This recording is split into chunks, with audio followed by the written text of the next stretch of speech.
And I've been chilling, watching the ocean with you. Baby, up with a slow motion crew. And we up in our growlings when people change, but not us.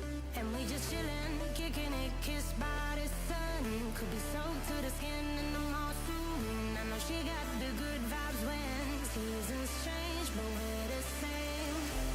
Even if I lost all my money, the zero runs deep, honey. And I don't need to speak a single word, 'cause you got me holding, holding. Even if my jokes aren't funny, my tongue tied up on it. And I don't need to speak a single word, 'cause you got me holding, holding.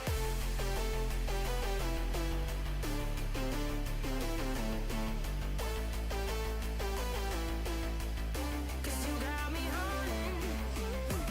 Even if my jokes aren't funny, my tongue tied up on it. And I don't need to speak a single word, 'cause you got me holding, holding.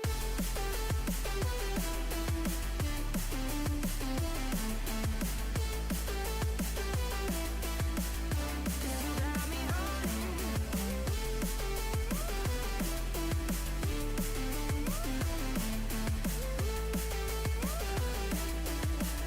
'Cause you got me holding, holding. Even if I lost all my money, the zero runs deep, honey. And I don't need to speak a single word, 'cause you got me holding, holding. Even if my jokes aren't funny, my tongue tied up on it.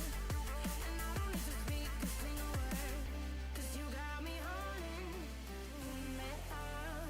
Play me like a bass guitar, simmer down and mess me up. Tripping like I'm Jimmy at Woodstock. Me up, drumming round in your red Ford, shivers down my spinal cord. Oh, oh, oh, oh. 'Cause you got me holding, holding. Even if I lost all my money, the zero runs deep, honey. And I don't need to speak a single word, 'cause you got me holding, holding. Even if my jokes aren't funny, my tongue tied up on it. And I don't need to speak a single word, 'cause you got me holding, holding.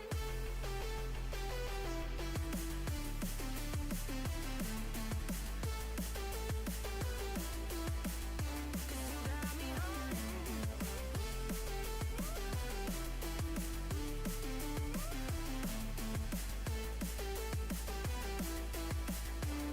Got me holding, holding.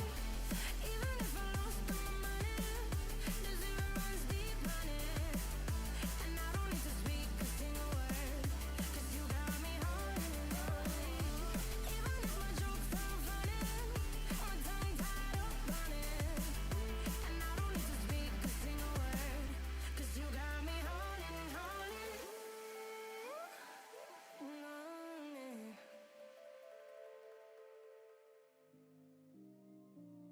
Ooh, yeah. Keep me waiting, keep me guessing. I know you can blow my mind. I'm clear-headed, so upgraded. Every moment feels like I'm high. They say less is more, it's true. Only one I need is you. I just wanna give my best. I'm sorry if I fail with Good morning. Hopefully everyone's on a happy-ish Monday. Probably not. All right, I'm here to cheer you up though. Don't worry. We've got the AU4 to get you through the grim start to a week, and then get you through the Tuesday and the Wednesday and the Thursday and the Friday before you know it's going to be the weekend, because we are going to be on live. Actually, I lied. Wednesday, no. But every other day of the week, we are going to be live, and we are going to be catching up as much as possible on the Elite Classic 2 games. Apologies for people who have been submitting replays. Definitely keep those coming in the future. And if we have time this week, we'll look to do it. But considering there is a criminal number of games that just simply did not get cast, I think... What was the count? It was... If I remember correctly, there was like... Wasn't there like 15 games plus being played each day? Wait, was there 30? No, sorry. There is 25, I think. I'm just double checking now. So there were 25 games played on Saturday, 25 games played on Sunday. Unfortunately, we probably won't be able to catch every single one due to like the limitations of the terrible match history software. But we will endure to catch as many as possible. In fact, we're going to be starting off with some M-Lord gameplay. We start off with M-Lord versus Numidan. I've removed the bans simply because I just do not have a working UI, a proper working UI otherwise. So one of those things as mid-grounds. And Cal doesn't, like, there's no reason Cal would, like, need to go and update it because it's not his tournament. But yeah, we're going to be starting with Numidan versus Marine Lord. There's a bunch of series I want to check in on, actually. Like, Cat versus Recon sounds really intriguing to me. I want to see Vortex versus CSO. I believe Louis MT versus Poppy Paw was not covered, from what I recall. In fact, there was also the Vortex versus Louis MT series that also was not covered. So I can remember, I basically listed the games that were cast, and we're going to try to cast many of the ones that weren't. So, for example, we know I was doing the Saturday, so we've done 2B series. Well, technically 2B series as well. We've done Liz from Wham. We've done Louis MT versus Numidan. But on that day, like, there was so many others. So there was the Vortex versus Magic series. There was Pop versus Cat. CSO versus Dumu. Vortex versus Louis, like I said. You had CSO versus Puppy Paw. Like, just so many. Insane amount of series that need to be done. I'm going to try and do it justice and do as many as possible. Wait, what patch? They haven't confirmed a patch. What are you about?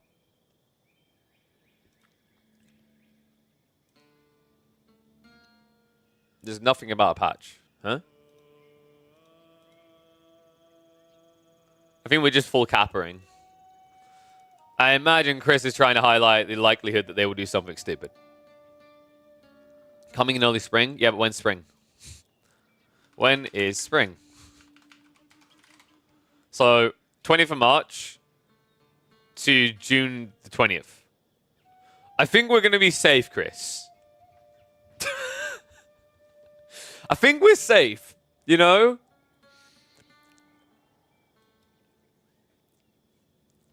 Like, no, so they're going to have to wait until after the tournament now. If they drop a patch before the grand finals, they're going to get so much shit and they're going to deserve it, is all I'm going to say. You can't drop a patch mid-tournament. If you're going to do it, you do it the first week. You don't drop a patch in playoffs. Dropping patches in playoffs outside of hot fixes is one of the dumbest things you can do in a competitive scene. So don't expect that patch to hit until after grand finals. I will be shocked if otherwise. All right. So while people get in, let me make sure all the details are updated because we're going to be doing, like I said, M-Lord versus Numidan. Let's have a look at the drafts, actually. So we've got Mongols, Ayabiz, Delhi. Pretty good draft overall from Marine Lord. Numidan to get his hands on the Rus. I really rate Japanese a lot higher than I think they're getting credit for right now. And Malian's still a decent flexi pick. Also blocks the potential for English. I can just go over the bans for you guys quickly. English wasn't banned. The Malian pick just came through at a point where it made it kind of obvious because the opening bans were Ottoman Rus from Numidan, Ottoman Mongols from M-Lord, and then they split the Rus-Mongol difference. And then obviously after you do your first pick, there is another ban, and that's when Numidan banned the Malians, which is why Marine Lord did not take the English for the rest of the draft, because at that stage, you know it's locked out. It's just not viable. In terms of maps that they drafted for this series, we've got Coastal Cliffs, Mongolian Heights, and Dry Arabia. So English would have been good for Coastal Cliffs if it wasn't for the Malian detail. But the Malians are going to be coming out first. It looks like we're actually going to have a Malian Ayabid game to open this up. I think these two are like a little bit tighter, but I'd give Ayabids the edge on this map. I think Malians, like Coastal Cliffs is one of their weaker maps in the rotation. There's a lot of better maps for them right now. I imagine Numidan just punted them out there because it's like a decent strong pick, and also like Coastal Cliffs opener. Considering the rest of his draft, like you're not going to pick, you might pick Jeanne d'Arc, that's another one. Rus doesn't really play well here, just less bounty, less value on the map. And Japanese has better options such as Mongolian Heights. So yeah, makes sense from his perspective. I think he's just putting his strongest foot forward. Unfortunately for him, Marine Lord basically drafted in a way that Coastal Cliffs was like, almost felt like a default win with Delhi and Ayabids, right? Like it's very hard to contest those. So Numidan, basically, he could have gambled Japanese, hoping that M-Lord had picked the Delhi, but it makes no sense because Marine Lord still has Dry Arabia as part of the map draft, right? So like he's going to save Delhi for there. All right, let's get ready to go in. Oh, whoops. We need to switch the UI around, don't we? So let me just go ahead and pull that one down. Woo. So, oh, and we need to toggle score on. Okay. Let's switch the music off. And get ready to go. Oh, I just realized the tournament logo is missing. Let me fix that as well. Sorry. Kind of important to have that up. Boom. There we go.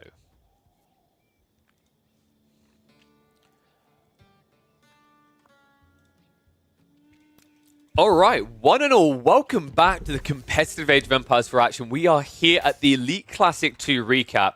Weekend number 1 of the main event just happened, but so many series were not cast. It is criminal. There were 25 series a day. And only 5 of them were cast, maybe 6 on the main channel. So we are here to fix that problem. We start off with Marine Lord versus Numidan. Kicking off on Coastal Cliffs here is going to be a Marlene opener for Numidan going up against Marine Lord's Iobids. And, you know, I was looking at the draft. This is very interesting from a drafting perspective. I think Numidan got drafted into a corner based on map number 1. Coastal Cliffs is really good for picks like the Iobids, the Delhi. I rate higher than that. Things like English, but English wasn't picked at all due to the Marlene pick. But the way that Numidan drafted kind of left him a little bit disarmed. He got Rus, Marlins, Japanese, and Jeanne d'Arc. The only other civ you could have went with outside of Marlins here would have been Jeanne d'Arc because you need to save Japanese for Mongolian Heights and you need Rus for the Dry Arabia. The only other reason you might go Japanese here is if you thought the Marine Lord was going to open this series playing as the Delhi. But the reality is when you draft Mongols, Iobids, Delhi, and Byzantines, and you've got Dry Arabia in the rotation, it makes no sense whatsoever to whip out the Delhi on this map. I also think Delhi are not an S tier civ on this map. I put them like a strong B tier, maybe edging towards A tier. 2 sacred sites means a quick ramp up into control, and then you mid-map flow it. But you know, in a matchup against Japanese, way too risky, right? If your opponent has that in the pool, you're giving him an edge. You could argue that forcing Numidan to use Japanese on this map as opposed to Mongolian Heights would be an advantage, but you don't really need to worry about that considering that Marine Lord, he does still have the Mongols for Mongolian Heights if it comes out. A very strong civ actually on that map with a lot of potential. So yeah, like thinking that draft overall, I'd give a win to Marine Lord there. I think he drafted a little bit better for what was ahead of them in terms of map choices. If you were just looking at this on paper in terms of, oh, civs without map recollection, you'd think it was more 50-50. But let's talk about this map a bit more. Coastal Cliffs is a very interesting beast right now. Basically, think Dry Arabia and Slim Fast, and it's kind of anti-TC Boomer because the stone spawn's so far out. Looks like someone did get a fortunate spawn here, though. Numidan does get a gold split behind his base, behind the tree lines. That's not a bad starting position. Unfortunately, it's just the wrong matchup for it. You're playing against the Iobids, and this is not really a civ that's going to look to aggress you. This is a civ that's going to look to boom, right? They're going to race towards castle. They're going to look to beat you there, which they can very easily do. And then they're going to try to flood the map. The unfortunate reality of this matchup, I think, would make it quite Iobid favored, is when you both get to Castle Age. One side wants to spam sofas because it uses the food the best.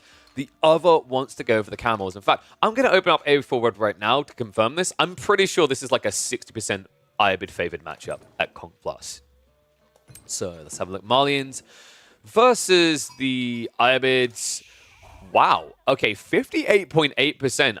I was right, just the wrong way round. Apparently, Marlians are a little bit stronger here. If we check the previous patch, which has more data on it, of course, there, the Iobids are actually at 49%. All right. I'm going to be a dog and eat my food on that one.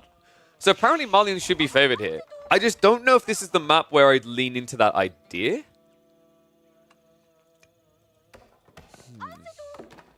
I'm trying to think like the permutations that come out, right? Because you can go Ghoulems, and then obviously there's Musafadi to counter you out. Realistically, like I could see maybe a way in which Marlians can get it. I don't know if I'd say it's like a 60% advantage. I think it's a lot closer. And also the other thing we do have to consider is, you know, as good as Numidan is, this is Marine Lord, and I've watched a few of Numidan's games, and one thing that I think he has been struggling to overcome is this killer instinct moment, right? The understanding of when to go and when to end a game is something that I think he still needs to maybe figure out. Hopefully he can do it here. I'd love to see that against Marine Lord, who's basically, in most people's eyes, expected to make the finals of these type of events, right? M-Lord.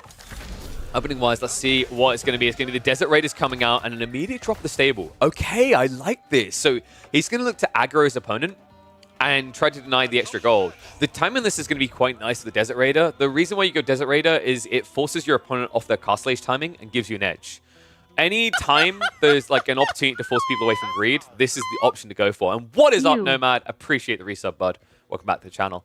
So yeah, the reason why you go Desert Raider is any time that you are up against a Civ that naturally won't want to just instinctively attack you. And I think that's one of these, is because when you're up against the Malians, they don't want to build an archery range unless they have to, right? Like if you want to make this a Castle Age race, they'll drop double mill and they'll pump. But by going Desert Raider, Numidan doesn't have a choice in the matter. He has to go into the Javelins. Upside, those jabs are going to hit incredibly hard against Desert Raiders. Downside, Desert Raider already here being a pain in the ass on the wood line.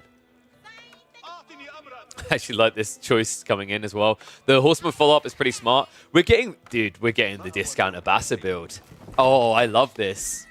This is so well played right now because if you look on the map, Numidan, where's his scout? His scout is faffing around over here, and that's info Marine Lord has. So this choice to now double down on archers and horsemen as a follow-up is completely unseen. Dude, that's actually really cool.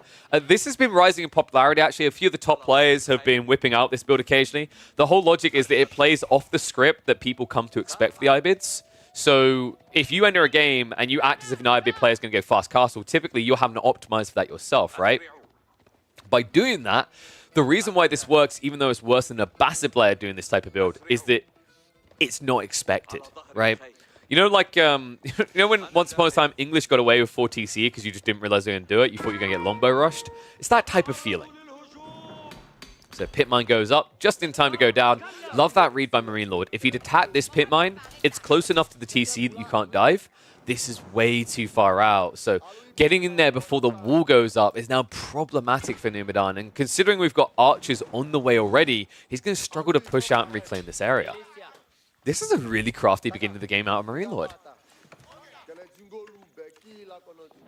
Javs and a Donzo now on the way. I think if you take this fight, you're in trouble. Look at what's happening here. Yeah, he just scouts the edge of it. So smart play there. Numidan did bring the scout along, did back away. The archers were looming on the side. So Marine Lord is going to back up.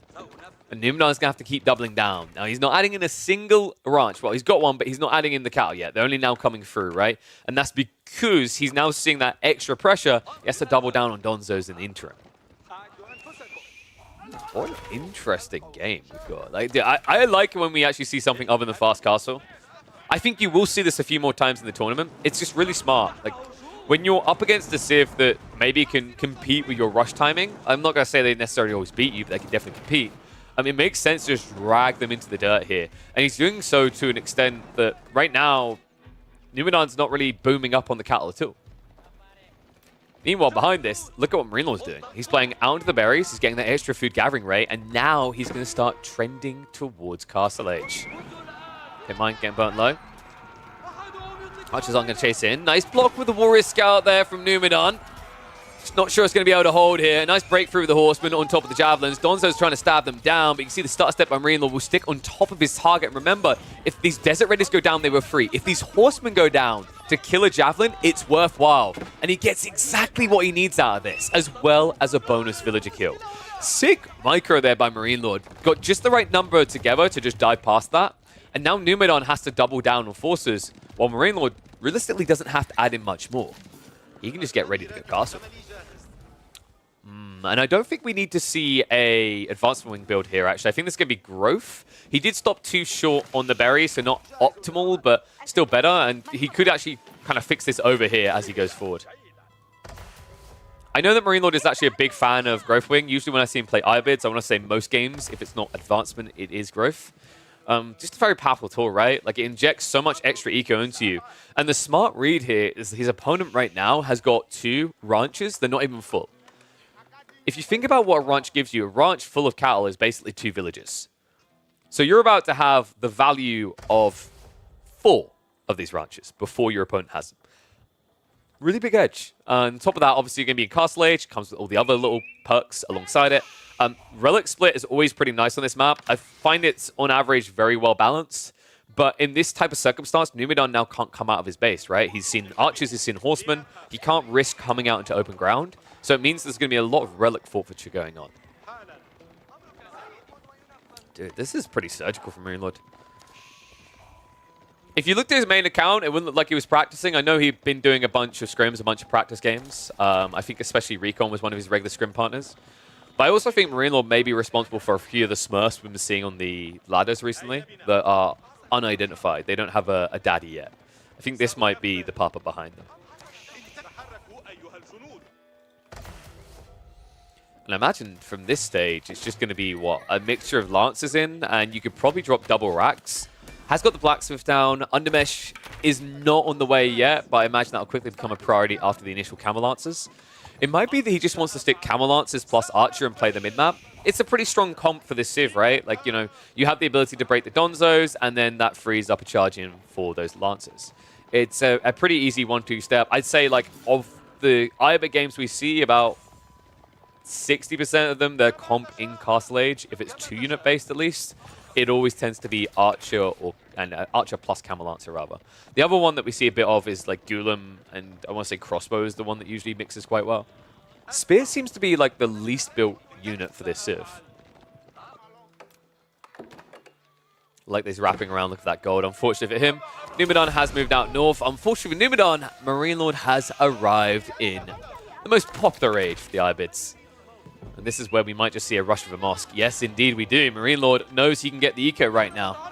It's classic Numidan, it's classic Malians, right? They don't want to come out. They don't want to play the game. So what do? You use that against them. Take everything you can off the map while you can. Archer upgrade also on the way. We haven't got the level 2 Golden Age, right? No. If you have the level 2, it unlocks these researchers a bit quicker. I'd love to see him actually pump into Undermesh now with this House Moss going up, because that's going to crack level 2, which of course will accelerate the timings here. And yet, dude, Marine Lord, he's on point with this. Straight away into the Undermesh, and he just gets it so much quicker this way.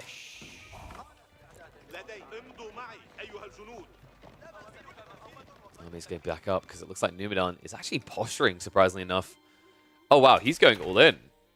It feels like it, right? He's trying to basically pad himself while he fills up the last of the ranches, because you can't just rush this Castle Age of the Malians. Like, if the ranches aren't complete, it's worthless trash. So he's trying to fix that issue. Still, it's giving a lot of breathing room, a lot of time.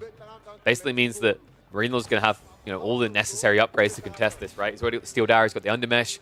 Wouldn't be surprised if we see him adding in the level 2 range damage. Would make a lot of sense here. But obviously you need to use that initial amount of gold to pump out the Dervishes. They're not cheap at 120 gold each. Love the way he's still posturing this. Like, Numidan, get the hell back in that cage. I didn't say you could come out, okay? Funnel Ranch is going to be added in on the back side, but he's got pretty much what he needs. So this is where the Fulani is going to get started. The reason you can do it this way is because if you pump the cattle now, you're just slowing down your tech timing, versus if you build the Fulani and then pump the cattle as you're building the Fulani, by the time it fills out, you should actually have your landmark complete. I hope that's what he's going to do. I mean, right now he's floating too much gold. There we go. It's on the way. Grand Fulani coming in. Meanwhile, Raid Crew is also coming in. So nice move by Marine Lord with the north side. Remember, he can actually screw over Numidan here. We haven't seen this detail yet, but he can build a Manjanique with either the camels and the cav or the archers. And the funny thing is right now, if he actually had a Manjanique, if Marine Lord had one on the backside here, there is no way Numidan would ever be able to fight him. Instead, Marine Lord wants a straight up brawl. You can see he's prioritizing Sultan's Mamluks. This makes these archers incredibly fierce. Notice he's skirting it back for the time being. Scat's leading the way. So Numidan does see everything, doesn't see Marine Lord's reinforcements, so thinks it's a good opportunity to engage. Will is pushing him away, but won't be able to find much for it. And meanwhile, on the map, we're already seeing the relics now starting to be banked. Second wave is also coming in, and this game is kind of slipping away from Numidan. It's just not very apparent to him right now. His vision is quite lacking on the map. You can see he basically doesn't see out of his base. And although we haven't seen a big fight that's like, oh yeah, GG, that's it, what we're seeing is Marine Lord hauling the eco up, right? Like, we talked about the ranch and how it supplements, but then you have to remember you've got berries on the other side, you've got Golden Age, you've got the extra villages now picking up by 10, and then the relics as well. It's fair to say there is no world in which Numidan is ahead in this game right now. Even the food looks like it's struggling. House is being burnt down. Pit mine's already gone. Numidon, he's actually trying to cut reinforcements, but Marine Lord, he's already bypassed all this. He actually only came for the relics. He hasn't left any stragglers around. Instead, this Manjanique is now a big issue for Numidon. I mean, one Manjanique could actually just ruin him entirely here. This is what I was worried about. I thought it was going to come out a bit quicker, but because Marine Lord, he wanted to pro getting into the gold via the relics. And on top of that, when he's got these 5 relics home, we're going to be seeing a 2 TC build to extend that economy lead. Flash now coming in. Manjanique's not quite here yet. Sultan's Mameluke buff is starting to come in as those Donzos get sniped, though. And that's problematic. It means you die even quicker to this. Jav's just trying to trade out, but now the Manjanique comes in. Sofa's wrapping around the backside of this. Might be able to find it for free. But still, this is just wave number 1. And I gotta say, Numidon, he's not really even surviving this. It looks like he'll just about get the Manjanique. But it comes at a high price. Jav count heavily diminished. Donzo's all gone. Enough archers remaining to just distract while the Lancer cleans this up. And behind this now at what, a 12 eco lead, 5 relics. This game is looking at death's door for Numidon right now. And he can't really afford the loss, folks. I mean, Mongolian Heights feels like it could be almost a not guaranteed loss, but a high percentile loss considering you're going to be up against the Mongols. And unless you get some like RNG spawn where the Mongols have their production a mile away from the TC, the Japanese pick that I'm expecting out of Numidon will not be as fierce as you'd hope. I think Japanese is still being kind of under-repped. I think they're a little bit stronger than they appear. But you want to have that runway and that flexibility to accept that maybe the Mongols, considered to be one of the best civs still in competitive, is going to be unbeatable on their home map. He's definitely looking to get to there on match point, isn't he? Military lead, eco lead. All the eco upgrades now coming in. That's something that is kind of lagging behind for Numidon in quite a few areas, right? Specialized pick not being prioritized is a problem, considering this man only has access to 2 pit mines and now has a grand total of 18 villagers gathering there. So he's got the Sofa upgrades coming in. The problem is, like, this is one of those weird kind of negate me, I negate you things. Like, import armors with the +2 is nice, but then the Camel Lances reduce your damage by 20%, right? So it kind of balances out the fight in a weird way there. The only upside then is obviously the Sofas cost less, but when you have 5 relics and 2 sacred sites, I don't think you really care about splurging a bit of extra coin.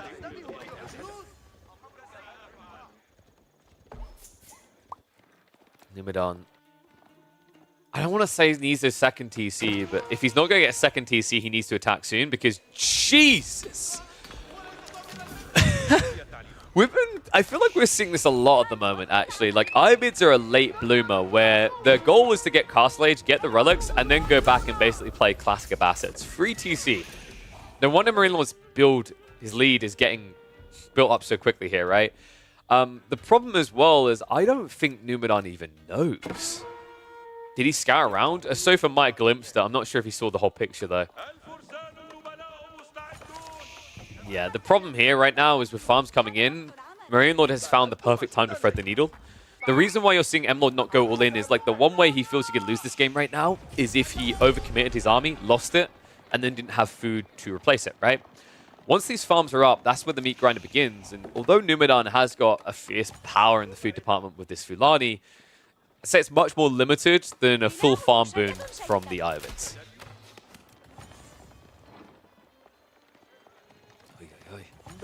So how does Numidon approach this? Sofa count is going up. I think you have to peel and raid. It's just kind of problematic when you're up against Desert Raiders and Camel Lancers, right? Like, it makes it much harder to chip away at eco, especially if your opponent gets textiles, which M-Lord most definitely has. We are actually seeing the Desert Raiders getting upgraded. I don't think you long-term want to play into them here, right? It's very bad up against Archer Javs, but it's just beneficial as this game goes on. Like, by the time you have like 4 of these guys, it's not a bad idea to pay out for that upgrade, considering the increase in stats. Springle's at least coming out from Numidon. I gotta give him credit, right? He's actually holding on. The issue still is in the eco count. Like, if he doesn't find a way in the next 2 minutes, Marine Lord's going to be fully fledged into farms, and he'll probably be looking at Imperial Age. Phalanx is also on the way, so Spimmin about to be a very big problem. I actually like that M-Lord switching over to this. I feel like I watch a lot of Ibid players play Camel Lancers into their death. I really like Camel Lancers at the opening and midway through Castle Age. I see them very similarly to Gilded Knights. That's where their maximum impact is. Playing Camel Lancers, same with Gilded Knights, past that phase, feels like you're setting up to lose the game. In fact, we even saw a game from Louis MT on the weekend where I thought he'd be able to melt my mind and prove that Gilded Knights were great in Imperial Plus. They weren't. Right? They were kind of actually, if anything, griefing him a little. And I think it's the same with Camel Lancers. Villagers to keep the wall up. Army is pivoting over here. I mean, Numeron has done a good job of bogging this down, but we haven't seen him secure the Sacred Sites for himself. He's got no keep drop on the way. He is gathering on the stone, though. I think, is that the Mansa? No, he's actually actively going for it. So we are either going to see a keep drop into a siege, or now a TC boom of his own. I don't hate the idea of playing TCs your own. I guess for Numenon, like, the issue is how often do you watch Malian players content with the idea of going Imperial, right? Like, when you compare these two civs, it's fair to say the Irobids feel like they get the better end of the stick in the Imperial Plus. Especially if they go for someone like Atabegs, right? Atabegs and then spamming in Gulums and spamming Hand Cannoneers doesn't feel like something that Malians can easily beat back. Especially considering that I very rarely ever see those players going Gunners. Always just feels difficult to get into that comp.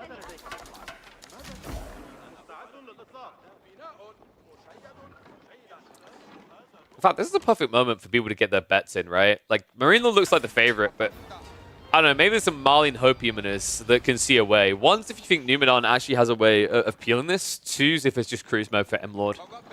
My instincts say that this is just kind of cut and dry, right? M-Lord is now choosing Advancement Wing, so he's just going to go for the fast tech up. The reason you do this, by the way, is that you can come back for Atabegs later if the game goes late enough, right? Remember, you can get the extra tech. So this is just all about the age up timing. Marine Lord now posturing for a fight.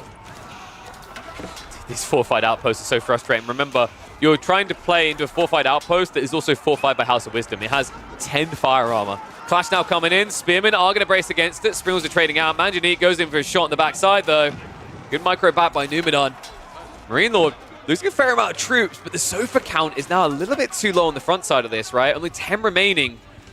And remember, the Mamluk's Bravery does work for these Spearmen, so just look at that movement speed. 1.5, able to quickly rush forward if they get a stab in on the Sofas. Last of them are about to fall, though. Problem is that Camelonese is still there. The Dervishes need to be sniped down ASAP, otherwise you just can't do damage. Second wave is on the way from Numenon, and it looks like we're in for a castle drop here. M-Lord is not going to give the space over. Unfortunately, this is a misread by Numenon. He thought he had the momentum to make a push, and he was dead wrong. Yeah, this might just be a wave of the white flag the moment Imp comes out. You needed a lot more than that. For a moment, it looked good, right? When Marine Lord chases out, he overextends. Numenon gets a turnaround moment, but that's just wave number 1. You have to remember, we're talking about the Irobids up with Golden Age 4, which means they've already ticked the production speed booster, and now they also get the cheaper siege. Not to mention, we're about to be looking at an Imp Age advantage that equals either Shard Triggers or Culverins. It's fair to say that Numenon's only hope here is Mass Sofa against a Civ, probably the best Civ at dealing with Cav. He's going to at least try to wrap right. Problem is the walls are already going up. Stone walls this time. Love that from Marine Lord. Just try and prevent that wide arc. I feel like you've got 1 minute to find a hit here. More than 1 minute and it's basically GG territory. Because the meat grind is ready to go, folks. We're talking about double the food income for Marine Lord. You do not see that happen much to the Malians, but that's the case. That's the state we find ourselves in here. And it's no surprise when you consider that it's an over a 50 eco lead now.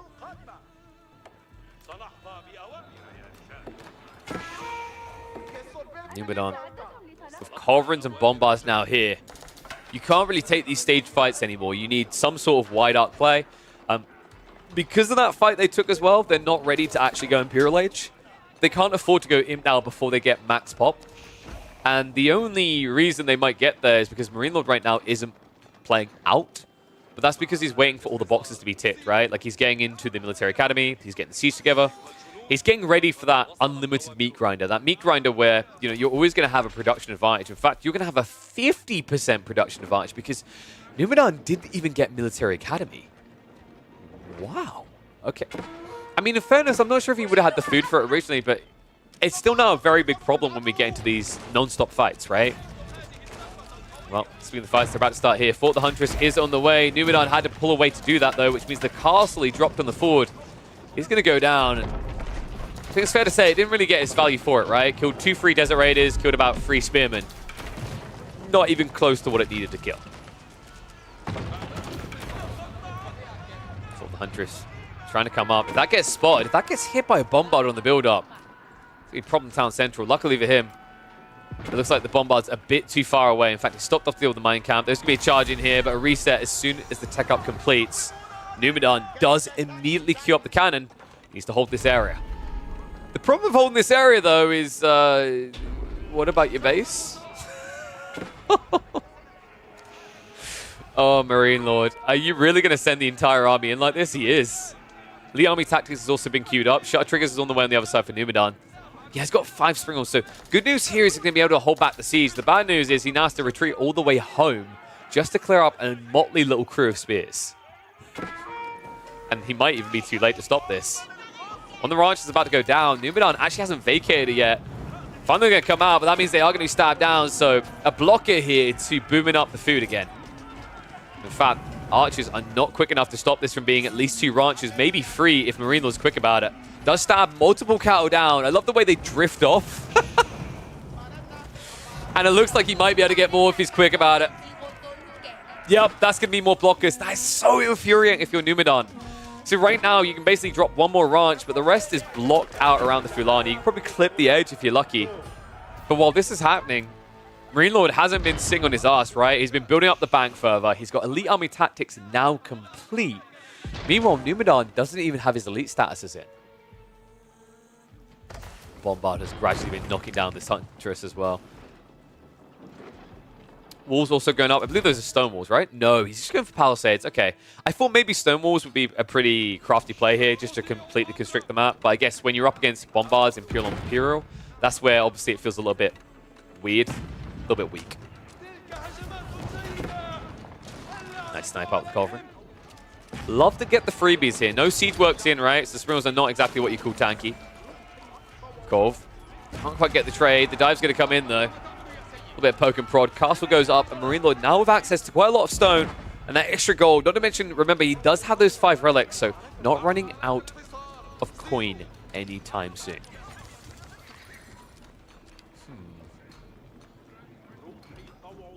Are we about to get a Golem spam? Oh, we might be. That's interesting, actually. Numidan, I mean, Poison Archers aren't too bad, but realistically, your counter is Musafadi. And if you're going to do Musafadi, if you're going to do that transition, you need to start prepping the tech now, and you also need to get Military Academy. It's non-negotiable at this stage. No precision training either is really surprising. There we go. He's at least going to tick that box, but I just realized, actually, he hasn't even got the melee techs. And he's playing this all-in-one blacksmiths. The time it's going to take to get the tech here? Game could already be over. Spearman reaching in. Remember, that Mamluk's bravery is insane. Once it triggers, your chase down potential on these villages is ridiculous. And oh god, he's back again, dude. Oh, Numidan! His entire food eco is going to plummet due to a small rate of spears. Meanwhile, his dive cannot really do enough here. Sofas are going to wrap around the back of the crossbow archer line. Bombards are going to be chased away, but there's a second wave of spears ready to rock and roll behind this. And the difference is what's happening between these two. Like, what are they achieving with this? Numidan's winning a small skirmish, but Marine Lord is massacring the eco. Oh my god! Elite Army Tactics plus Mamluk's bravery. Do not kid around with this. This thing is insane. He gets +4 damage on these spears. And remember, they're not just normal spears. They're phalanx spears. They're able to stab so much further due to it. Dude, Numidan's completely lost.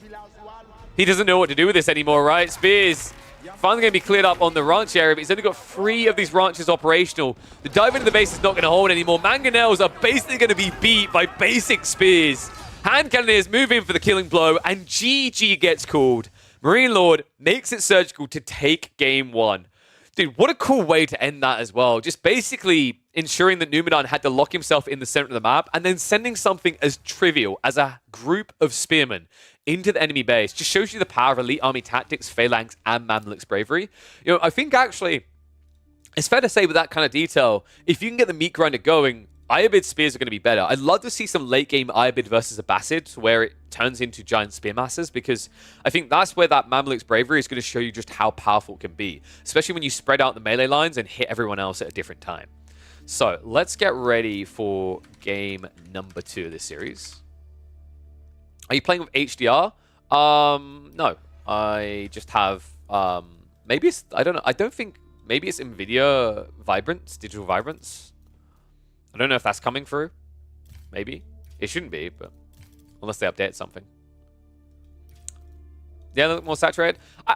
Oh, okay. Yeah, like I guess actually now that I think about it, when I look at some people's streams, they're a little bit more dulled, darkened compared to that. But I think it makes it pop more, right? It's quite nice. Okay, we predicted it correctly. We are going to Mongolian Heights. It is going to be a Mongol-Japanese matchup. Now, this is a bit of a tough one, actually, because the Japanese, up against the Mongols, good God, they have a 28.4% win rate on the last patch. And then the Mongols on this patch, funnily enough, a 45.5. I'm wondering how many of those are Mongolian Heights, though, because this is the map that can be a little bit more of a coin flip. On land maps, you can see the problems emerging. But on a water map, there's still the power of the Shinobi. The question is whether it can power Numenor through to a game number 3, or if it's going to end in 2. We hop into the second game of this Elite Classic 2 group stage series. Marine Lord taking the lead early on, and now looking to close it out with the Mongols on their home map. Now, this is an interesting one, actually, because I think although the Shinobi play the Japanese lean into is still strong, it's not as good as it once was. It's been heavily discounted with the nerfs to the Koka Township, where the first Shinobi now takes 23 seconds to arrive. You do still get him for free. It's just you have to wait for him to be produced. And that was a crippling nerf, even on water maps, but especially on land maps. It took away any semblance of this Civ having that flexibility on their land map choice. Now it just feels like Kura Storehouse goes in most games. You're not going to build Kura Storehouse in this game, even if you don't want to play Shinobi, just because up against Mongols, you find the farms tend to be a liability here. Setting them up before you're ready to defend them means your opponent will get payday when they come and burn them. Other side of this, we are going to be seeing the Rax drop coming out from Marine Lord, though. And I wondered if he was going to try for this, because I'm not the biggest fan of the Spear opening, simply because unless your opponent goes for Dock, all you're setting yourself up for is pain when they spam out Shinobi. And Numenor has been very smart about this. Like, you shouldn't be rushing a Dock in this matchup. I've watched a decent amount of Japanese on water, and I think dropping the Dock just sets you up for pain. Rushing to the Koka Township gives you map control, and then, of course, you can just flood the map, get multiple docks up, and spam up those cheaper fishing boats to make up for it. So what do you think, guys? Previous patch where Japanese were stronger, they were getting absolutely dominated by Mongols. New patch where Japanese are weaker, Mongols are slightly losing. Would you bank on the more recent stats? 1's for Numenor, 2's for Marine Lord.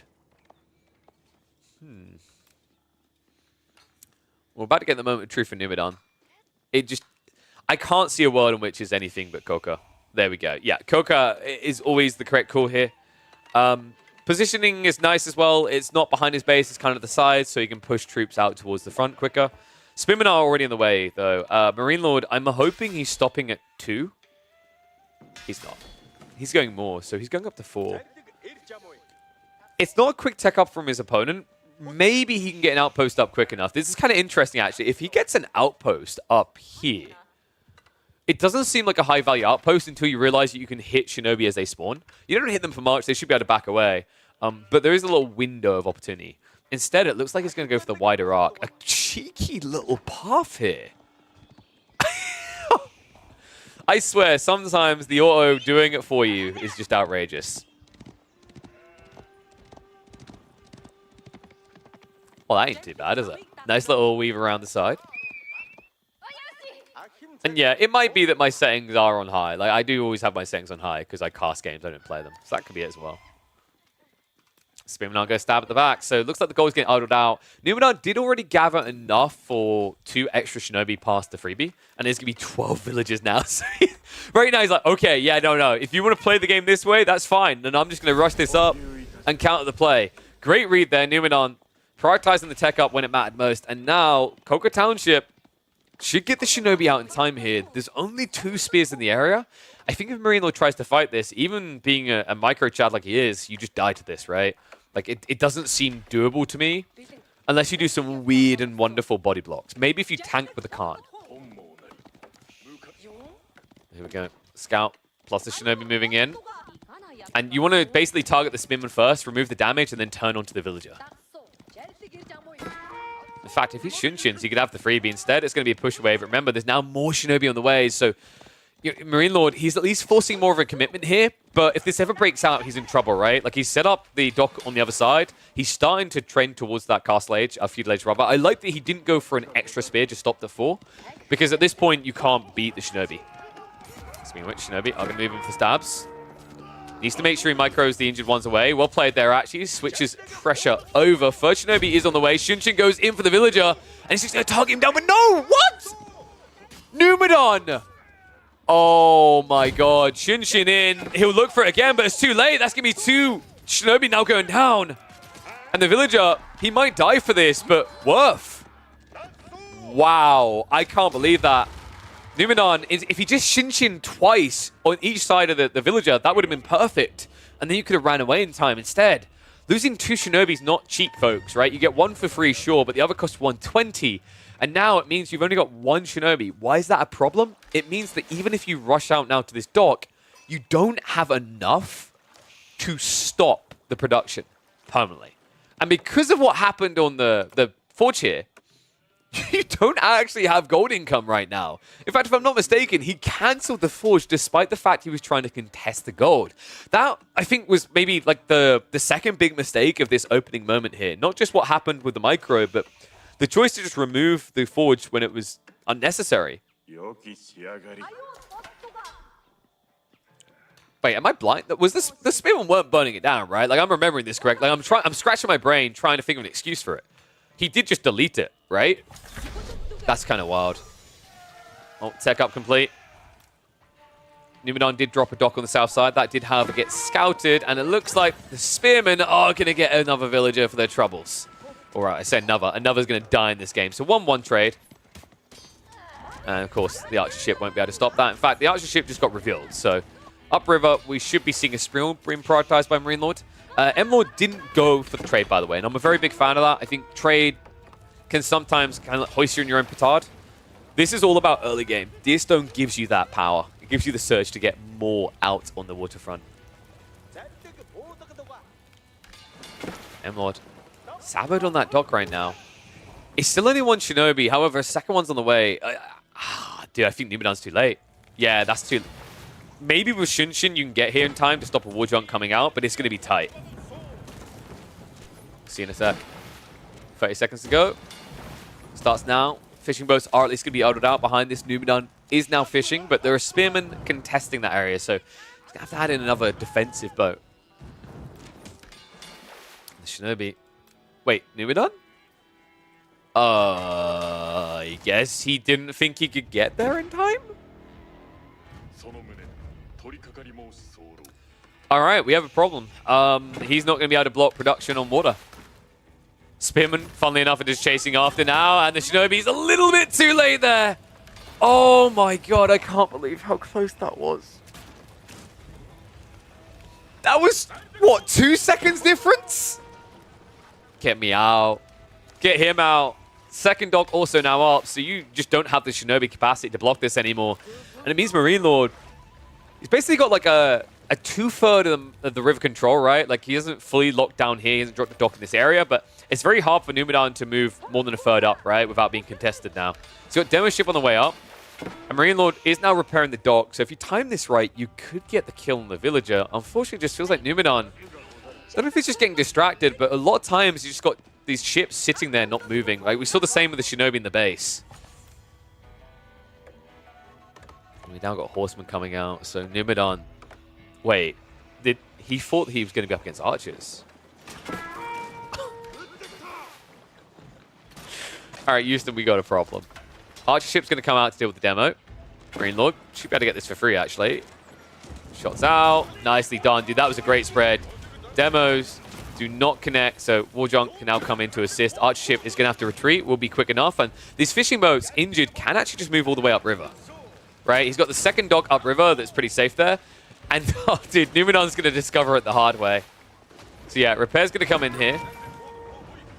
Meanwhile, Demo ship is on the way up to clean that up. Spreel has dealt with the Archer ship as well. This 2 versus 1 dock is kind of uncontestable for Numadon right now, unless he gets some sort of land force together. He's at least going to just float his boat upriver as far away to just waste the time, but the demo will connect in the end. And on land, we are also talking about a situation where if your fishing isn't really getting online, you're going to run out of food, right? Meanwhile, for Marine Lord, he's already got, what was it, 4 fishing boats? Might be 5 soon. That's enough to kind of float what you need on land. In fact, that's enough to give you surplus to work with. Skrill ship. Okay, I just... Oh, Marine Lord, he is going to end up losing the Skrill ship, but credit to him, actually. He done enough damage in return. The junk could get killed. Unfortunately, the micro wasn't quite there with the archer ship afterwards. And now the Horseman Revelation. Yeah, I feel bad for Numenor about now. Like, the stable drop, you just kind of look at it, and now you scratch your head, right? Like, it turned into a water fight. The archers never came out. Like, you essentially have a production building that was wasted. This could have been half your way towards another Sprinkled ship, right? That's the edge you need here. It's not going to be there. Love the Deer Stone positioning as well. Just in case those Horseman Raids now connect. That's a cool optimization by Marine Lord. Instead of having to now pull Spearman to defend his eco, what does he do? He shifts the Deer Stone, so if a Horseman Raid comes in, he just runs away with the villagers while he keeps attacking the Spearman. So in which Spearman get a freebie. Oh, that... This is kind of becoming problematic. Numenor, he never set up an outpost back here. So gold's going to get idled out. And Numenor, he needs the gold to fight on water, right? He needs a little bit for the Springholds. He needs a lot for the demos. And the Shinobi sure as hell aren't cheap either. So Forge, that's going to be a payday. 50 resources on the backside for M-Lord. Water is also just now looking very chill for him, right? He's got 7 fishing boats in total. And Numenor is now doubling down to recover. Double dock as well as the villagers fishing on the shoreline. This doesn't feel great as this Civ, folks. This feels really sucky as this Civ. You don't have any standard eco tech. You haven't got the horticulture, right? So you can't get this beneficial increased rate. And on top of that, the whole point with Japanese is that the fishing boats are cheaper, right? So anytime you're using villagers, it just feels like you're being a little bit less efficient as a Civ. Spears can burn these farmhouses, by the way. This is exactly what he's trying to force.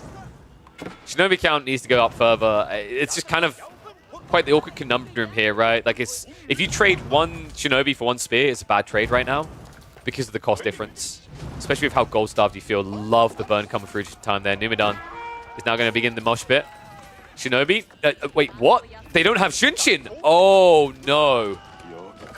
Well, he'll at least make it a 2 for 4, but considering the farmhouse issue, on top of that, I don't feel great about that trade for Numenor.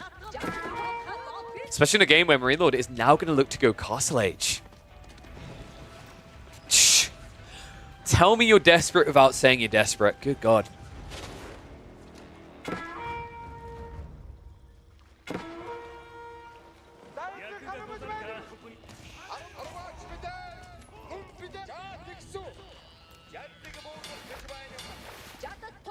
Step readout now on the way. Interesting there's not Kurultai, but then again he doesn't have trade, right? So this just guarantees he has the length. What does Numenor now do to contest this?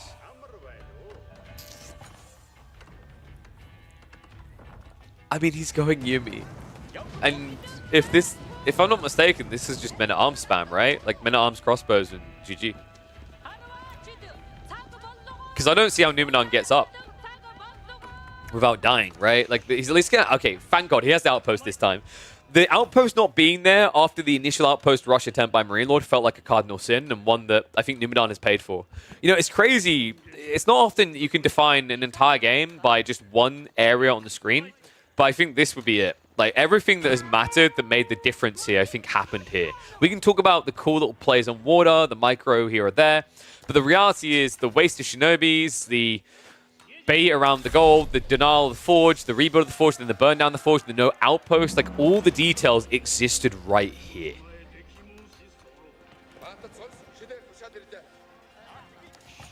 Marine Lord. Now with this age up, are we going to be seeing the Men-at-Arms that I Fury crafted? I think we are, yeah. Double Rax is being pumped.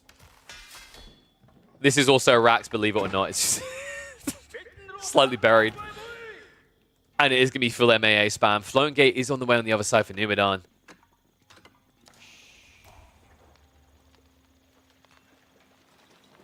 And the food is booming on the water. At least it should be now for Numidan. But Marine Lord, I mean, at any stage, surely you could just dive down river, right? With men at arms now, you can torch this devil down. He's also found the gold workers.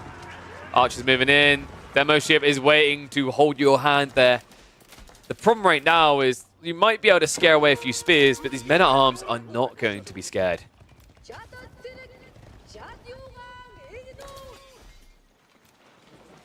Are you kidding me?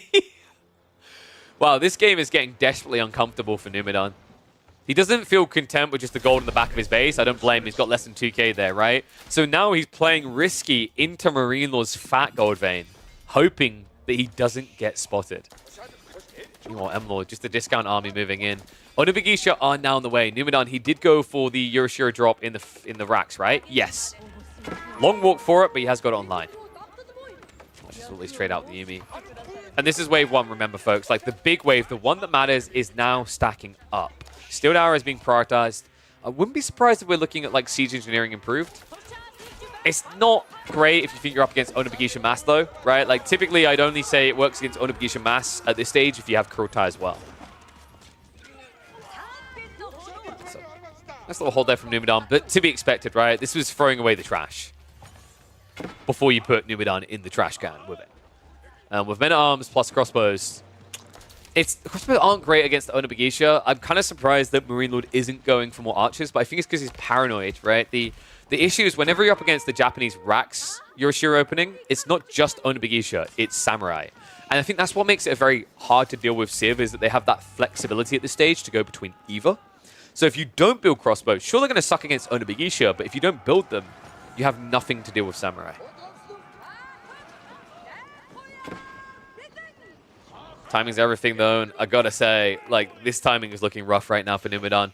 The delays around the gold gathering, like what he's had to build into, he doesn't have Daimyo level 1, he doesn't have Katana Bannerman, he only just got Tatara. So it looks like he has actually gone across and gone the Daimyo finally. Did he move on the stone? He did, there we go. So he's at least trying to fix that now to repair that issue. But it might cost him in the meantime. Marine Lord starting to circle the base. Plenty more troops where this came from, and although the water is a stalemate, realistically at this stage, M-Lord could quite easily sweep it. With this many men-at-arms, the torch power, you just run down river, blowing these up. And remember, because of the way that like the docks integrate themselves into the side of the shores, if you just stand here, the demos can't actually touch you. Relics now being picked up in Marine Lord as well, though. So it's kind of interesting, right? Because I think some of the players we watch, like at this moment, there would be this more unrelenting all-in. But you have to remember that Marine Lord, he's on record saying that he's not really that type of person. If he gets a slight lead and he feels like it's a big enough one to milk into a gradual win, he'll take that approach over risking it all. Right? He's a very calculated player compared to, I say some people like, for example, Vortex comes to mind, where they're very much in. They're very aggressive. When they see an opening, they throw everything at it. M-Lord sees the later game picture. He sees it looking good for him, and now we are seeing the move in for those docks. We'll move inward here. Springald, love the weight on the Springald here. He just has an easy way to win this fight, and then the Springald ship goes down the other side. Demo, a great pincher. Return fire does come out, and what? Oh my goodness, Marine Lord, do not make that mistake again, my friend. All this talk of calculation, and apparently he didn't bring his calculator to math class this time. Second demo comes out. This one will not be as high of a value, but the first one striking like that is baffling. Big mistake made there by Marine Lord, but he still has enough to clear up the water, and that's really what matters here. Archer ship's now in. Fishing boats are dying. And Numidan, oh my god, he's about to run out of food. Farmhouse is being torched on the way down. One dock remaining. Spearmen have also found the gold gathering here. This is problematic. Second TC on land from Marine Lord. And Onobugisha are at least going to cut some of the reinforcements, but you can't really afford to even lose those Onobugisha right now. Numidan is about to be stuck on land with no fish. I mean, he can't even contest it anymore, right? Like, a demo wouldn't do here anymore. You need multiple Springalds. So all docks down. Gold has also been discovered. Numidan, he's at least finding some return picks here on land, but it's just not enough. He's going for a second TC now. Still, 2 TC plus fishing versus 2 TC, no farms, right? Like, this is the big detail. He has the Daimyo level 1. He has a few berries left over, but he's yet to make that farm transition. And Arms now moving in. Looks like the villagers will shift out to the corner. But they could easily be cut off now, right? There's no way you can easily get out of here because the cliff makes you kind of predictable. And also, in the meantime, you've just paid Marine Lord 100 resources to take this down, right? So, definitely worth coming on by. Numidan now. This, to me, is kind of the signs of a man in a desperation situation, right? Like, he needs trades that are beneficial. He can't afford to lose 1-to-1, so what does he do? He switches to Onimusha. The problem with Onimusha is, like, crossbows at this quantity aren't bad at dealing with that. You're going to need a lot of Onimusha, and that might just encourage Mangonel play from a player that already has got a Siege Workshop, right? Oh, sorry, no, he went for the Siege... Okay, it's even worse, guys. He went for the improved. Which means the moment he sees those Onimusha, he's going to queue up the Mangonel. And at that stage, Numidan, with this amount of food income, doesn't really have a great answer to that. Even if he tries to go back into Onimusha, the problem right now is you're up against so many men-at-arms that it's kind of like when you watch Chinese players with their Nest of Bees, where they just stand on top of it, right? They surround it so you can't hit it. Same thing here.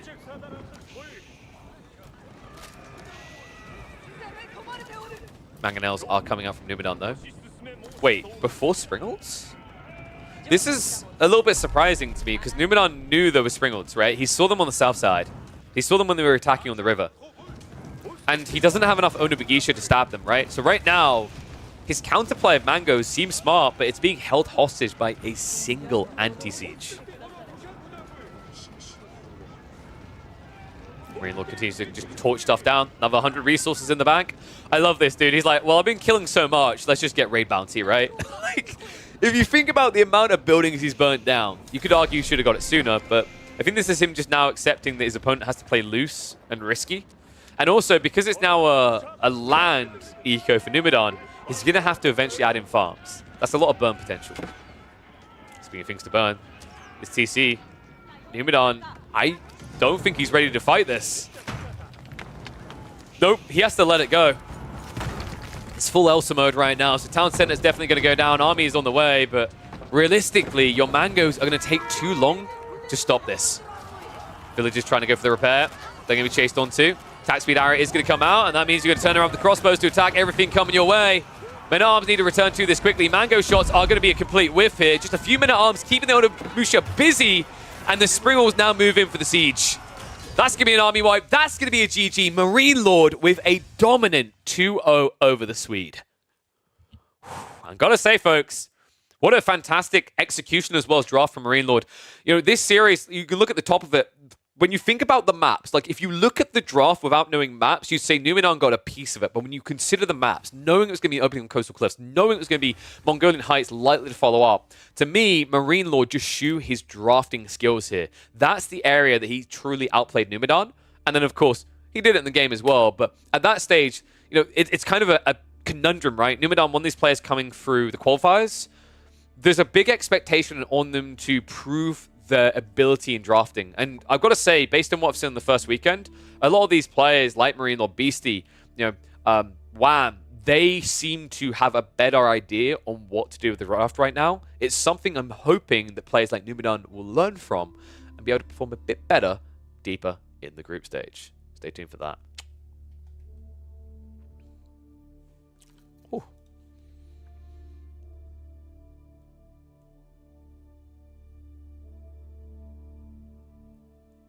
Honestly, I love how Cal's like, secret source, no leaky leak, and he leaked it. Fucking Cal.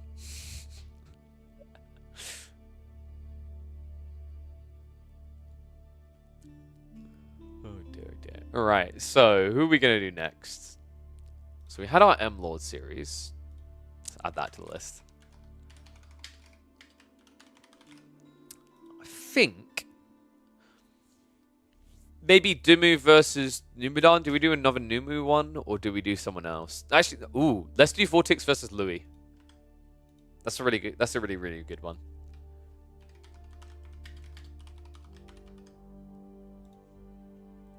Because that one didn't get cast. That one did not get coverage. Shockingly enough. Okay, so let me update the details. And let me get the draft so that we can go bish bash bosh like that. So Rus, Mongol, Ottoman. God, the band looks so scuffed. Mr. Cow, do you have a working overlay? I checked them all and I feel like I don't think there is one, right? I mean, no hustle and bust to get one, but like I'm just trying to figure out if there is one. I don't think there is when I last checked them. Unless there's a way for me to mix and match in-game and lobby. I don't know if that's possible though.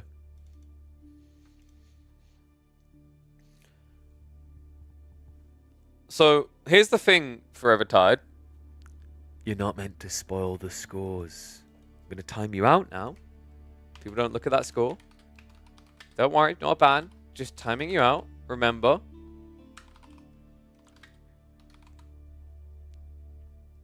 Don't spoil the scores. The recap is just as much for people who have not watched the games or looked at the results as for the people who are curious about how the results came to be. Remember that. Okay, so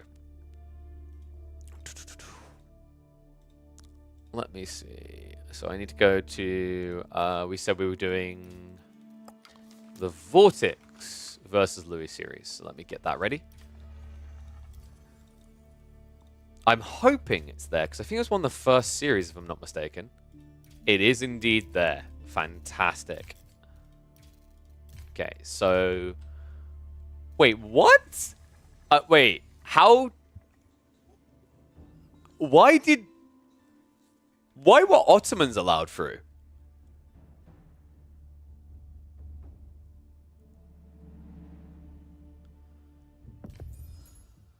Also... Why the hell have we got an Iabid Ottoman match on Frisian Marshes?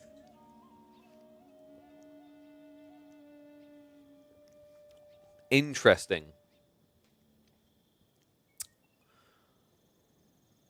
Did Vortex expect this pick? Oh, I'm going to run 90 seconds of ads here, guys, so we don't have to worry about them in game. So stay tuned, and we'll start the series in 90 seconds.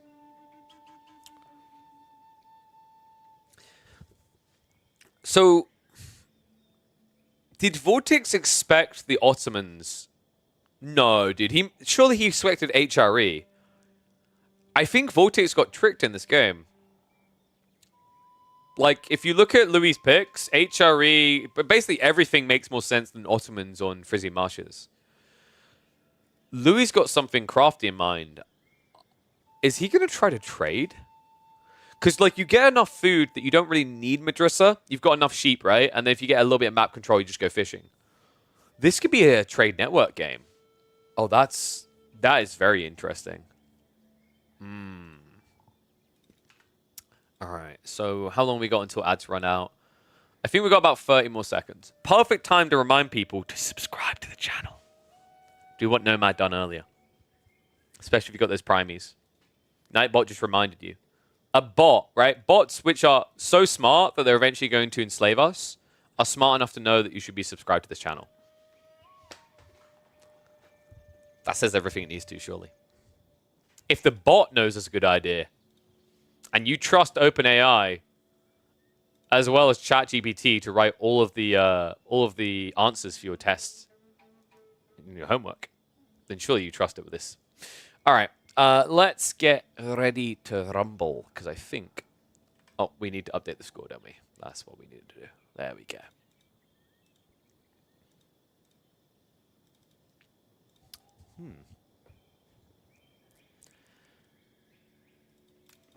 All right, one and all, welcome back to the competitive Age of Empires for action. It's time for the Elite Classic 2 recap. This series was an absolute banger, and it is a travesty it was not cast. I'm here to fix that. Vortex versus Louis MT of Team Elephant. East versus West. That's right. This is a fun one. An interesting draft as well, actually. Got to highlight the interesting things that happened here, because Louis got a pretty big piece of it early on. The Ottomans were allowed through. Vortex, in fact, prioritized banning the Mongols, Chinese, and Malians alongside the Rus instead of going for the Otto ban. And I don't think he expected this on the opener. We were on Frisian Marshes to kick this off with Ottomans versus Iabids. Vortex was trying to get crafty, he was trying to get creative against what I think was meant to be an HRE pick, because Louis had access to Jeanne d'Arc, HRE, and Japanese as alternative picks. All three of those civs look better than Ottomans on a map like Frisian Marshes. And this is so crafty by Louis to throw out the Ottomans here, because on the other side of it, Vortex did have some tools in his arsenal to contest that, namely the Delhi would have been a decent choice. However, when do you ever see someone whipping out the Delhi and Frisian Marshes, considering it's only a 2 sacred site map with limited berries? This is a very creative read on the draft by Louis. Means he gets to flex his stronger civ first, and also it forces Vortex into an awkward situation where he no longer has Iabids to contest an HRE pick for fast castle rushes. So pretty creative approach to this game. We'll see if it pays off. Louis MT is definitely one of the rising stars to keep an eye on, folks. If you've not seen his games, if you are new to this face, this kid out of China is looking fierce right now. No one would be surprised at this stage to see him make a semi-finals, I think. Genuinely, he is that capable of a player, and he's been proving it on the ladder consistently, as well as in tournaments recently, such as EGC Finals. Vortex on the other side, of course, no stranger either. So this is the type of series that should be very telling of what we can expect out of this group. I think these are the two of the people that are expected to be at the absolute top of their groups when it finishes, right? Like, we could see them actually getting seeded in the quarterfinals. Well, not quarterfinals, sorry. I should probably explain that this has an interesting brackets playoff where, depending on your placement in your group at the end of the group stage, you get placed in the round of X equivalent, right? So, like, where we'd normally have the semifinals, quarterfinals, because we have play-in slots. So if you top your group, you are guaranteed, I believe it's top 6, I want to say it was. Sorry, top 4. You basically make it to semifinals if you come first in your group. You make it to the round of 6.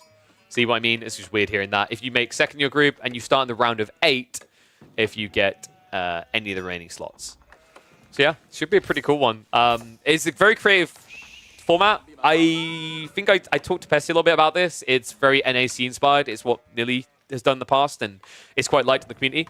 I personally would still love to see a group stage that only eliminates 2 players in total, and then sticks all the rest into, 4 players in total, and then sticks all the rest into a double elim bracket. But I am a Dota nerd, and that is in my blood. It always will be. We love those type of comps.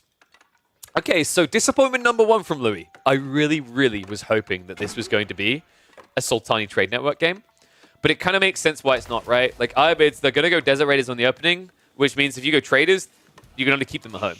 If you go for Fast Imp, that still makes sense, but if we're being totally real, up against the Iabids, it's not about Imperial Age, it's about Castle Age, right? Like, you don't want to allow the Iabids to dominate Castle just so you can get Imp. You can give way too much away, so... Another thing that's quite interesting, this does leave the potential of Growth Wing open, as well as Advancement Wing. We'll have to see if this just becomes a fast castle race. So far, we have had that military school opening from Louis. I like this. It just turns the screws on your opponent, frustrates him a little bit. And on the other side of this, it does mean when the Desert Raider comes out, these Spearmen are going to be worthless. But at the end of the day, if you force a little bit of idle time, if you force your opponent to react to an outpost, it feels like it was worthwhile. Damn, my boy Crackety coming with a 30 stream streak. What a Chad. I also love how Crackety, the last person I cast who let Ottomans through, is like, oh, Ottomans were not banned. Oops. Oh dear, oh dear. So, looks like we should be, what, looking at probably a feudal all-in from Louis? I'm wondering if you just try to go towards your castle age, because if you do, you're going to lose that race, right? He's outposting the gold, so it suggests we're going to be looking at some sort of greed. How many sheep did he get? It should be a decent haul. On this map, yeah, 21 to the 18. Like, that's to be expected. Really impressive, actually, that Louis still has more than Vortex when you consider that Vortex played onto berries first. So, really good sign, actually, for the Chinese player. Basically, it means he got, what, about 2/3, 3/5, something like that, of the sheep. Gives you a lot of flexi safely in your base. And we're going to see him move out in the stone here, so there's two possibilities here. This could be either the military school all-in, or this could be a second TC that still leaves you with flex. I'm a really big fan of 2 TC type builds to the Ottomans. I'm just not sure they're fast enough against a civ like the Ibids, who are always gunning for the relics, right? So if you want to contest that, that restricts you to two options, which is going all in on feudal or rushing castle yourself. Nice damage on that Deserator. Barely gets away on just 7 HP. Louis, I feel like with the balance of his wood and stone, this has to be more military scores, right? No, because if you've got this many people on stone, right? This is... Okay, it is. There we go. So, 2 military schools, then castle, maybe? I'm trying to think the other way he could play this. And if he's going to stay feudal, like, what's the comp? I guess you just mass Sipahi. Mass Sipahi with some archers is pretty effective because these Desert Raiders have the range tag on them. So, Sipahi will actually beat the crap out of them. And then also, Sipahi, not the best against Camel Lance is the only issue here, right? So, like, if you want to play full feudal, you're going to have to go 1-1-1. And I feel like we don't see many Ottoman builds that involve Spearmen, right? It's typically archers and Sipahi or move up. So, curious to see how that would perform if he does choose to go the Spearman route. Looks like Vortex is not going to go for the advancement wing. We're probably going to be seeing logistics here or the growth. Growth is really popular. It's kind of weird. You think logistics would be better, but although logistics saves you some resources in terms of like the cost of your dervishes compared to what you save from advancement wing, the reality is that while it gives you this timing on dervishes, this is adding in something you otherwise can't have, right? Like, even if you were to go multi-TC, the eco lead is something that's just built in there. It's ingrained in it. While with dervishes, yes, you'd have to pay for them extra, but you can drop a mosque. You can side produce them, right? It's like the comparison of villagers versus docks and how that's like an extra eco source. It fills a similar role, which I think is why, you know, even in games like this, where it might be worth it for that quick little bit of timing, just in case you're being contested by the Ottomans, we see a lot of players trending towards growth instead. Does suck on this map, though. This is a map that doesn't have as many berries, let alone as many that are accessible, right? So it can be a little bit awkward to try and get that point of value out of it. We'll tech up on the way for the Ibids. It's about to be triggered for Louis. Should be pretty standard here. I can't think of a single reason why any respectable, self-respecting, in fact, Ottoman player would pick anything but the Mehmed Armory here. It's pretty much ingrained at the stage. At this point, I think the Mehmed Imperial Armory either needs enough or the Imperial Palace needs a complete rework. I don't think even a buff would be enough for it at this stage. It's kind of wild. We have a similar issue in the Imp landmarks as well, right? Like, I don't know. I think there's a few things, especially around landmarks, this Civ needs to have completely overhauled. We are getting double archery range, so expecting the Camel Lancers to come. Also going to need additional blacksmiths here, right? The layering doesn't feel that great. It's why I'm a little bit surprised they didn't set up the blacksmiths in this area, but it's because of the military pressure that comes out from the Desert Raiders, right? Like, that essentially disarms you from going forward with your production. Vortex, there we go. 8 new villages out. Double stable Camel Lancer pump on the way. And I'm wondering what the full comp is going to be here for Louis. I mentioned that we don't typically see spears for Ottos, but long-term anyway, but this might be the play in this type of game, right? Like, go crossbow plus spears. It's a little bit awkward because I feel like you never want to be doing spears versus Iobid/Ambassador spears. That's just a losing fight. And it's even worse against this particular Civ because not only do you lose due to the range, you then lose because when they start getting buffed from kills, they start to snowball. Looks like we're getting the Janissaries. Okay. Actually, yeah, I'm an idiot. Why didn't I just say Jannies? It makes a lot more sense. I thought maybe the Jannies would be problematic because they're very expensive, and realistically, with military wing, Iobids can get into a Mango Chinook, right? Which is kind of dangerous. But I guess the argument there is, like, you're going to have your own Mango, so it's kind of a trade-out. And as we've seen recently, funnily enough, Mangos are kind of as good as Springalds at sniping out Siege. I like how Crackety's going the full destructive route and just wants Nesta Bees and Mangonel friendly fire. You forgot about Great Bombards, buddy. Also, why stop there? Ram should be able to run people over, including your own. Alright, now we're getting dark. Lancers have arrived. Spim and Jannies are going to scare him away, though. Okay, I don't know if he was intending to like show enough Jannies that it looked like he pulled the point. I don't think he would have convinced Vortex for that, though. And shout out to Paka for the sub. Appreciate you, buddy. And so someone's asking a pretty good question. Why would Vortex let Ottos go fast castle? The better question to ask is how would you stop Ottomans from going fast castle? There is nothing the Ibans do better in Feudal Age than the Ottomans, because the Ottomans have got the Sipahi, they have got archers being spammed out, and then they've got them boosted up on attack speed. Like, you have to think of Ottoman Feudal Age kind of like a light version of Delhi, if that makes sense. Is that they have this attack speed booster you simply don't have access to. Like, a lot of the things that the Ibers do well comes in Castle Age, right? You're talking about Mamluk's Bravery, need to be teched up like this. You're talking about the Camel Lancers, Ghulams. So much of what makes them a decent civ arrives in castles. Why we've seen most of the builds prioritize that as the main goal. Like, I don't think I've seen a single all-in feudal game where Ibid's won. Not, like, maybe Ibid, like, we see feudal pressure, but it always ends with castle, right? Like, if you're up against Ibids and they're not going Castle Age, there's always hope. Cav are going to ride in. Vortex, not reacting quick enough here. Only just sees him now. Nice sneak through there. So we'll idle out a little bit. One eco kill in the meantime, and a wall on the other side of the map. Looks like Vortex is going to be able to take this back a little bit, but the Sipahi should still be able to slowly kill him off. So it's just drop on the ground and leave. Remember, there is a Camel on knees here that's very effective against Sipahi, as they have higher base damage. Has also got a lot of Lancers on the way.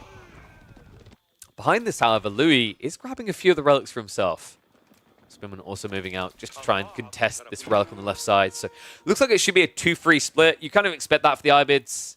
I don't think Louis cares too much about it. It's a benefit for Vortex, but the reality is when you play Ottos, it's more about starving that gold away from your opponent than it is getting it for yourself, due to the fact that who needs gold when you can just get everything for free?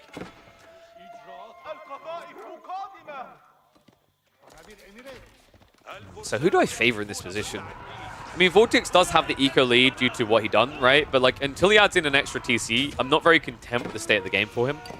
Typically at this stage, after you've ticked the box of getting the relics, your goal is to drop a town center and basically kind of play a more standard Abbasid comparative where you're eco booming. It's a very weird way that Ibids play, actually, compared to, I'd say, any other civ, right? Like, not many civs rush Castle Age and then TC boom afterwards, but Ibids, from what we've been seeing, that does seem to be the most efficient way to play them. We have actually got Ghulams on the way, plus the Manjanique. Interesting. If this turns into Men-at-Arms versus Ghulam spam, I think the backline is what's going to matter a lot here. Vortex can do some decent damage with these archers, sure, but like, this isn't your composite bows military boot camp, right? Mamluk's Bravery seems strong, but you have to remember that it needs to kick in, and to kick in, you have to actually kill things.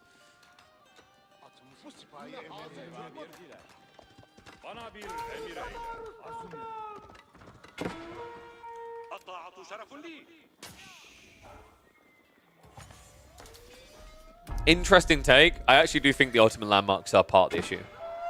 I think any civ where the landmark choice is 80% plus favored to one landmark over the other, it's a bad design and needs to be reworked. Ottomans aren't alone in this issue, but they are definitely king of the pack. You never, ever, ever see anything but Madrasa, even after they buff the trade. You never see anything other than the Mehmed Imperial Armory. And then the only time you will ever see a Seagate Castle is when someone is so flat out dead, they need it to survive. Even then, they know they're not going to lose. They're not going to win the game anymore, right? Like, it's that crazy of a skew. Louis, keeping up the rates of Spy, though. I like this. You know, there's no textile still coming out. Vortex kind of desperately needs the food. You start with so many sheep, but you burn through them quite quickly, especially when you're adding in Ghulam mass like this. So Spy, he'll just keep tickling away in the raids. We'll force the reaction of the camels, but realistically what's happening here is elsewhere on the map, there's no pressure, right? Like, Louis doesn't have to guard himself. He doesn't have to spread himself thin.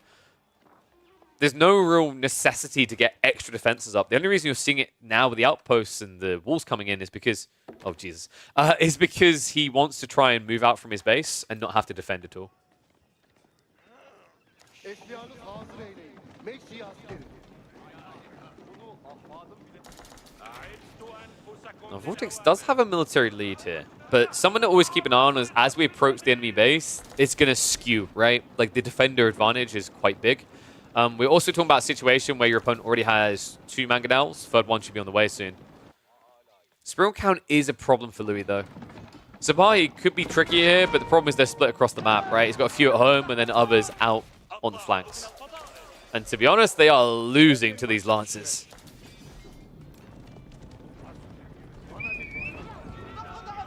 Giants need to be careful here. Mangonel is seen by the outpost, so it's critical that Vortex gets rid of this so he kind of has this shroud to his approach, right? You can't quite see where everything is. In fact, you're going to see what happens with the vision here. That goes down. Next one up. And once these are removed, that's where Louis is going to struggle to see everything that's happening. In fact, not the quickest of reactions out of the kid here. Louis losing a few of those pricey Janissaries for free. And now has no gold. This is just passive production. Louis, he's giving way too much ground over here, but he didn't get into spawns quick enough. Oh no. And the rally also costing more. Eco about to be exposed. Vortex, what a read. What a timing here. Mango shots are going to come in big though. He caught him start stepping over himself. Mangoes, they spread it wide. They get a good wallop, but it's not as good as the opener from Louis. Vortex going to stand his ground. Mostly just archers remaining though. Siege is all going to be gone on both sides. And Vortex overstays his welcome. Louis, what a great strike there. Now mass men at arms coming out, right? Only archers to deal with them, no crossbows. Means that Louis will be able to hold this. Wow. What a fight there. I mean, you can say what you want about the Janissaries, but the biggest detail was that opening wallop. Vortex, he tried to shift backwards with the mango shots incoming, and he ended up stacking his archers on top of his melee units. He got hit straight in the center for basically double what would be normal damage there. Great opening flurry. Cracked the hard backline of Vortex and made it so easy for the rest of the army to push on through. Vortex now having to leave the base and reset. And behind this, second TC now added in, so Louis is about to start escalating on the eco. Moving out. Timing might be perfect for this. Manjanique, not built yet. Big shout to Lucy. He wants to send people to see if his brother can win. Thank you for the raid, my friend. Game 1 of Vortex versus Louis. We just witnessed an insane hold there by Louis. One that looked like it might just be a cruise win for Vortex. Vortex, of course, not someone to ever let go. Like a dog with a bone. He sees an opportunity to attack again. Villagers moving out on the flanks. Well, lol. Louis says, hey, I'm bringing one home. Clearly he's spending too much time with Beastie at the moment. Mango shots coming in. That's some awkward freebies there. Louis, a little bit ambitious with the outpost. Unnecessary as well. You just need the vision. You don't need the full defense, right? It's nice, but realistically, this is all about sight. This Stealth Forest is problematic. You can see what it's doing to him here. I love the way that Vortex is exploiting it. No.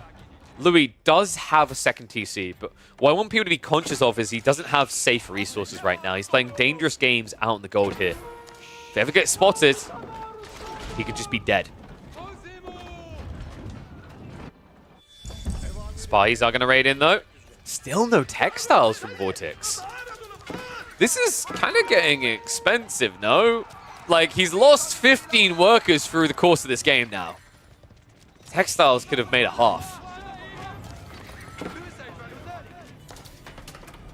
Vortex. Back up to 3 Manjaniques, though. 3 Springles. Other side of this, Louis is a little bit slow, right? Like, he got idled on the gold. He basically had to rely on the passive production. It means he's only got 1 mango to help. Springles, the other problem is because you don't have 3, you don't actually have an insta-hit to kill. So if the Manjaniques overextend, they don't immediately get punished for it. So in which the Manjaniques are extending their influence quite deep here. Sniper's going to come in, so 1 down. And arms are now charge forward. Archer's going to stand their ground. Nice hit with the Manjaniques in the choke point. Needs to reach the backside of this quicker. Springles are at least going to be traded out, but the Manjaniques beautiful dodge. Louis, he actually avoided both shots there and gets deep enough. Now Vortex is going to get cleared up for the second time. And this one might be more permanent. The men-at-arms are uncountered. The siege is gone. GG gets called. Vortex might be the master of the offense, but Louis proving the master of the defense on Frisian opens this series with the Ottomans. And, well, as you'd expect with such a powerful pick in competitive, does lock in an early win. But best of threes. Still get at least one more game, and that means we get deeper into this draft, where this draft gets a lot more interesting. Vortex still has the Delhi, but Louis still has the Japanese. What matters next is whether they are going to pick Dry Arabia or go for something a little bit less of Delhi favored, shall we say. In fact, let's check. What were the map drafts again? I need to pull them up. So we just have Frisian Marshes. That was obviously game one. The other two are Golden Heights and... wait. That one's not showing. Let me have a look at this. So we've got Golden Heights, and then we've also got... Drumroll. Rocky Canyon. Oh, that's interesting. Yeah, that's actually really interesting. Golden Heights, Rocky Canyon. You can only play Delhi on Rocky Canyon, right? You can't play on Golden Heights. So that's even more interesting to me, because if you can only play Delhi on Rocky Canyon and Golden Heights isn't really ideal for them, what's surprising is the fact that because it's Golden Heights, Louis, with his draft, like, he basically has two choices, HRE or Japanese, because of the water, right? He chooses Japan. But now, Vortex gets an opportunity to strike back, because what's strong on a map like this, like, if you had one pick, it's pretty obvious, right? Vortex is going to go for the English, so it almost feels like Louis should have anticipated this, and it almost feels like it's a throwaway, but if it's a throwaway, why? Because now this potentially leaves Louis' draft weaker, right? Without the Japanese to counter the Delhi, it could open the doors for a turnaround for Vortex. And it all begins here. We hop into Golden Heights, game number 2 of this best of 3. 3 villagers already being pulled across the water side. Louis with the Japanese is not going to contest that. He cannot. And this is a difficult matchup. He's going to try to sneak a villager, surely. He's going out for the farmhouse first, but, like, no, he's legit just going to go feudal. Dude, I don't know how you do this then on this map, because here's the thing. If the English go for a dock and they start fishing, you can't build Shinobi. Like, this is the worst matchup to go cook a township in. Because remember, the Shinobi, they are susceptible to range fire, they take more damage, and you'd be up against Lombos that have more range, right? So you just can't gap close them. You can't pull a villager early on unless you sneak it. And the issue is, like, Vortex is smart, right? He's not going to give that up for free. He already scouts wide to check for you. And the reason he can get away with this, right, is because he doesn't need much food on land, because he knows he's going to get the fishing for free. Yeah, this is tough, man. I feel like the only way that Louis could have contested this is with, like, the old, very old build, where, like, once upon a time when Onibagisha were allowed in Dark Age, it would be the only way, the only possible way. But long gone are those days, right? So your only options here would be to build Spearmen. You just don't want to do that. So Louis is probably going to be going Kura Storehouse. Maybe you try to play, like, 2 TC. And also, in fairness, I would argue it's not completely unrealistic that Shinobi take damage from ranged attacks. I'd like to point out that they do not Naruto run, therefore they do not dodge things. Anime laws are clear on this. So fishing is going to already begin. So what's Louis' approach going to be? You know what? I actually think Louis, maybe the best way to do this would have been to have gathered some gold to start with and then moved across the stone, right? Gone for the TC rush build. Because I've got a feeling Louis is just going to try for a fast castle. No, he's actually...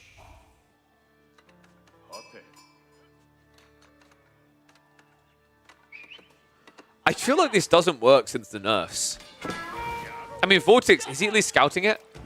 He's not. He went too early.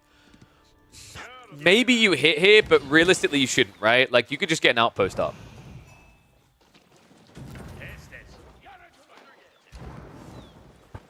I'm wondering what Vortex's thought process is, right? Because you have to anticipate this is the most likely choice. The problem, like, Coca Township puts a bad taste in my mouth now because of the nerfs. I think it's very hard to play this now with the 23-second wait time. It hits a lot better on maps like Mongolian Heights, right? Because the distance is half what it is on Golden Heights. This long walk could basically allow more than enough time for Vortex to react. I think Vortex is being a little bit greedy, right? Like, an outpost seems like a kind of no-brainer just to play it safe here. Yes, Shinobi will come out, but we have to remember he's still at least going to have fishing, right? The dock is not going to die quickly. What I want to see is whether Louis is going to try to pull a villager with the Shinobi to get his own dock up. So, tech up complete. 23 seconds out. And then what? Shinobi should take about another 20 seconds to get... Dude, there we go, straight away. Of course he wasn't being greedy. He was just waiting. And now we have a problem. So the Coca Township can't hit here. They can't... Well, they could maybe hit the Council Hall. It wouldn't be great, though.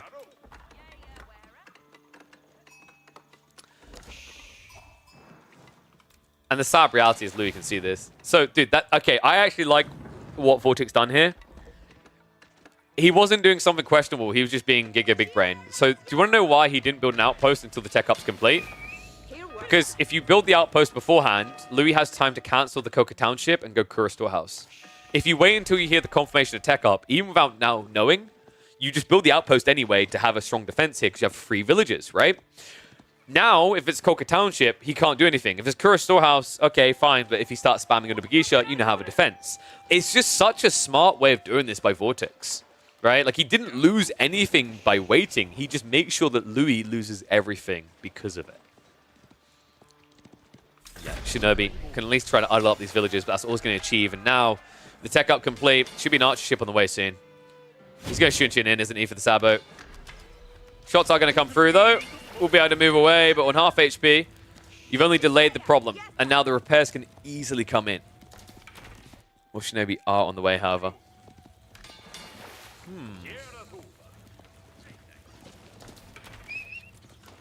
Scout. Let's get Garrison. Can you get the extra hits in? Oh, he does as well. Yeah, so this Shinobi's basically out of commission for like half a minute at least. It takes a very long time to heal, right? I think their heal is like 1 health every 2 seconds, or 2.5.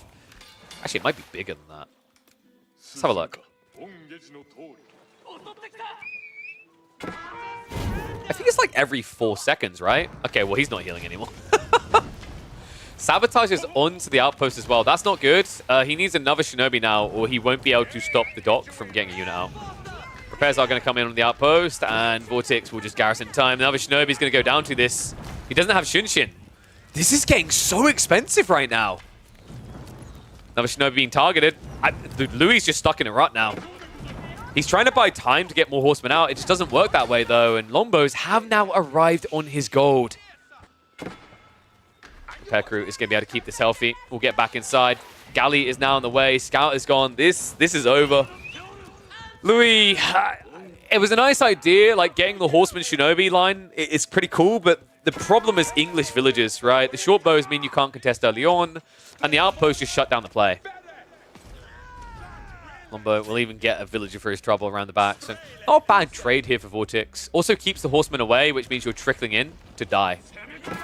Now with the archer ship here, that should be the end of the aggression. Louis now basically out of good options. This is now where I feel like you enter a phase where what you're trying to do is force small errors to creep your way back into this game, right? Like, I don't see a clear, straight away, big punch, big win. This is going to be an uphill battle from here.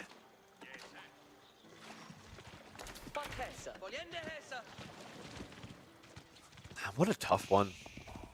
I'm wondering if there's any other way Louis could have played the draft. Like, could Jeanne d'Arc have done more?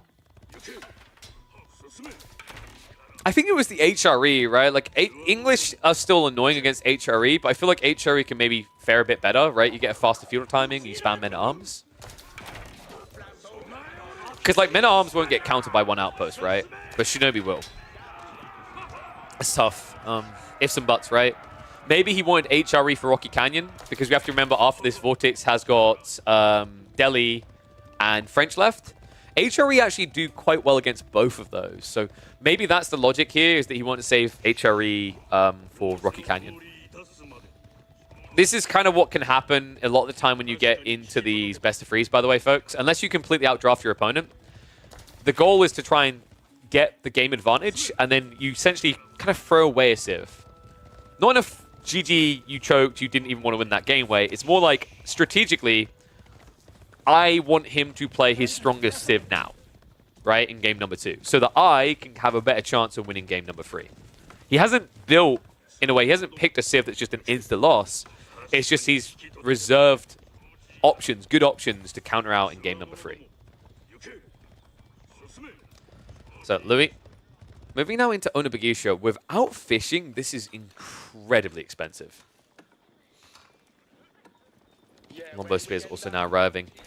Horsemen are looking for a counter raid, but it's just so difficult to dive English TCs.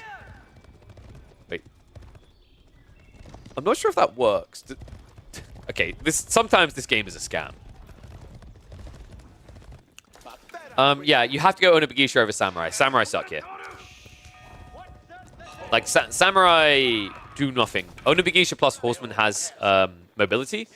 And the whole idea is that the Onibagisha aren't there to counter the Lombos, they're there to counter the Spears. Like, if you don't go Onibagisha, you don't have a great counter Spears.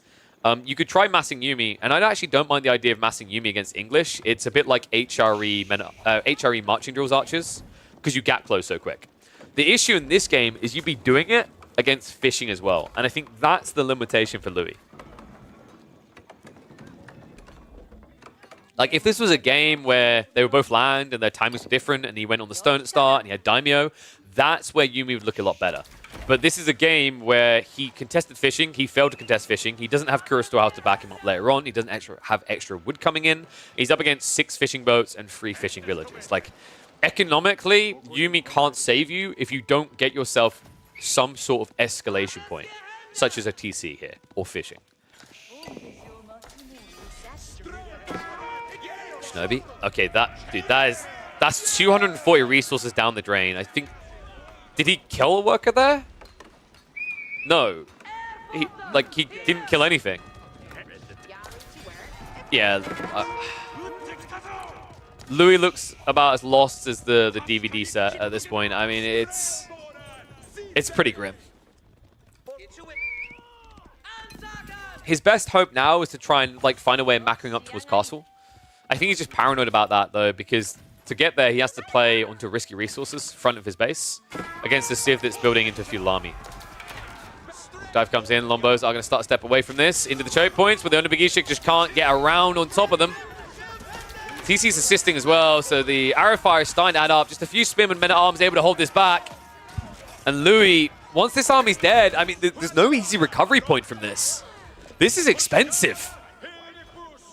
Man, only 2 Onibagisha left of the raid force. Louis now trailing by almost 20 military in this game.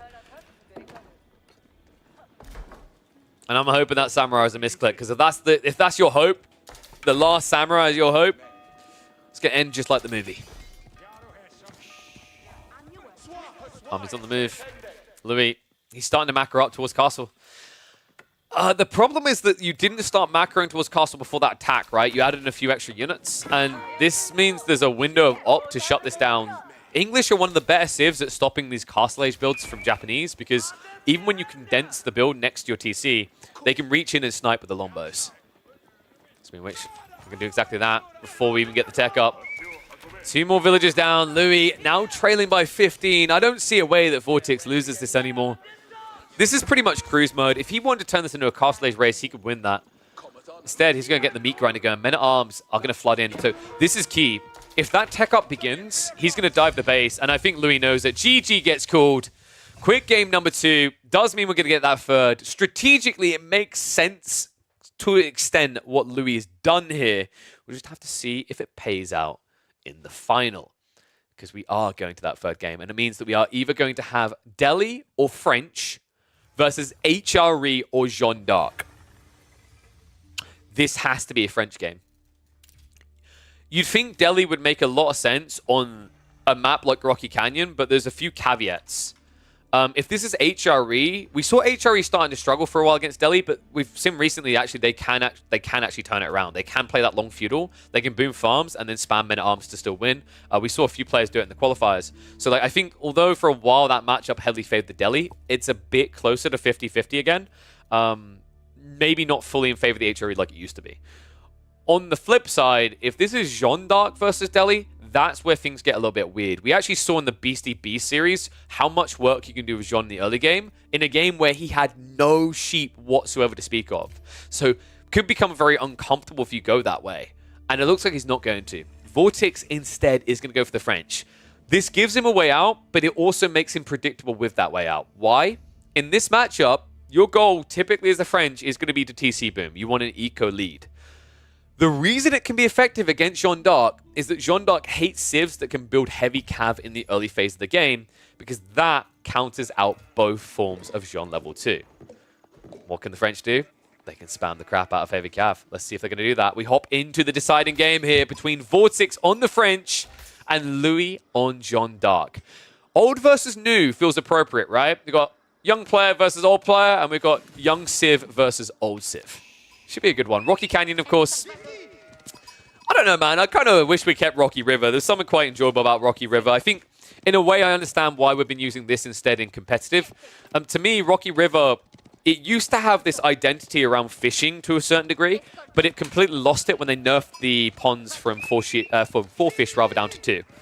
So now with no fish, it's all about the sheep rotations. And Louis, well, I mentioned that Beastie series that was cast on Saturday.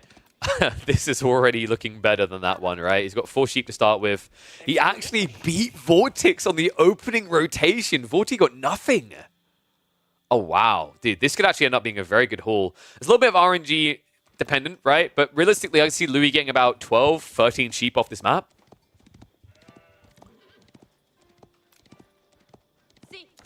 And no, Dry River was the one. So Dry River was... So you had Rocky Canyon, which is what this one is. See? You had Rocky River, which is the combination of the two. And you were thinking of Dry River, yes. Dry River had little ponds on it with fish in, but so did Rocky River, which is the one that was on map rotation. Not in the tournament, but in pubs. Whew. So, Jeanne d'Arc versus French. I think Vortix, he'll understand that you have to put out a decent amount of aggression on the opening and then look for a TC drop afterwards. Especially with the way this is playing out, I think one thing that's kind of frustrating is like the sheep spread is terrible for him.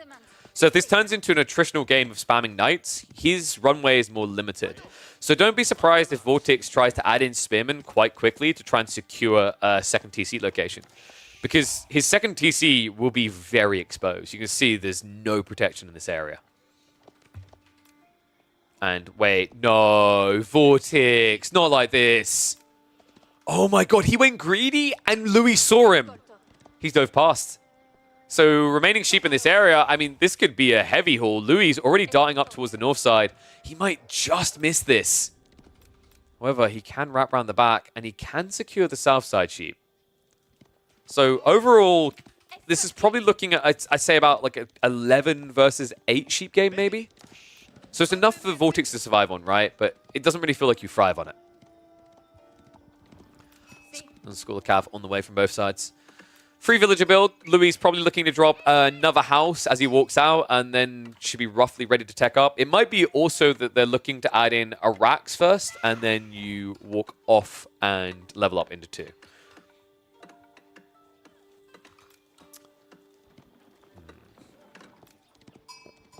Scout moves around at the perfect time, right? If this is going to be a fast second TC, Vortix would already be moving across the stone. He hasn't done that. We're not going to see the same out of Louis anytime soon. Unfortunately, his spawn is atrocious for stone gathering. Both of them are pretty rough, but I think Louis is even worse because it's forward spawning.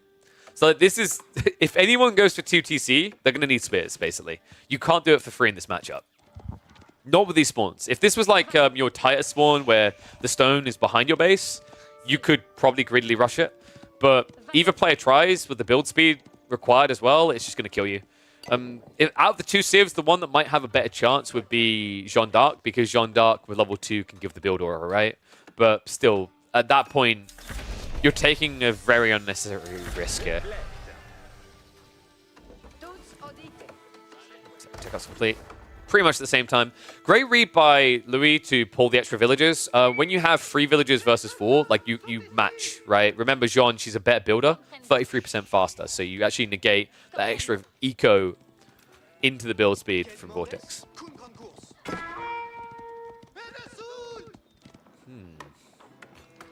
What do you think, guys? Jeu de le français or jeu de le Jean? 1's for French, 2 for Jean. This matchup to me, I think micro can define it. Like, you can actually win if you're good on micro. If you're better than your opponent. I think that this one to me is more of an outplay than just an outright, oh, GG, you fed.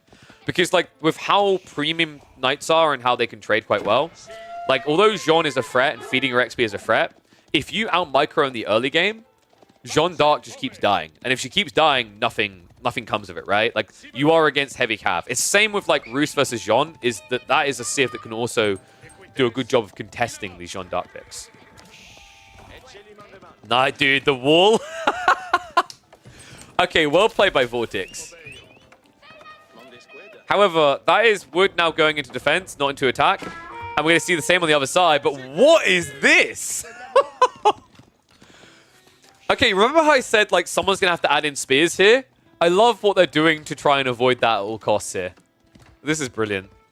Interesting part to me is the way that Louis kind of maybe overexerted. This is an unnecessary wall, right? Like, you could have walled here and then walled to here, and that would have been enough room for, like, 8 to 9 gold workers on the left side there. Same as what we've seen Vortex do. Like, Vortex was more efficient with his walling.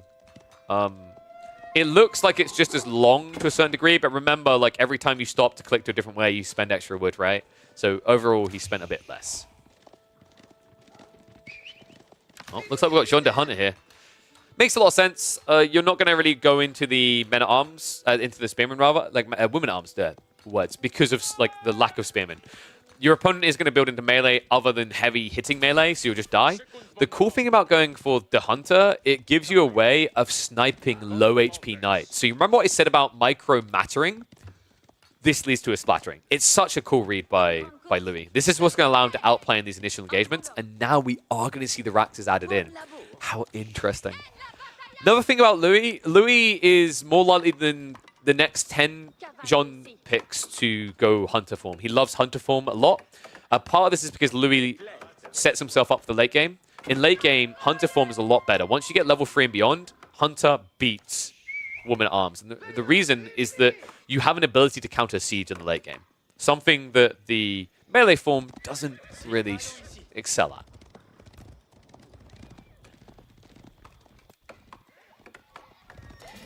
For Vortex. Has got the knight advantage for the moment. Eco lead is extending, remember. That's because, of course, you convert one of your villagers into a military unit with Jeanne d'Arc's faction. And then on top of that, you also have the situation where you have to contest a faster production speed of the French. Dude, I love these little strategic walls from both of them. It's just making sure that you see your opponent quick enough to react to them. Meanwhile, Vortex went for an expensive investment into an outpost. Did at least secure Pumbaa. That's also 25 XP removed from Jean. So Louis' goal here should be to, what? Defend with spears and move out with knights? That gets you mirrored. I wonder if he gets overzealous here, a little bit ambitious, and decides to attack with spear and knight. It's pretty cool if so. Also, keep in mind, like, Louis, he didn't go for the School of Cavalry drop with the Consecration, so he's not saving as much resources as sometimes we see, because he doesn't want to keep pumping knights non-stop, right? He's prioritized the villages being cheaper. Long term, it's better because you're not always using the School of Cavalry, but compared to the short-term savings, it's worse. That's going to rotate. Dude, I love this. Like, this is the problem for Vortex, is you get seen coming because you have to rub up against the walls, and that gives enough warning for Louis to back away towards the TC. Just a great read there. And it's going to allow him to now go on the offensive. Remember, he does have that Divine Restoration, so ignore what you're seeing in numbers. For a start, we got most of the knights not here, and also when that clash comes in, one side has a burst heal that the other does not. A lot of arrow damage coming in for the Divine Arrows. Another interesting thing, by the way, Divine Arrow, if you garrison and a Divine Arrow's tracking, it's divine, okay? God struck you. You can't dodge it. It still hits people when they garrison. So You're not safe, even if you think you're quick enough. Vortex waiting for the Knights to get back here. The way this is split is worse for him, though. Dude, Louis, on point with the micro, is going to expose Jean for a moment there, but now the spears can go in for the attacks. Smites come out. Divine Restoration is going to be used. Good peel back, but it did leave him a little bit exposed. Spearmen are being ignored, though. It looks like Louis is just have to pull away. Good micro there by Vortex. A little misstep. Louis, at one point there, he pulled about 5 of the Knights back instead of just the injured ones. Second wave is going to scare Vortex away, though. Louis just trying to absorb damage here. He knows he can actually heal Jean off if she gets hit a few times. These XP trades are important. The second wave's so much better now for Louis. Vortex, it's 5 Knights versus 6. Once again, Jean goes to the back of the formation. Now, usually this is a bad thing, but because he can't insta-sniper, it means that Vortex is just going to do, like, repairable damage, right? So it sucks for him. That was interesting, though. I think Louis, he microed halfway through that engagement, where he looked to pull one of the injured Knights away. He pulled away 1 half-hit Knight and 3 fairly healthy ones, and idled them out for about 2 extra strikes of Vortex's Knights. That gave an edge there, but the thing that recovered for Louis, I think people are asking, like, why was Jean not being targeted? It's this little plus right here. At a stage in the game where you're probably not going to have Chivalry yet, right? Because you haven't taken the fight. Chivalry already exists for her. So she's a very tanky unit. If you can't kill her straight away, it's wasted effort in a game where you're neck and neck.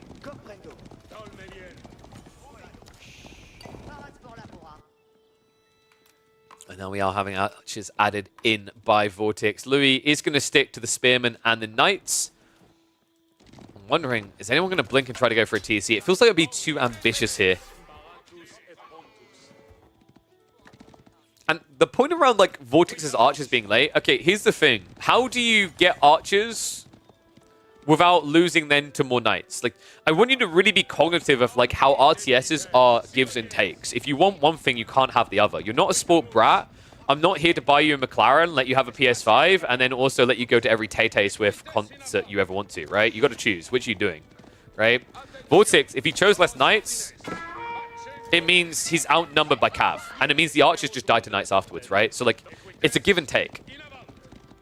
That's what I mean by these battles are about microing, because the first skirmish is just going to be a Knight spam on each side if you're trying to contest.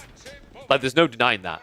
I think both players got a good piece of it, though. Vortex, the opening was really impressive from him. Well, no, I'd say that even on the opening, Vortex took a good stride in the mid, and then Louis closed out the fight better. So, like, they are a little bit closer, but the reality is, like, because of a fight like that, you have actually just fed a lot of XP over to Jean.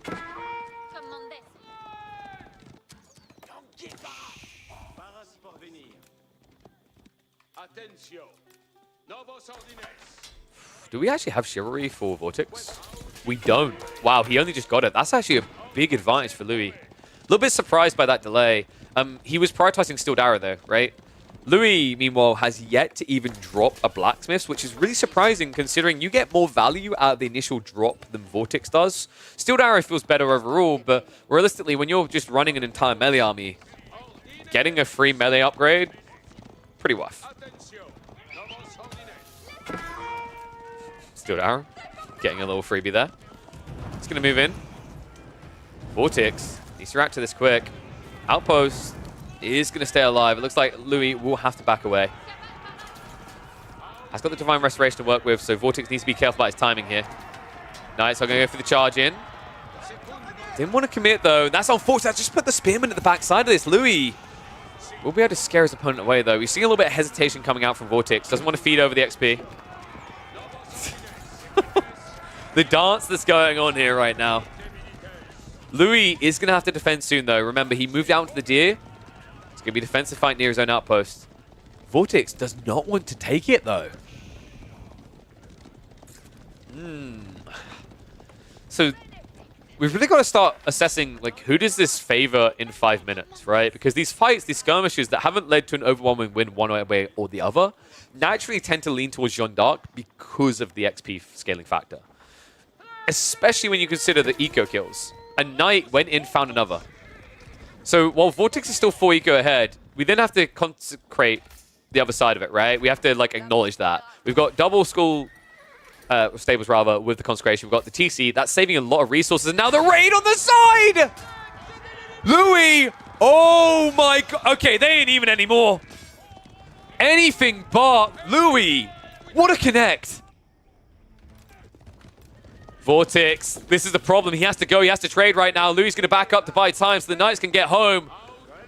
And this should be the definitive moment. Vortex caught going wide, going greedy. This is the weakness. He was gathering on the right and the left side, and now his only option is to go in. He dives the base. Spearmen are going to pull back, though. Louis on his way with the Knights. This could connect a perfect time here. The archers are about to be cut off. Dive continues. Walls are a problem here. Vortex, once he goes in, he cannot get out. Spearmen are going to have to turn around and start defending this, and there it is. They're going to get the stabs out. In with the clash. Target fire comes in on Jean. Has got the Divine Restoration to work with, and is going to pump it. And that's going to buy time. The Knights come in with a follow-up. Vortex, despite the military lead, now has a problem. Archers are going to go for it, but Sean Dunk gets level 3! That's it. No way. GG. Louis, the pitch-perfect patience at the very end, getting the level 3 to deny even a kill on Jean, takes what many people would expect to be an unanticipated victory in a best-of-3 over Vortex. And what a way to do it. The way they drafted, the concessions made in game number 2, Louis accepted that was going to be what it was going to be. But, you know, some questions will be asked about this series afterwards. Why was the Ottoman pick allowed through? You know, other people were asking, why was the Delhi not picked in that final game? Because of the grind factor. When you're talking about the French versus Delhi matchup, we've seen recently that's a lot closer than it appeared. We even saw Lucifron able to beat B in that matchup. So, you know, when you add in the Jean factor instead, you've got a whole new level of threat. Just a smart read by Louis to stick to his guns and not blink. Had he gone HRE versus French, I think there's a little bit more frustration on the map for him. But Jean d'Arc versus French, that's something that is purely about this skill and the micro. And I think what was really impressive in that game, we saw at multiple points from Louis, the patience to wait for Vortex to play both food flanks, the patience to wait to return home and take that fight, edging towards that level 3 for Jean. Magnificent details out the Chinese player. It's why he's been on my list to watch for a long time. It's why I'm expecting big things from him in this tournament, and a big win there over an absolute powerhouse like Vortex.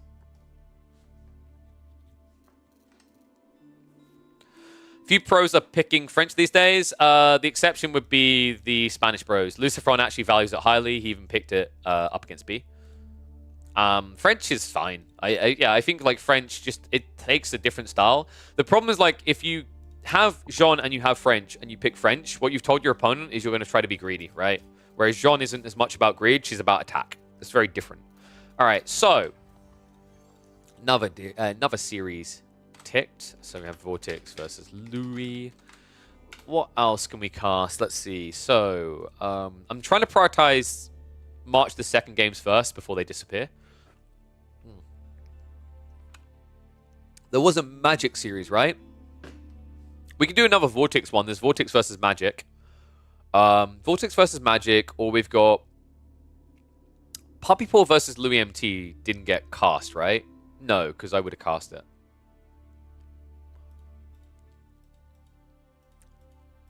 Or we can do...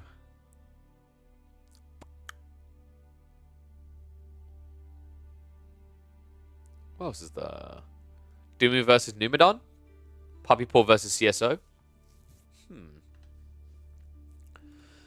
I wouldn't know, Hymen. I didn't look. I want to watch the Beastie games. Some of them, anyway. Yeah, I done a rare thing. I spent the day away from my screen. Spent some time with my daughter. So I didn't actually watch the live games. Puppy versus CSO? Oh, we can do some Puppy versus CSO. I think we do like Puppy versus CSO, and then we'll do Vortex versus Magic. Will be a good way to go. So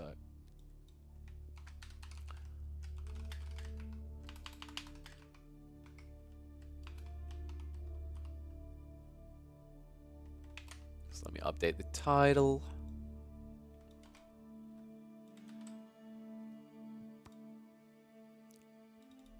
And then let me get the draft ready as well. So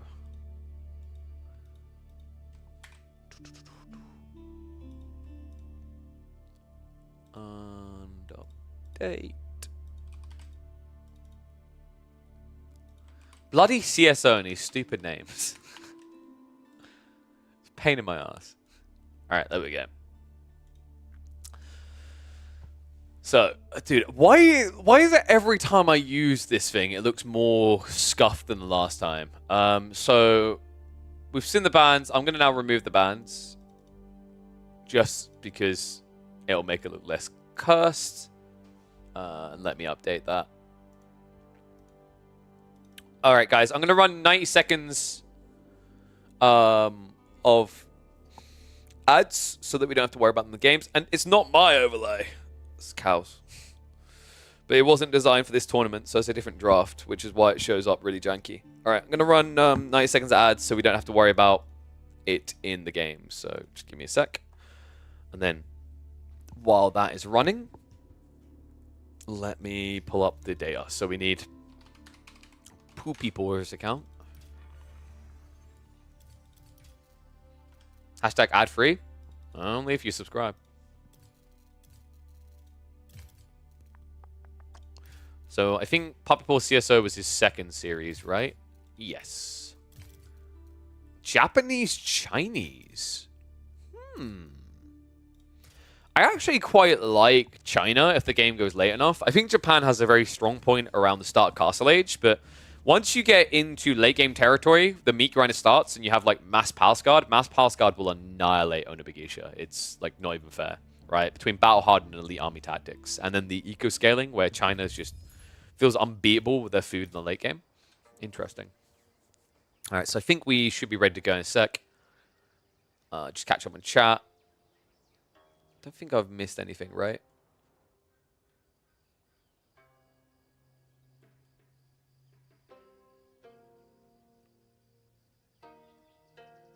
All right, we're good. So, let's get ready for another series. Doink.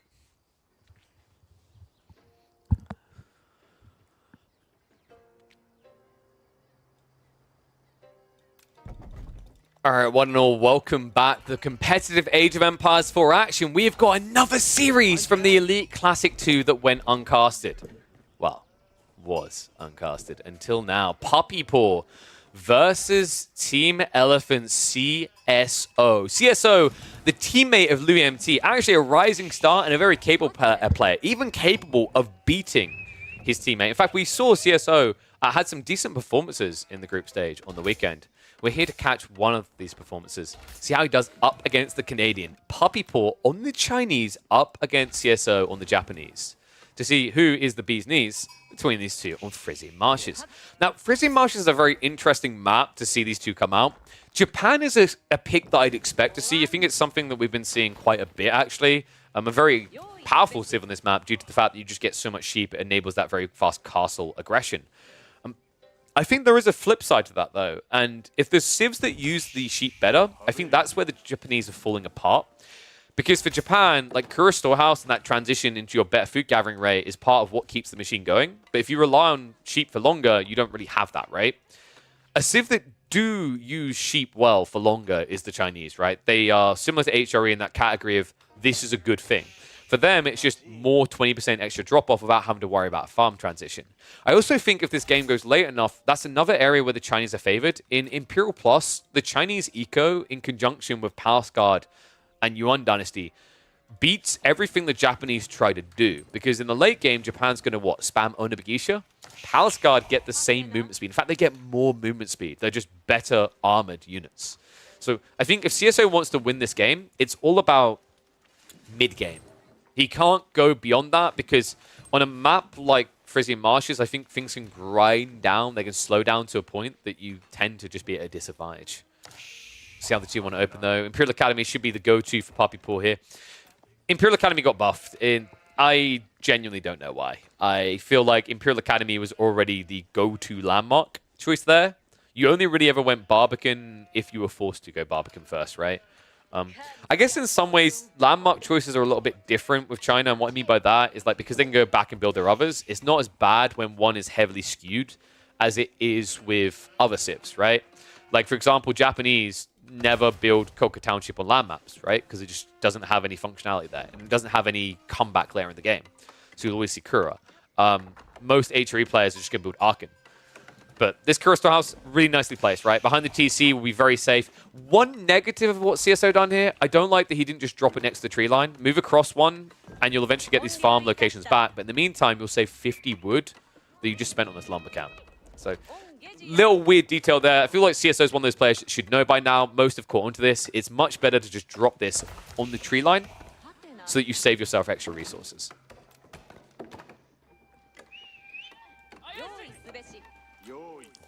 We're not seeing any stone priority, so probably going to be a fast castle build. I mean, the fact he's already chopping on the tree line is what's having me question his intent here, because usually if you're just going for a fast castle build, you can thread the needle just on the straggler trees, right? You don't even have to worry about dropping a lumber camp. But when someone drops a lumber camp this early, it usually indicates horsemen.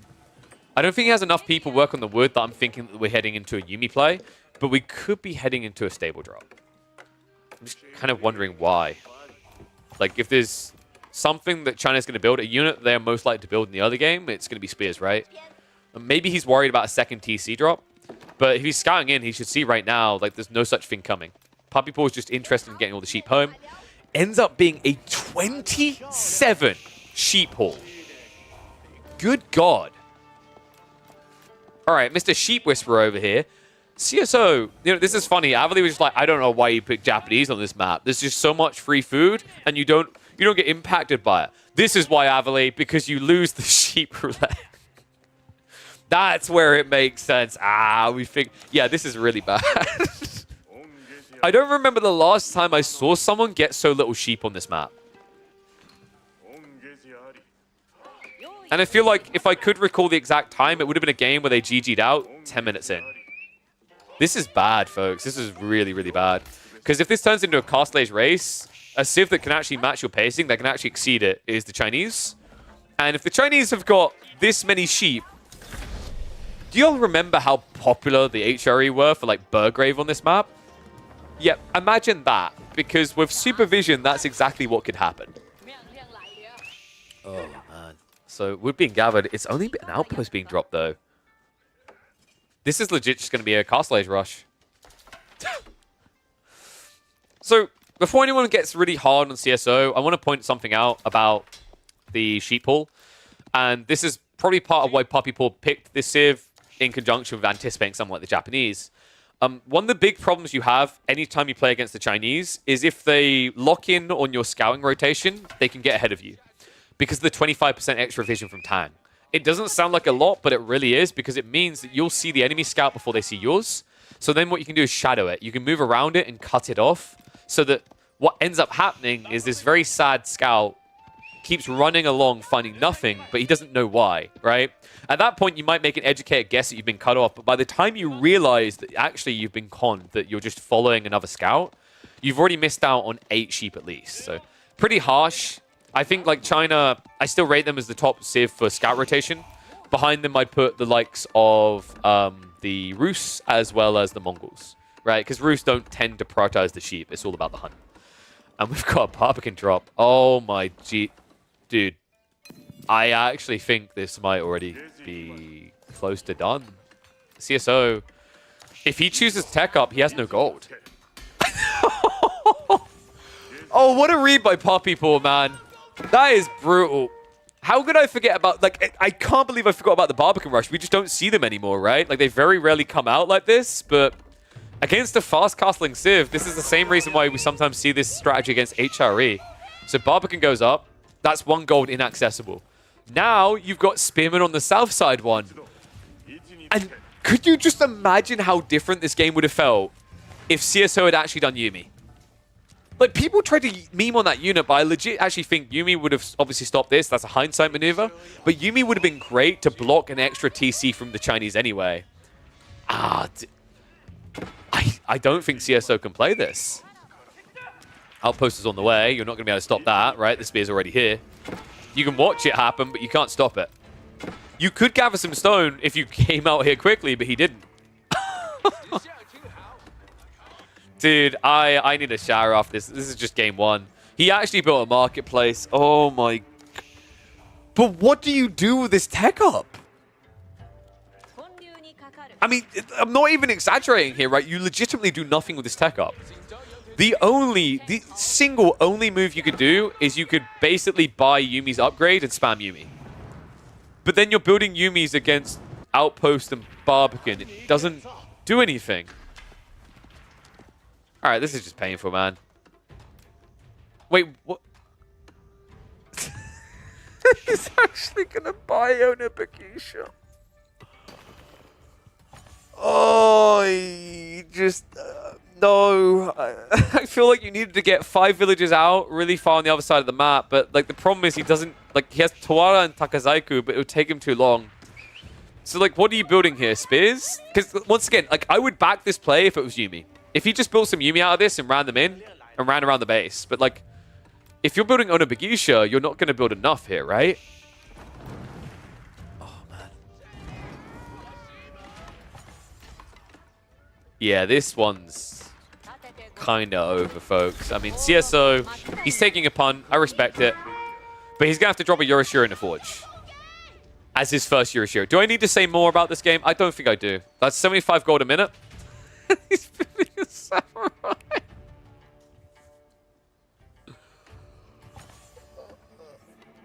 Please just go game 2.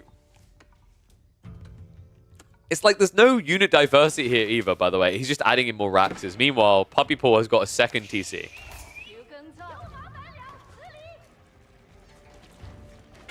What I want you guys to realize, like right now, why is CSO doing this? Because, guys, imagine if he comes back in this, it'll be the greatest comeback of the Elite Classic 2.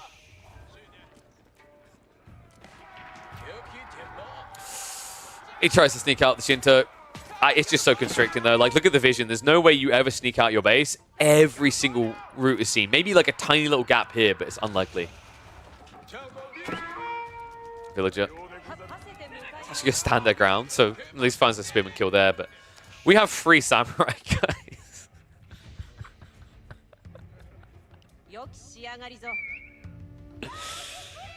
Oh, CSO doesn't even know what he's running into yet, does he? No, like, believe me 100% when I say this is a full punt.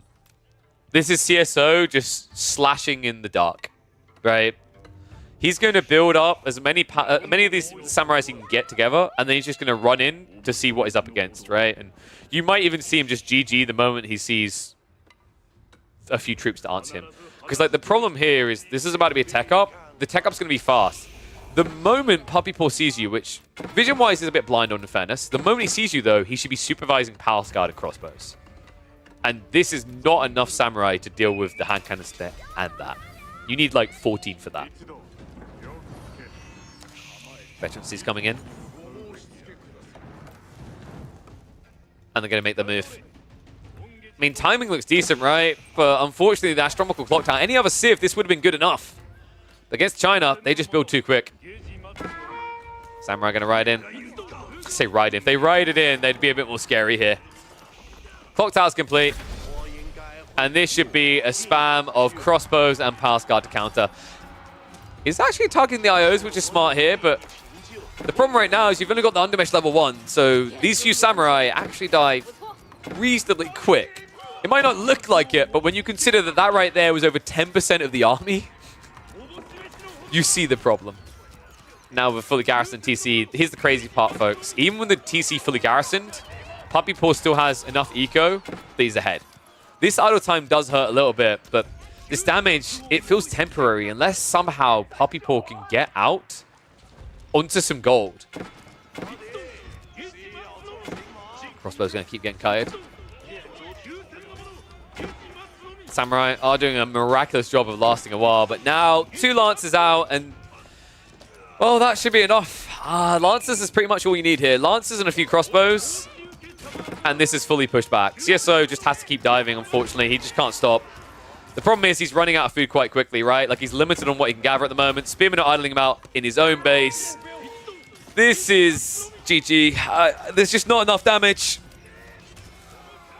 And this Samurai cannot answer the 2 heavy cav units anymore. So A nice idea. I appreciate the attempt to recover this by CSO. He has now got Rams finally on the way. It just feels a little bit too late.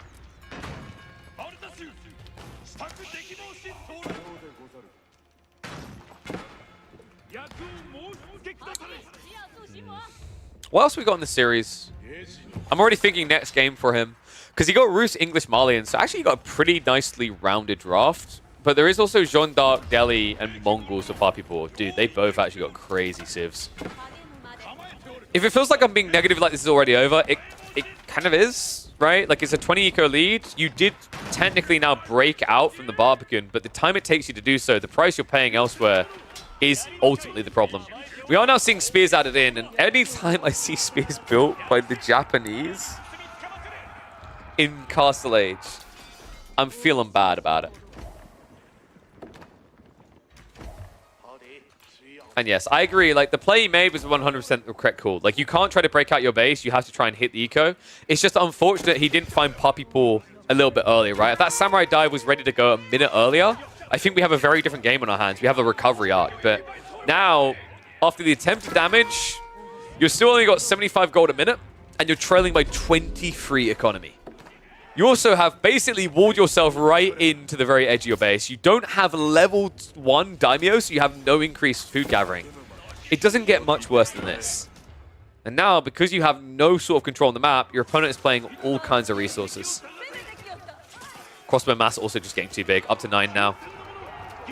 If this was mass owner Bigisha, maybe, but it's not. And GG's going to be called. So game 1, you filthy little Barbican Russia. It gets him on the board. It gets him to match point.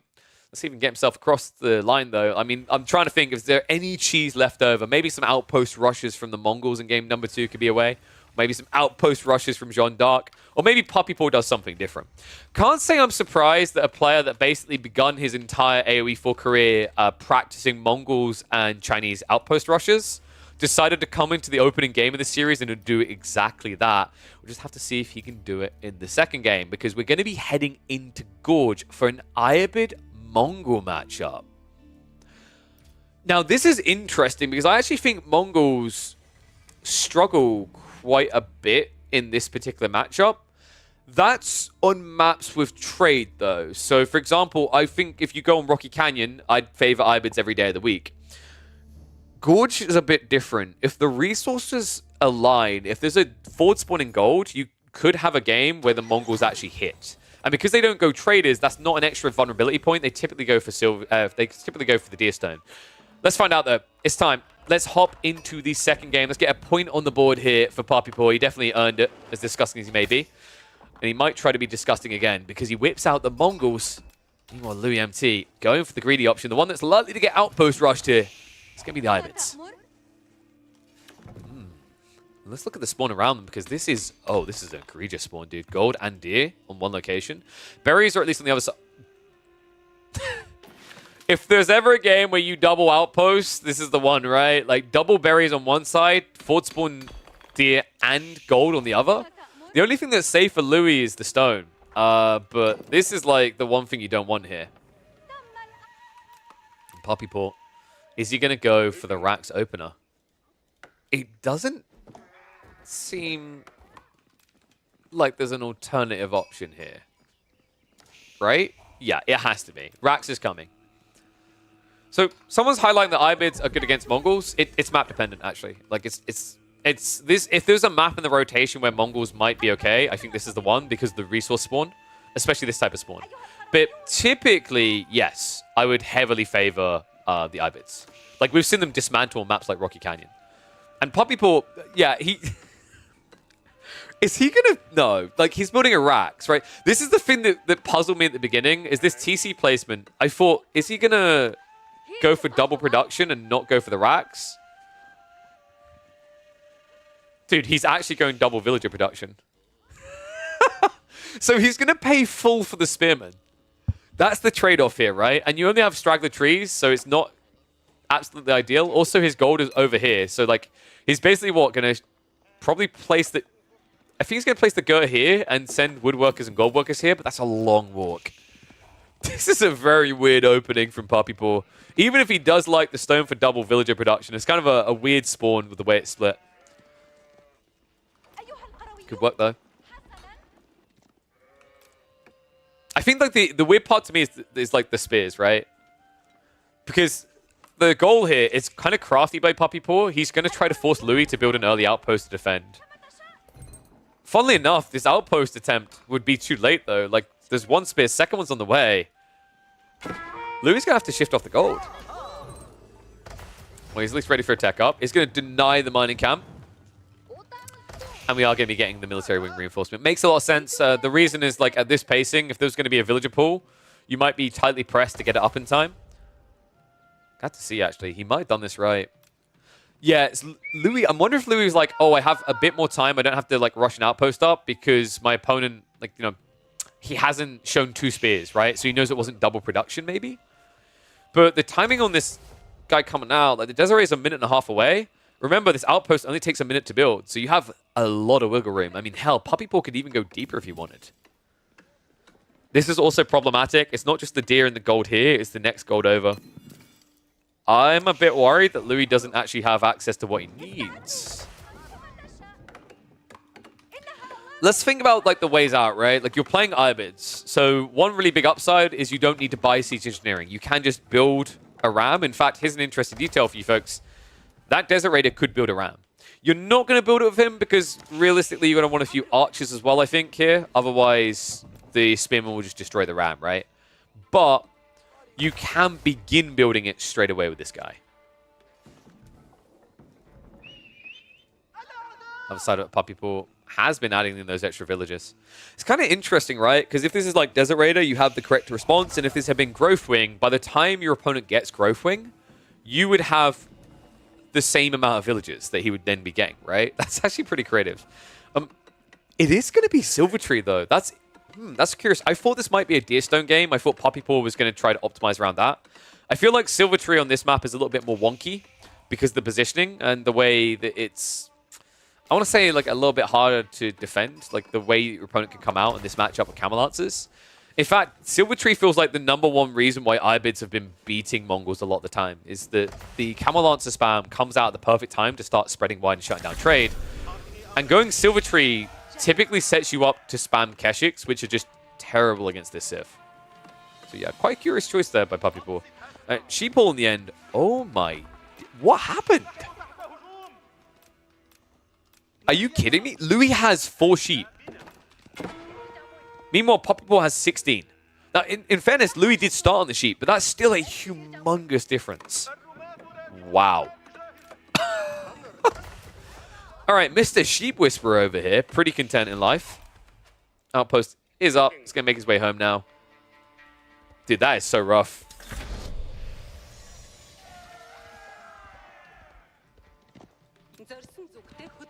So someone's like highlighting the sheep have been a big swing in this tournament. In a few series, right? Like, I still remember the Bee vs. Beastie series that felt like the first 2 games were defined by that. Personally, my take is like, I'd love to see them just try and I know it would flip the game in a big way, but try and just figure out an entirely new way of handling sheep. So I don't know what way that could be, because I was thinking like once upon a time you can maybe spawn a few sheep at a person's base every X minutes, like a shipment arriving, but that's got its own negatives. It just feels like in general, to me, the sheep element, the way it's been built into the game, it's very hard to now remove it. It's become a necessary component, but I don't think that's a positive, in my opinion. I think like the sheep RNG is one of the biggest frustrations that players can have about the game at the highest level. Now, you can argue that it's just like, it's a mutation, right? Like, if you get a lot, you get a little, it changes the way you play. But we've seen games where flat out, it makes a game unplayable. And if your opponent sees it, like, I think the highest level, the thing that's going to force a change with the way sheep spawn is top-level players have started to realize what the sheep advantage means, what they can do with it, right? Like, when your opponent has, like, a 75% sheep lead, we've seen games where they just turn it into a Dark Age spear spam because you have to match it, and then you lose because of it.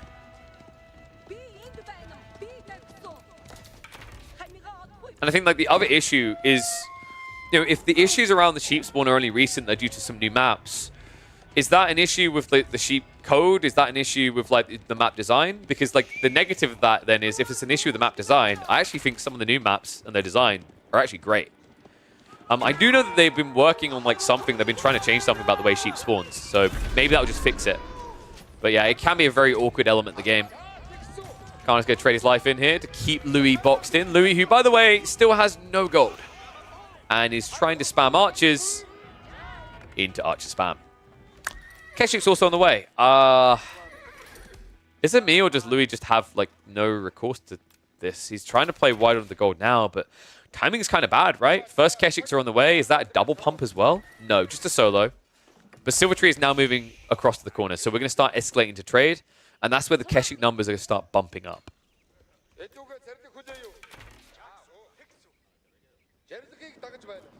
It's going to be a TC drop. Okay, so Louis, that's an interesting way to try and recover this. There's a lot of value in this corner as well, to his credit, right? He's got deer, he's got gold.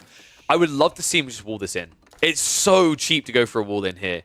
That's actually a really sick position. Everything else about this spawn to me is kind of rough for Louis, because although the berries next to each other seems good, it's a negative against Mongols. But this corner spawn might save him. Archer count is still a problem, though. This is the negative, right? Like, you just chose to build a TC. Think about how many more archers that would have been. That would have been 8 more archers. That would have given you the advantage. Desert Raiders are going to be a pain in the ass at least, but one of them's going to go down. Keshik are not great at dealing with Desert Raiders, by the way. You don't want to use them to contest this. Ideally, you want to just keep a few archers at home.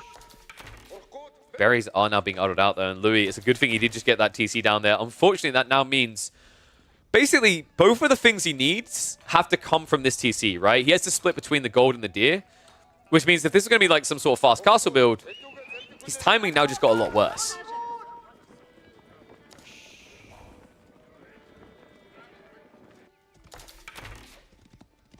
Wall's now on the way. One rough part about this is archers can still idle the gold from here. The good news is that Puppy Paw doesn't know, right? His Khan only just respawned, so he's not going to see it for like another minute at least.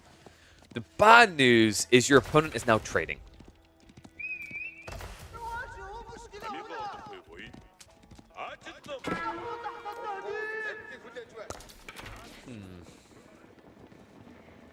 I feel like Puppy Paw has complete monopoly on the military influence on this map right now. I love that the Desert Raiders are still trying to be active, but it's just so difficult from here. In fact, wait, am I seeing that right?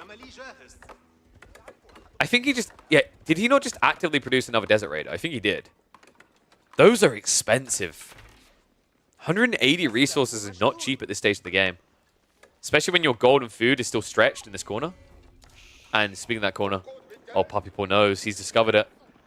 Archer's going to move in. Might be able to get 2 villager kills. Louis, let's react.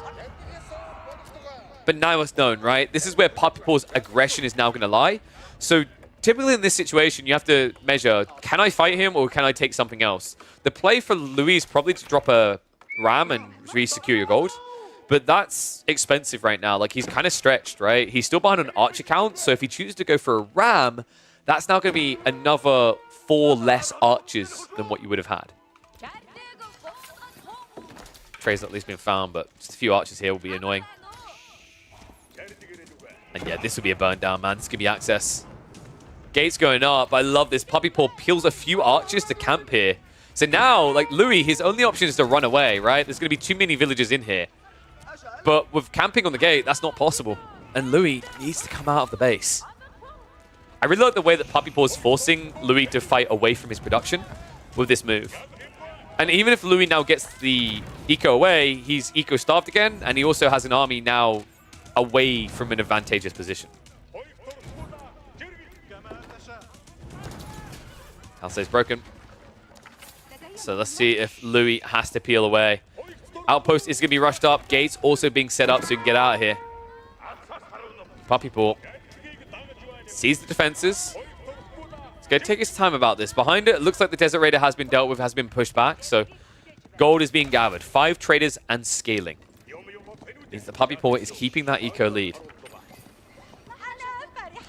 No rams yet, right? I don't think we've even got a blacksmith, which is a bit surprising. Steeled Arrow will be on the way soon, though. Blacksmith now being dropped.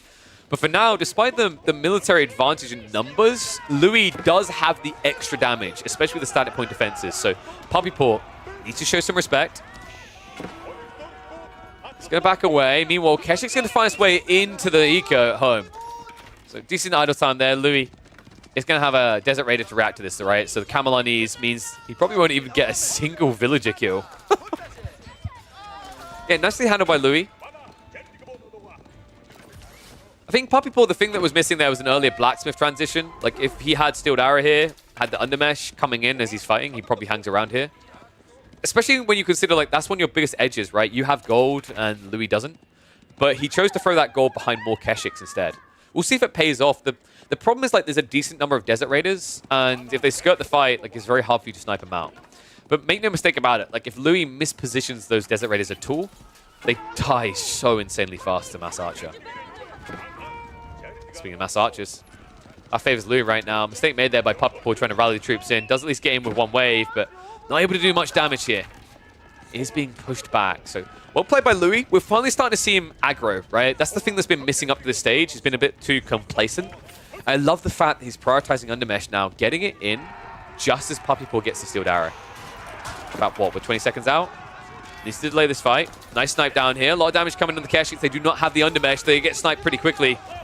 Those Keshiks, they're basically just tanks at this stage, right? The Camelonese means they cannot actually kill much. But the Archer Mass for Puppy Paw is pummeling here. Louis just has to retreat back home. That's now what? A 10+ Archer lead? And Louis, because he went for these Desert Raiders, he doesn't have any solution to this. This is officially becoming a problem. Oh, I'm a bit worried, actually. Louis, that was his time to try and take a fight. If he can't now get out of his base, with Undermesh coming on the other side, Puppy Paw, like, this lead is still a problem, right? And it's going to remain a, like, equal trade problem. If that happens, raw numbers don't lie, right? So I feel like maybe the best thing Louis could do, yeah, peel these Desert Raiders and try to cut reinforcements would be a solid shout. It's difficult because if it's like a group of 6 or 7 archers, you're going to trade badly, right? But if you find them trickling one by one, different matter.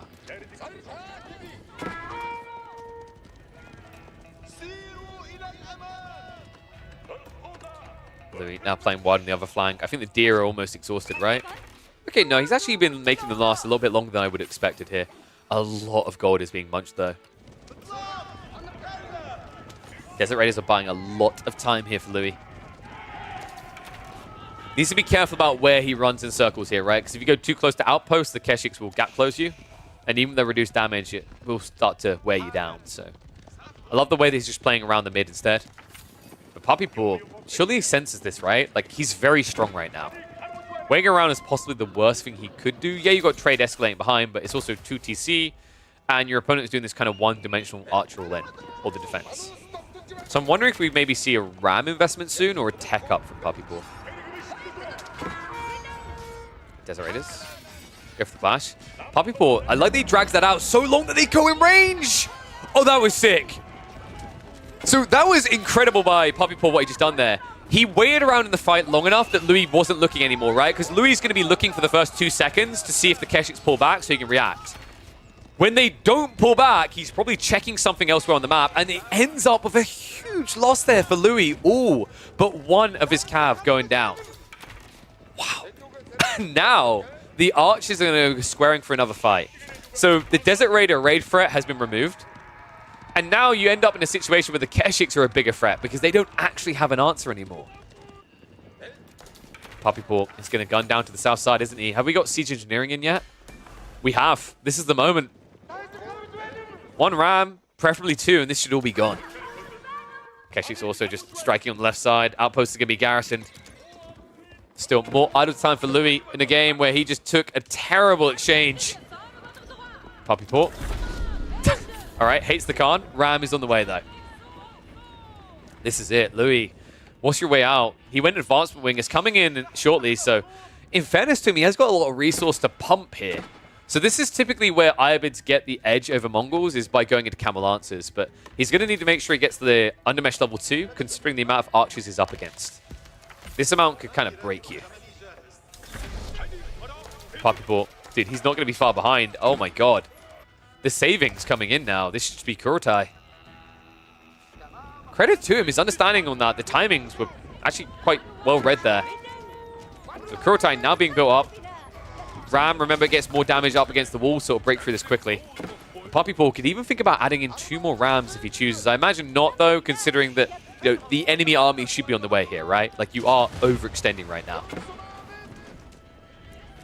Rams going to start moving in. Archer Mass is on the way. Veterancy coming through soon for Louis. An opportunity to strike back is on the horizon here. He's got 5 Camel Lancers now out to play. In fact, they should be looking to play on the flanks, but I think instead they might be heading over to the main engagement. So Puppy Paw reads it right, backs up. And looks like we have got a skew of the original gold. So well played by Louis. Gets a little bit of space here. Although maybe not enough. Keshix riding in. Villager's going to get hit. Louis quick to pull away at least, but that's going to be idle time on the gold. He needs a lot of gold right now, remember. He's going into Camel Lancers. He wants to hit into Dervish as well. He probably wants to consider Golems also. Just all gold. Puppy Paw going to keep retreating away from this for now. Camel Lancers, of course, will always gap close you, so turning around before they strike the charge doesn't really make much sense. He's going to allow more than to catch up, right? So instead, he's going to rally the Keshix over here, make his way home. Kurultai is really far back, though, so it's not there as a damage buffer. Instead, it's just going to be fighting full feudal into castle. Yeah, I don't like that. I think Puppy Paw, like, bringing the Kurultai forward makes a lot of sense here. That attack, damage, and healing essentially gives you, like, a Castle Age light effect before veterancies get through. Instead, it's going to run all the way back underneath the TC until he gets some range. Kurultai is finally packed up. I feel like this should have been here sooner, though. I mean, if Puppy Paw had this at the ready when he came back to the TC, you hold this fight. Instead, there's an opportunity. Louis is going to idle him out. I love that. He blocks out the Kurultai to get a good trade. But now, in a bit too deep, Lancers go down. Keshix on the backside. Attack damage boosted up. And this is the point where Louis needs to get the hell out of here. The snipe 1 or 2 traders on the retreat, but that's going to be heavy losses. 36 archers to 25. Louis, I think he misread how deep he could go here. I mean, Puppy Paw kind of baited him in with a suboptimal Kurultai placement. He gets the Bream Room when he needs it. Veterancies are now in. Keshix are now upgraded with the Step Lancer. This is where we're expecting Louis to go on the flanks, right? Like, this is where you play left and right and you try to shut down the trade. And Puppy Paw's reaction should be to get Spring Order placements in on the outposts to dent that. This is cool, man. This was a very weird early game, I think, for Louis.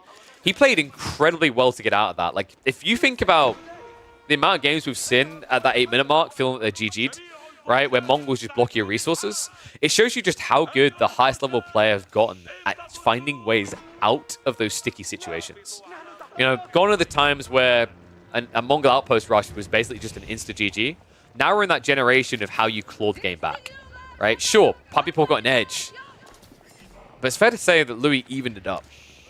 Now he needs to try and take a lead, and that's going to be on the back of picking up these relics. And also needs to start looking with the Lancers. Love the Manjanique detail coming in. Puppy Paw right now does not have a solution to that. He does, however, have Siege Engineering. It just isn't the improved variety. In fact, wait, the timing might be perfect for this. Louis, oh my god, he gets caught building it! Archer's moving in, the Kurultai effect. This is big. Even with the +2 ranged armor, the Camel Lancers take a lot of damage. He just sticks on top of him! Manjanique getting some shots out, but they might not be good enough. What an insane trade from Puppy Paw! The Manjanique can hit nothing! This might just break him. Manja goes down. Crossbows have now arrived. Camel Lancer count is non-existent. And Puppy Paw finds the perfect time and the perfect way to strike. Oh my god, dude, that was so sick. Louis MT with a Desperation Manjanique a little bit too late here. What an insane read coming out from Puppy Paw. And now it's thumbs up heading towards the enemy base. No Siege Engineering improved behind this, sure, but I mean, with this amount of archers and the Kurultai power behind this, it should just be a consistent dive, a weave in and out, while he preps a better unit comp afterwards. I think that might be the most valuable throwaway of like a massive archers in Castle Age I've seen in a long time. Like, the goal of these guys was to trade out the enemy army, and he found so much value out of this, and he parks the Kurultai in the base. Dude, this is it. I just don't know how Louis meant to hold this anymore. This is just wave 1. What's coming next is so much tougher. In fact, look at this. It's monsters coming over the hill. Keshix against a lack of Lancers here. And Louis MT running out of options quick. What a timing attack by Puppy Paw. What a series by him. Dirty in game number 1 with that Barbican, but this is how you execute Mongols, man. The details that mattered so much. This was a really impressive game by both of these players. Game 1 was, we don't want to talk about it, but game 2, although Louis now is on the ropes, it's the way that he finds himself there. It's just outplays, right? It's reactions, the correct reactions each phase of this game that gets Papipo to the verge of victory. And I think with the army being cleared up, this should be the point where Louis is going to wave the white flag. There's not really much to hang around for anymore. It's not the end of his road here. Remember, this is a group stage, so it's a round robin. And I imagine trying to stay on this game too long is probably just going to tilt you for your later series. So awesome series coming out from Papipo. Means he's on a clean streak of 2-0 so far in the group stage. Dude, that was a sick one, actually, out of Papipo. What a cool game. I just need to quickly name those series, actually, because I forgot to name the last one. Wait, did I just click the wrong series? Oh my god, I did. Wait, how did that... You're right, Don. How the Oh my god, I misclicked, didn't I? Alright, I'm going to have to split it. I'm going to have to puddle these together. I'm a muppet. Alright. I guess we're doing 2 of Papipo's series. Where did I... Oh my god, dude. It's because there was 2 Frisian Marshes.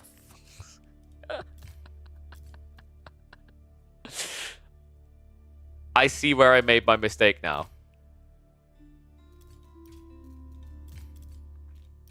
I see very clearly. Ah, dude. I see where I made my mistake. Alright, I'm an idiot, guys. What happened is because Papipo's played so many games, I looked at the first custom game, and I was like, oh, 2 up from there, because like I clicked the Frisian Marshes one and it was CSO. So then my brain was like, no, that makes perfect sense. Yeah, let's go next. No, it's not. It's... Game 1 was on cliffside between the Delhi and the Rus for CSO. We're going to go back and fix that now. Dude, I fucking hate this trash match history system. It's so annoying because, like, you look at it, you're like, oh, yeah, no, that's, You, like, look at it and you say, okay, no, this makes perfect sense because you see the last custom game and you're like 2 up, right, to get to the next one. So my bad, that was a mistake. We saw game 2, which was a cheesy Barbican rush between Puppy and CSO. We're now going to move in for the first game and recap what happened there to get this right. It's actually going to be a Rus-Delhi matchup. I'm probably not going to upload this now because it's going to be a bloody mess. But what we'll do the Papipo CSO, and then we will look to do the Louis versus Papipo series. And I'm going to then have to stitch them together in the most painstakingly annoying way possible. What a pain. Sorry about that, guys. It happens. Okay. So instead, we having a look on Cliffside. Cliffside, Rus versus Delhi, dude. That's like a very strong map for Rus, I think. Be nice if you could have a folder system in the search. So yeah, dude. Like I actually think it's very frustrating that there's not something more elegant. Like so here's the thing. Have the match history as it is, but also have a download replay option. You know what's very, very nice when I was casting all of those Stormgate games? Is that people uploaded their replays and they listed the names. They listed, they put the blah versus blah, and then they put game 1, game 2, game 3, right?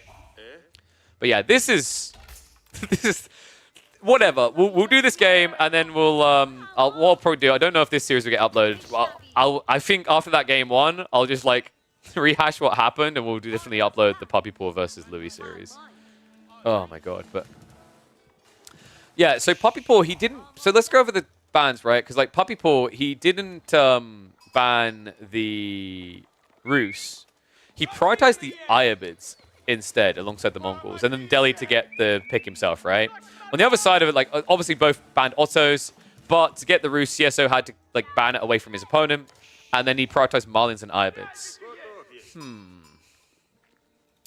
It's interesting because I think Rus can beat most civs on this map because the Kremlin in the fort is just really way too strong. I don't think like Delhi is one of the ones you can't necessarily beat. I'd say like these 2 civs on this map in particular, it's a fairly close matchup. I'd say it's more based on the skill of the players. So should be a fun one at least. Let's hit the fast forward for the first few minutes. Could get the Kremlin build coming out the forward. This is what I'm talking about, by the way. The vision you get over the area, it kind of constricts the opening of the map. The downside is he didn't build it closer. I feel like you could have built the Kremlin here, and you still would have been in range to influence the wood, if I'm not mistaken, because the range on Kremlin is quite big. And that would have been quite nice, because then you're blocking out the central sacred site, blocking the short route, and then you can just kind of like get a short wall here, so there's no backstab coming. Then you don't have to worry about this protecting everything. But I think the worry for CSO with that format is that it would have meant that the left side gold wasn't secure, and he doesn't want to play here because you can't mine over a cliff, right? Okay, so TFE on one side, pretty standard play. Like I don't think I've seen more than one Dome of Faith build that looked good. And what in the wait, dude, is he is he gonna try to outpost rush him? What? What am I witnessing right now? Like, he's actually going for an outpost early to secure the sacred site. Okay, dude, that's Giga Brain. Like, you can't stop this because of the Scholar. That's crazy from Poppy Paw. What? That's actually such a wild opening. I'm not sure if it's entirely worth it. It's very creative. It's definitely a way of making sure that like the initial troops can't come out and annoy you. I think the reasoning behind this is like a big part of why Roost looks really good on this map is they either Kremlin drop the openings, the short route, or they wall it with palisades. By going for an outpost early like this, Poppy Paw stops him from walling it, right? And also, you know I talked about the vision you have? Like, look at the insanity of this vision. Poppy Paw now has similar. He can see you on the short route. That's such a funky build, man. And that's going to be what? Blacksmith follow-up, and then we're probably looking at stables. I think you just still go standard stables. Like, your opponent should be doing the same. CSO is also moving out into the stone. He should be able to get this for free up in the north side. The Ghazi timing is going to be way too late to block that, and this could easily be like a board deer location we're looking at. In fact, I even like the idea of just like maybe dropping the TC... Dude, if only there's like this deer missing, you could drop the TC here and pull the boar in. He might have to go a bit wider, which is definitely a lot more risky.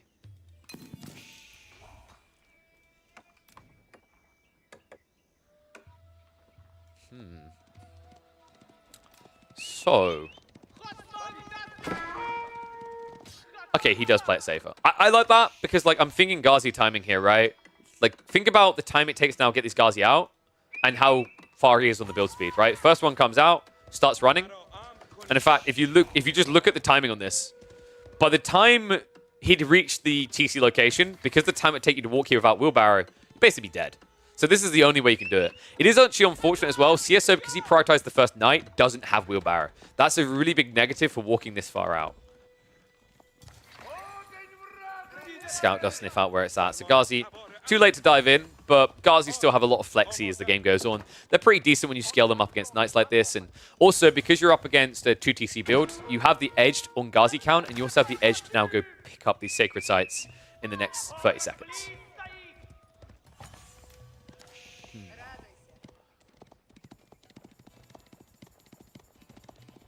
And no, the tournament is not over. These are the games from the weekend. The tournament ends on the weekend of the 24th.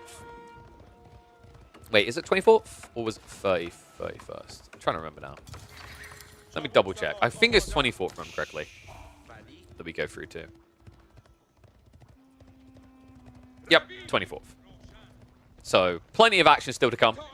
It's just, the thing that people need to remember is that there's 25 games going on each weekend day. And only 5 or 6 of them max are getting cast a day. So we're looking to fix that. Ghazi count looking good. Love the spin and follow-up. You'd think it's bad because you're up against like the archers that will come on the other side. But because your opponent split himself, he doesn't have the resources to build knights and archers yet. And this is actually turning into a, what?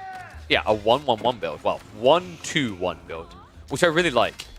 Against this Civ, it just makes a lot of sense. You have to remember your archers are better than theirs, right? And the gold trickle is going to allow you to afford this. In conjunction with the fact that once you have some map control by dealing with these knights, you have plenty of food to keep you pumping.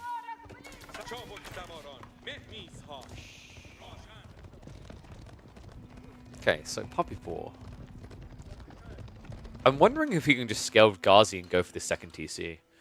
It's a bit dicey because the Gremlins... Okay, no, he won't be able to.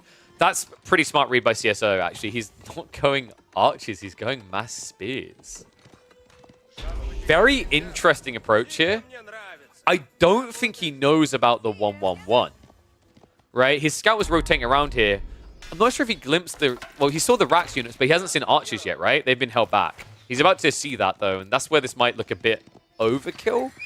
But in a way, it feels necessary when you see so many Ghazi. Like, one of the big scary things of the Delhi is just how quickly they ramp, right? They can just toggle between double production on stables, double production on racks, or archery range. And it's why they're able to reach these kind of absurd Ghazi numbers so quickly.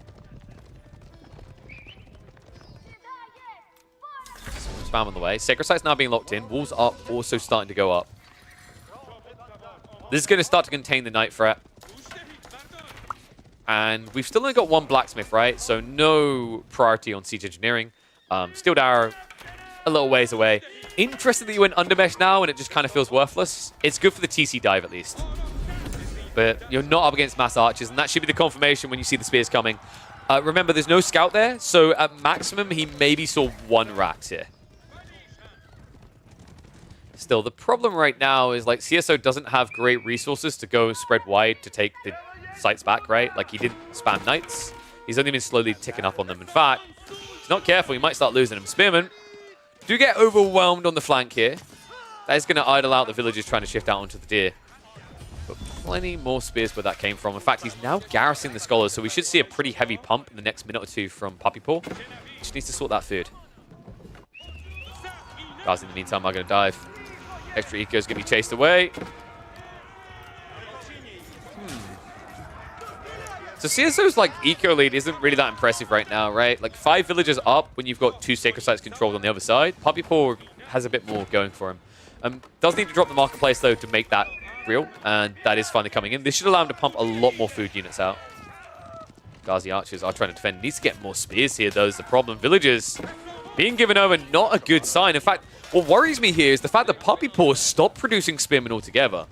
I guess he didn't see more Knights coming, so felt like it was redundant, but that means these guys just got a lot more value than they ever should have.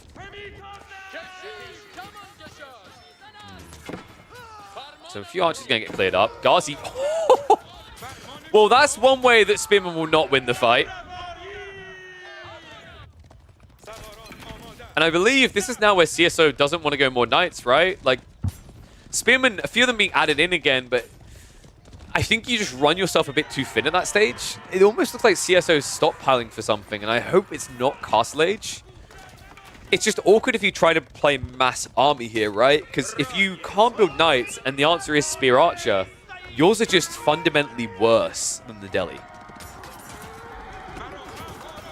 Guys will try to raid in, will be pushed away. Walls are now going up, though. He's fully constricting the map. Sacred Site's going to be recapped on the south side, and this game's getting a little bit shaky. Like, CSO does have a decent economy lead, but the problem is, like, how is he taking away from his opponent right now? Right? With these walls going up, with these being allowed to go up, rather, the problem I now see is, like, you're going to be funneled into a straight fight in the center.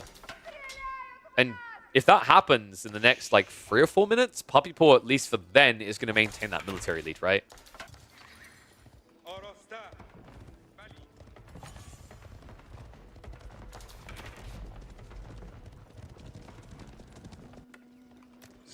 And yes, confirmed for late viewers, it was a Knight drop. He built, I believe it was 1 or 2, then he went TC afterwards. Ghazi raid. Woo. Nice lick in here. A lot of idle time achieved. Sacred Sites are now locked in. And raids at both ends. Wooden Fortress is going to be able to repel that though. Puppy Paw needs to get ready for the big engagement. He's massing an insane number of archers when you compare these two. I mean, CSO, this is such a wild build. Not just the stables detail of the TC, it's the Spearman spam afterwards. For a Civ that thrives on Knight Archer, I know we've seen French Jeanne d'Arc look really good with mass spears as part of their comp, but I'm just not sure I see Roos on the same level there. Like, without archers? Yeah. I could see this type of comp working really well against a Civ that didn't have a 20% attack speed booster. But it feels like you need to build Knights in this matchup. Otherwise, you're just worse in every way. And speaking of those Knights, they're going to get cut off. Oof. That's a heavy loss, actually. 3 Knights going down. Not a good sign. An expensive loss and not really much gained in return. Can we dive into center here? So he's going to try to decap the central sacred site. Army is on the way, though. And this could force the type of engagement you don't want to be part of. Archer mass bigger for Puppy Paw. Spearman not going to be able to hang around. So another bad trade here for CSO. Yes, he gets rid of the outpost. But he fails to get that decap. And Puppy Paw's military lead keeps building. And it's becoming less about anything but archers, right? Like, the scary thing now for CSO, more walls are going up. And you're getting into this, kind of this situation where you have to build archer versus archer to win. From behind by quite a lead. And now you're up against walls. So, like, how do you actually break through is the problem here. And also, with this many archers, it's really important to highlight that Knights don't actually reach their target before they die. Like, they just instant go. And Puppy Paw, by the way, is insta going up.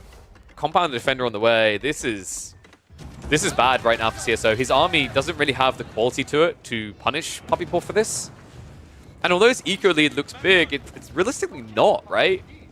With the free Sacred Sites, the potential for relics after this, it's a pretty grim position for CSO to find himself in. Oh,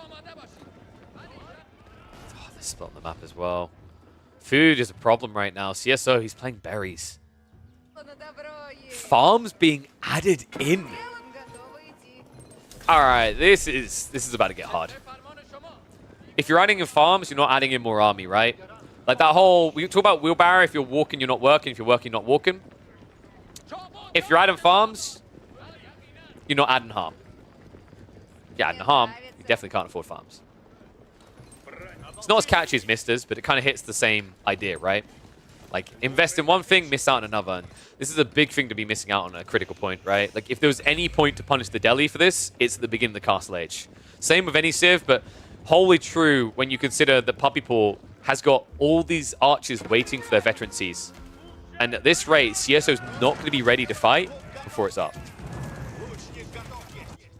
This means CSO, another raid hits! Oh, this is adding up, man. Eco lead is shrinking. He needs a fight in his favor. He needs to find someone to contest, but this is not the way to do it. Knights, once again, cannot do anything here.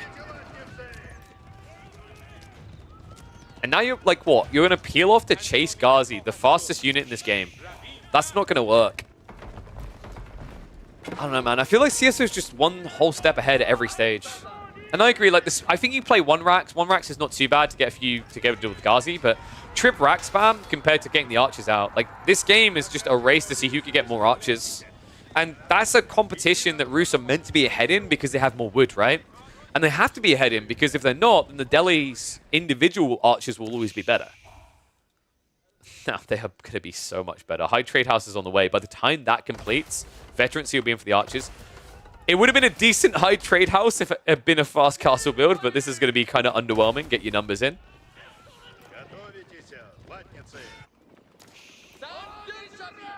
Puppy Paw.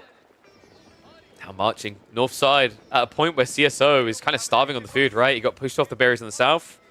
He's playing back onto the board, but against this many archers, he's not going to be able to hang here long. Ghazi also rotating towards this location. Tech up is complete. Veterancy is also now in for Puppy Paw. He could try to burn this down. I mean, it's not many torches, but it should be enough to get through this. Love this, though. CSO going in for castle turrets, that +2 damage. Might be a little bit late, though. If he'd done this preemptively, he would have had the DPS. But Puppy Paw, instead, is going to be able to strike down 8 villages. CSO, man. The Lancers now also arriving. This is becoming quickly untenable. After what we saw happen to CSO in game number 2, Puppy Paw at least made sure this one wasn't a cheesy outpost rush. Instead, it's just going to be a classic Delhi oppression.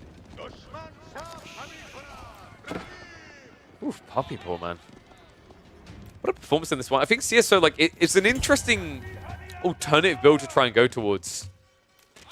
But I think he'll know after this one, this was just not the right read here. Or rather, Puppy Paw read it perfectly. In this game, I feel like this is pretty much at death's door now for CSO. He's going to lose more eco. He's going to lose his eco escalation. Compounder Defender still has things on the way, right? Like Village Fortresses wasn't actually the priority queue, quite interestingly enough. But Puppy Paw still has that Sacred Site timer ticking. And Lancers are now reacting to the Knights. There's going to be a dive down the center to try and get that decap going. But funnily enough, Puppy Paw, if he just went to the right side here, he could block this. Instead, he's looking for more eco damage, and he could find a big hit here.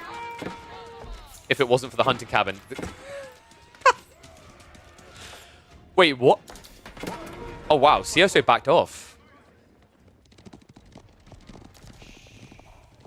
I try to avoid calling it early, but like this may actually just be it. That back away, that pull away from the Sacred Site, like that was critical. 4 minutes to go. This is going to turn into a stage fight between the two. And right now, Puppy Paw, he could afford to lose all these archers and still be ahead on military. We'll lose a few. Mango Shot comes in. I love the fact that he literally sat here with archers shooting a Hunting Cabin this entire time.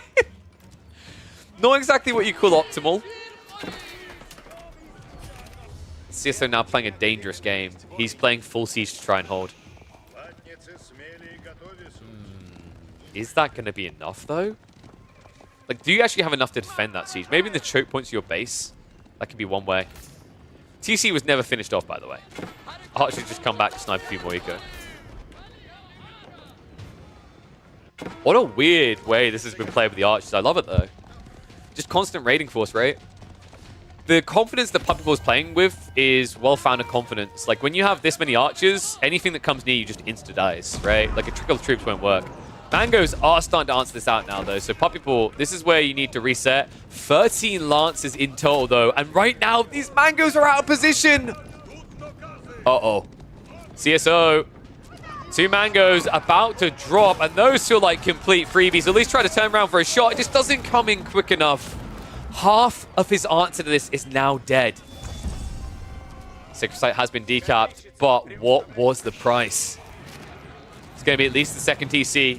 An eco lead of not even 10 in a game where your opponent has 4 relics, 2 Sacred Sites still. This feels over. Man, what a cool execution by Puppy Paw, though. I love the read, the way he was splitting the map, just kind of edging out on the flanks, right? These walls are also so critical. It's why Delhi is a pretty strong pick on Cliffside. It's just once you get these walls up, it feels almost over. And CSO, he done a good job of like finding a burn through. Maybe that's why he went Spears, right? As he knew he was going to be up against walls, but it made him so much weaker against the Archer mass. And it felt like that Castle Age, had it come in maybe 2 minutes earlier, we'd be looking at a very different game here. But what would you have been able to sacrifice to get there, right? Could you have made this work with less Spears, less Archers? So I'm not sure you could. I think Puppy Paw just played this game very well. Now CSO at death's door. We already saw how game 2 went. Apologies for getting the order mixed up there, where he got Barbican rushed. Turns out game 1 may not have been as cheesy, but it definitely felt as bullish. Cole now being gathered in the center. Archers are moving there, and that's way too many villages. 18 here.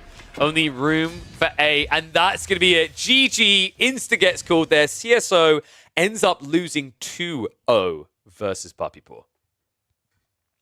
Okay, so let me just quickly check my data and what we've done with it, because we had...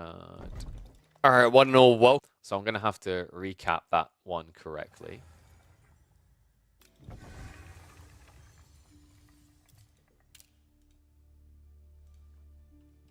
Let me name these quickly. Oh, let me actually snack on a biscuit or two, actually. Guys, what I'll do now, we're going to get into the rest of the Louis... Puppy Paw versus Louis MT series. We saw game 1. It was on Gorge. We're going to get into the rest of it. But I'm going to run 90 seconds of ads first, so you guys don't have to worry about that invading your screens in-game, okay? So I'll do that now while I also snack. And for those of you that can still hear, your reward is not an ad. It's good music. Yeah.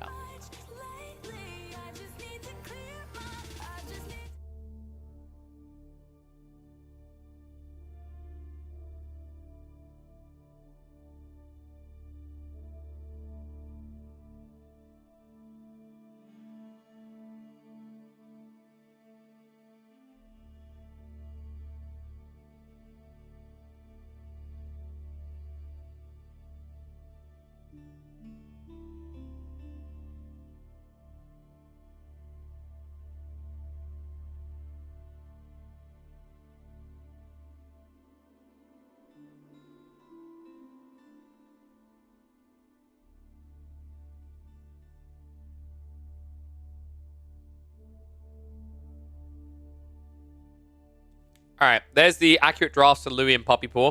They already used Mongols versus Ibiz. Let me know what you guys think of their drafts. Who won it? Get your opinions in.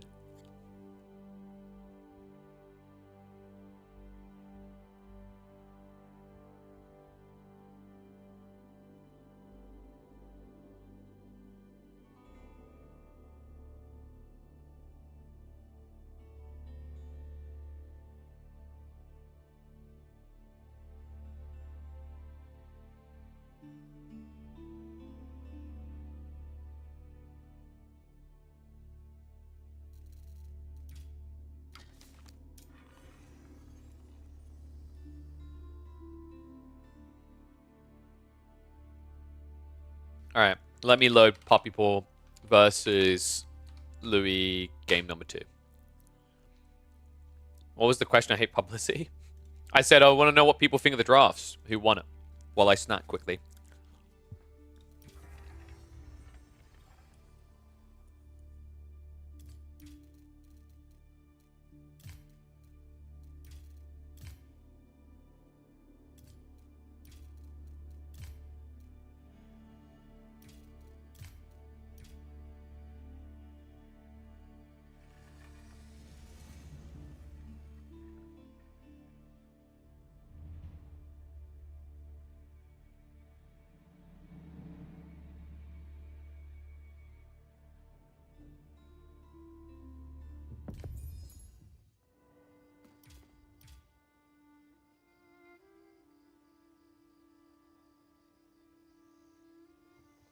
What do you mean graphs?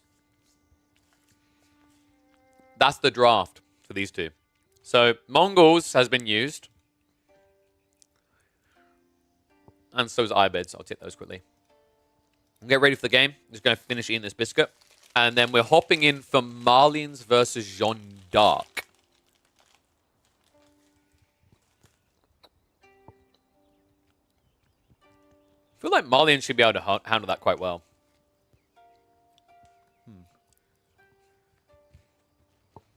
Let me get the score ready, and we'll start in a sec.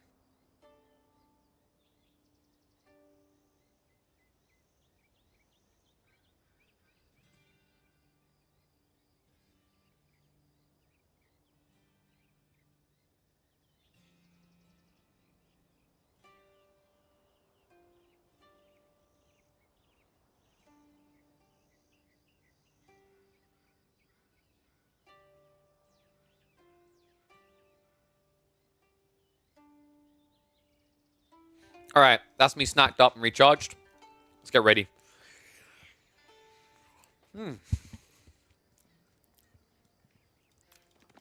All right, welcome back. I should probably clarify quickly because I don't have to stitch these together. We just saw game 1 between Puppy Paw and Louis. Of course, in that game 1, Louis wasn't able to get out of his base in the end. Puppy Paw able to take the win with the Mongols. I mixed up the series because I saw the Team Elephant thing, and I just looked at EL and didn't look further. Apologies for that. It's the way the match history is presented because basically we had one game at the bottom of the statistics. The other was missing. So this is the second game. You did not miss anything if you watched the first. You're like, what are you on about? What was this Chinese game that the Puppy Paw played? That was the series versus CSO. This is the Louis MT Puppy Paw series. Mongols versus Ibids was game number 1. And now we hop into the second for a Jeanne d'Arc Marlian game. Now, this is an interesting one, actually, because I think this is slightly Marlian favored, right? Like, let me check the stats on this, but I believe it is. Let's have a look. Marlians against Jeanne. 41 Really? I'm a little bit surprised by that. What about the previous patch where Jeanne was even stronger? Jeanne versus Marlian. 45.2. Okay. So the reason why I was kind of leaning towards Marlians being slightly favored here is they're turtling, right? If you turtle, then Jeanne can't come in. She can't do damage because you just keep scaling javelins and donzos. But I imagine there's still an issue when you have to come out on the map. And in fairness, where I could see Jeanne being a little bit better in the last patch, in the more recent patch, a lot more players have been going towards Rule Institute, which gives you a very big surge point. In fairness, what that means is what you're doing with Jeanne d'Arc is you're essentially sacrificing your late game to pad your Castle Age. But you have to remember that when you're up against Marlians, it's all about Castle Age, right? Like the Imperial Age is kind of underwhelming compared to the boost they get in Castle. So you kind of balance it out there. Curious to see if that's the way Puppy wants to go. Curious to see what he's going to do if this game goes late as well, considering he is up against what I consider to be the best Jeanne d'Arc player right now, especially in the late game. Louis MT is fierce. A definite force to be reckoned with. I'm also curious to see if he's going to choose an aggro approach or a greed type approach. Typically, you lean on the aggro, right, for Jeanne d'Arc, which is why I think the Malians look like they hold quite well. The gold spawns are also pretty decent for that. Louis, he got a double back gold spawn, so he can easily just sit between these and be right next to his base when the raids come in. So I quite like the spawn for the Malians here. Other side of it, Puppy Paw, did he get much of a lick in himself? Not particularly. There's no high-value second TC placement. The Deer's at least retracted, and you could wall it in. But, you know, if you tried... Yeah, and he is going to be going multi-TC. There isn't really an extra layer for him to this cake. With a bit of miss macro there. Puppy Paw actually didn't have the mining camp down in time. So we are going to get multi-TC. I'm going to leave it on 2 times for the time being, because what should happen here is Louis MT, if he sees that this is 2 TC, if he scouts that detail out, he should be looking to just add in a few Donzos and not much else in a rush, which means we might get towards a second mill play quite quickly here. So 2 TCs. I mentioned there wasn't a high-value TC. You could play risky wide and go on the flank right up here. It's more likely that Puppy Paw is going to just cover his back flank and secure the Deer at the back of his base. Usually you don't want to go too wide here, just in case the Malians do go for that rush up and get towards Sofa, because then you start to feel a bit stranded. In fact, I'm curious, who do chat favor here? We just saw game 1, Puppy Paw. I think his execution was good, but the reason why I'm expecting this to be a very close series is I feel like even in that game where the Mongols set the pace, Louis was finding ways to try and get out of the hole. That game felt reasonably close for a decent margin of it, right? It came down to that sick play around the end of the game with the Kurultai pull in and the Archer Mass on top of the Manjanique, but before that, the game was kind of a tug and pull between finding the eco you can get and finding the aggression you can attack with. I think on paper, these two are like neck and neck. You know, Puppy Paw definitely has more competitive experience at this stage, but after some of the results we've seen from Louis MT, for example, the fact he was able to get a 2-1 up against Vortex, like this guy is on the rise, and he's proving why, he's flexing why. In fact, if you missed that series between Louis and Vortex, be sure to check across on my YouTube channel later. I'm sure it'll eventually end up there, or check the VODs on Twitch. Okay, so he does go for the wide Deer. That's interesting. So Puppy Paw is going to be playing very aggressive feudal into an early castle then, right? When you go for a wide TC like this, it means you're posturing on the map. Because if you play a little bit more condensed, you know you're being a bit more greedy. If you're going this wide, it gets more value, but it also means you have to spread wider to defend. And credit to him, the Malians aren't going to contest this early on, right? They're going to aim for a later phase of the game. The other nice thing is it could have allowed him to pull in the ball. Unfortunately, it looks like the ball got hit pretty far away. Knights are arriving in. I like this wall up actually coming out from Louis. It just means there's only one location to look at with limited Donzos, and it means he can rush towards the Fulani timing now. Triple mill coming out to get him there. If you want to know what a Castle Age rush looks like, this is it. Puppy Paw, he only has Knights, right? He's not going to add in archers in a rush. That's fine on the way. But because you go second TC, you don't have the ability to spam archers out. To me, the timings aren't going to align here. Like, you've got Jeanne d'Arc in, sure. She can kind of attack Donzos. She's not great at it, though, for multiple reasons. The Javelin throws do hurt quite a bit. You only have 2 ranged armor, remember? And the Javelin throw from the Donzos counts as range damage. And on top of that, if you get, like, 8 of these Donzos together, if they ever get a chance to surround Jeanne, she's going to die quicker than she can cleave. Because the issue you run into is these Donzos, although they're more expensive, it's for good reason. Not only do they have that hybrid attack, they also have melee armor and more health than standard spears. Jeanne d'Arc going for Le Cleave. Donzo is going to be pulled back. I like that from Louis. He's just optimizing, right? He's not giving over any XP at this point. And Louis, credit to him. He almost has all the gold needed, right? With the Pit Mine and the Mansa Quarry, he should have enough gold, even if he's idled here, to get his age up, as well as get the remaining branches filled. Another side of it, Donzo's at least moving around to the gold to try and return the favor of idle time, but that does mean you're playing towards where the archers are coming from, so Puppy Paw will be able to buffer that away. And we are getting the Divine Restoration coming in, so a little bit of heal here. But like, you're seeing how Jeanne is starting to get worn and torn a little here. The cleave would be good at this point, but I love that. Peel's pass goes straight after the Knight. Because with that heal already being used, the Knights are the exposed one, and I love this. Just leave the healthy Donzos to deal with Jeanne. And she's not going to get high value out of this cleave. So while Puppy Paw will not lose Jean, I like what Louis doing, where he's essentially exchanging a little bit of XP to keep her busy instead of giving a lot over. And also now with this cooldown coming in, we should see a death of the Knight at the backside, right? Final hurler jabs coming out soon. Well, as soon as he stops charging. There we go. So Knight down. Wall's now going up. Jean's chased away. She can heal for the most, but the problem is with his javelin throws, it keeps interrupting you, right? So that's why you have to pull away a little bit earlier. Great read by Puppy Paw. And it is going to be fast castle for him, so well played. A lot of pressure put on. A lot of delay coming in for Louis' build. He is going to be better off at the beginning of this tech up, right? This is not French 2TC, this is Jeanne d'Arc 2TC. And it's not going to be an all-in in Castle Age. That's pretty interesting to me, actually, that Puppy Paw is willing to play this a lot later into the game. Typically, you see people just trying to block this out now. The meta, to me, has been shifting for Jeanne d'Arc and French. It's less about Guildhall into that Imperial with the food pull. It's more about Castle Age being an imp light, right? By going into the Royal Bloodlines and Cantal Saddles. And also, remember that that allows you to switch over into Arbor Trie if need be, with Crossbow, Stirrus, and Gambesons, rather. It's interesting as well, actually, because when you get Crossbow, Stirrups, and Gambesons, you beat Javelins. You cost the same, you have the same range due to Pavis, but because of the extra damage reduction and your very high base damage on Arbor Trie, you actually fare a lot better than Javs.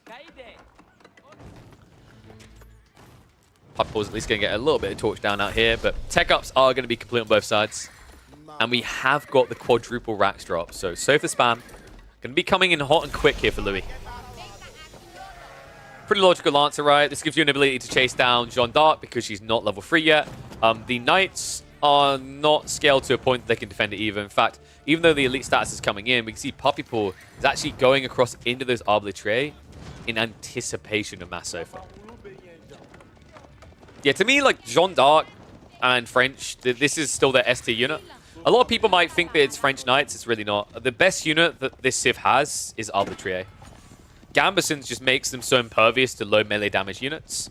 They counter heavy cav, they counter the men-at-arms, and on top of that, they also have this Pavis that makes them pretty succulent as a solution up against practically every ranged unit in the game.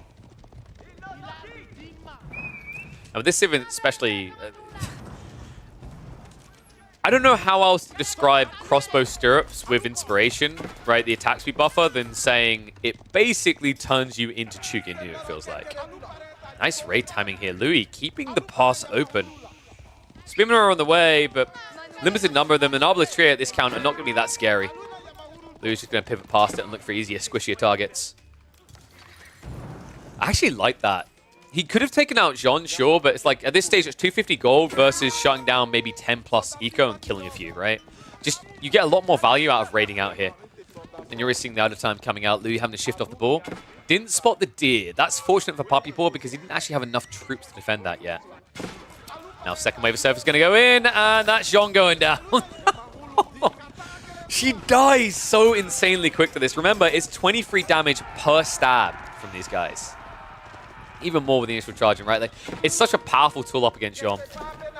Now, Puppy Paw, credit to him, because of the way this played out, because there was second wave that had to deal with Jean, he did buy time to get Arbor Trie together. Unfortunately, right now, with Louis leaking more and more of these surfers in, his army's starting to split up a bit. We now got 3 mines online for Louis, so plenty of gold starting to sliver in.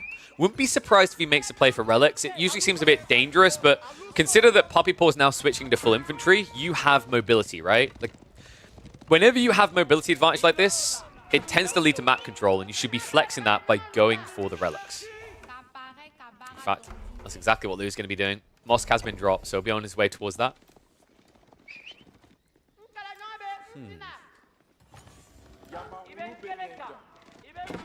Wall's still not up, by the way. Donzo's on the way to try and torch it down, so will be a reactionary force in, but there's still a gap here, right? The full wall didn't happen on the south side. It does at least funnel your opponent in, but right now the issue for Puppy Paw is that Louis still has more sofas in the back of the base, so he can't just camp here. He has to split his troops across the map. Funnily enough, these sofas could probably kill Jean again. That would be so annoying at this stage. Level 3 feels pretty crucial here to start defending adequately. Man, Lou's been on point with these Raiders at the back, though. Just buying so much time. And what? Dude. This is wild. When was the last time you saw a Marlian player fast imp? He's going for a 16-minute imp timing. That's crazy. What a cool play by Louis. I mean, he realizes spamming Sofa non-stop doesn't work here, right? Because you're up against Mass Arbitrier. So what do? You beat him to the punchline, right? Like, you don't grind this out because you saw that this is Guildhall. That was scouted. If you grind this for several minutes and can't end the game, your opponent's going to just drop a red keep on you, right? So what do? Beat him to the punchline. Go for your castle landmark first. And the timing for Puppy Ball, he's going to learn. But he's going to learn too late. Army's moving in, but a great read here by Louis. 16 villages is more than enough to get this up before an army would be able to react to it. And now the long wall's coming in. What a crazy play. I was not expecting this. Kind of makes a lot of sense, though, because what he secured an 8k gold. Jean's going to go down. Divine Restoration's not going to save you. Oh, and people keep telling me she's OP. Now, that's a really interesting play, though. This map only has 2 8k golds, and you just secured one of them. It allows you to get a fat pit mine up, but more importantly, you're up against a Civ that uses a lot of gold as the game goes on, right? We're talking Knights, we're talking Arbitrier, we're talking Siege. It's all expensive, even Jean with the Consecration. So stripping this gold away is so important. And now the Relic play is coming in afterwards. Puppy Ball has started to play into himself, but with the way they've carved up the map, this still looks like a fairly easy 4 Relic game for Louis. Wall's being broke through on the south side there, may change that. Mirrored by a move to the north from Louis. And right now the problem is Puppy Paw is in this area with Eco, so he has to defend it, right? For Louis, this raid doesn't matter unless it hits the main base. And it only has 12 torches to do that with. We have actually got scouts scaling up. Dude, scouts and gunners. I swear, Louis has some of the wildest build orders, the wildest strategies, actually, I've seen in this tournament so far. On Saturday, we saw him with that very interested trade game on Coastal Cliffs, right? Where he went Gilded Knights, and I deluded myself into thinking it was a good idea. But then he still made it work by just having trade going. Now, in this game, to go gunners straight away, fast imp and scouts as well. This is a very affordable build, right? Like, you're just spending a lot of food, and then you spend all your gold on gunners instead. What a creative build he's come up with here. Lol's going to whiff. Arbitrary able to snipe that out. So still only 2 relics back for him. A lot of gold is being gathered, though. And the gunners, the warrior scouts, they're going to move in. This should be a quick, clean wipe. Pavises are going to be dropped, but no Jean in the area. Start farming XP off this. A great read by Louis to just peel it in a way that Jean d'Arc cannot be part of the action. Scouts will just stick to the targets. At this point, they're just a damage soaker, right? Elite it up, they last quite a while, and now, with the Arbitrator dead, that's a heavy loss for Puppy Paw, but he's getting the space he needs for this. 22 villages rushing out, Red Pals now on the way on the other 8k gold. I mean, this pretty much defines the game, right? Like, you get one, I get the other. Heavy loss, though, for Puppy Paw. And not much really taken in return, right? Like, mostly just a bunch of scouts going down. That's affordable. Louis also does have the crossbreeding on the way, so a lot more food income coming from those ranches. Remember that the number in the ranches does upgrade when you upgrade these. Imp on Imp. Puppy Paw has a pretty big eco lead, but Louis, we knew it was coming to this, didn't we? We knew this was on the way. When we saw that long wall, when we saw an outpost, you could sense it. You could feel it. Let's go for trade. Puppy Paw has to sense this as well, right? Like, why else would you build a wall like this at the time that he did? In fairness, like, you know, Puppy Paw's done the same. It's a spread wide protection. But the difference is Louis isn't spreading wide. He's condensed with his whole economy. There's only one way, or one reason rather, he'd need this much map. Army's on the way, though. Puppy Paw needs to wait for those arbitrary upgrades. Can't afford to lose an army like that. going to turn for a fight, though. Gunner's moving in range. Not good. Oh, my God. That's a level 2 Jean versus Gunners. Do I need to say more? Dear God. Insta-dead.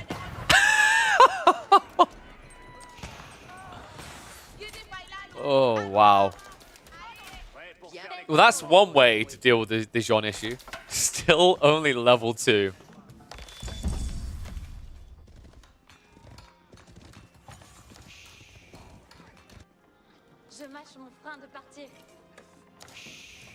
This is like the latest tech timing, level 3 timing I think I've seen for Jean. Because he got sniped, right? Like, he lost Jean, and then he didn't buy it back before. It comes in, but 20.5 minutes. Oh, my God. Love the fact that scouts are just clapping down Spearmen on their own. Crossbow Stirrups is at least on the way. Chemistry coming on the other side, though. And that gunner count is actually getting pretty scary, right? Up to 18 already. Now, the problem here is if this was level 4 Jean, that attack speed inspiration you get with Crossbow Stirrups, you can actually beat Gunners with Arbitrier. We're not at that stage yet. So these next few fights are going to be quite tricky for Puppy Paw. He does still have an eco lead, but that lead now needs to be put towards mass farming. That's going to take a pretty heavy hit into your income for the next 2 or 3 minutes. Could leave you a little bit dead in the water when it comes to ability to fight, right? Because Louis' army, the quality of it is already so insanely much higher than yours. So we are now getting Trebs moving out to try and deal with that red pass. Understandable, right? You can't go for a cannon due to the extra range that that absurd defense has. And Jeanne d'Arc special units are situational. We don't really see them scaled in mass. We just see them as these kind of like clutch units at specific moments. To me, one of the big problems is with these keep nerfs, spamming into Jean's elite units is just not really doable because castles are a bit too expensive to spam them up, right? It was only really doable before when you could keep the guild hall on stone and then keep drop. But that was a bit too OP for other reasons, especially with the arbalists and placements.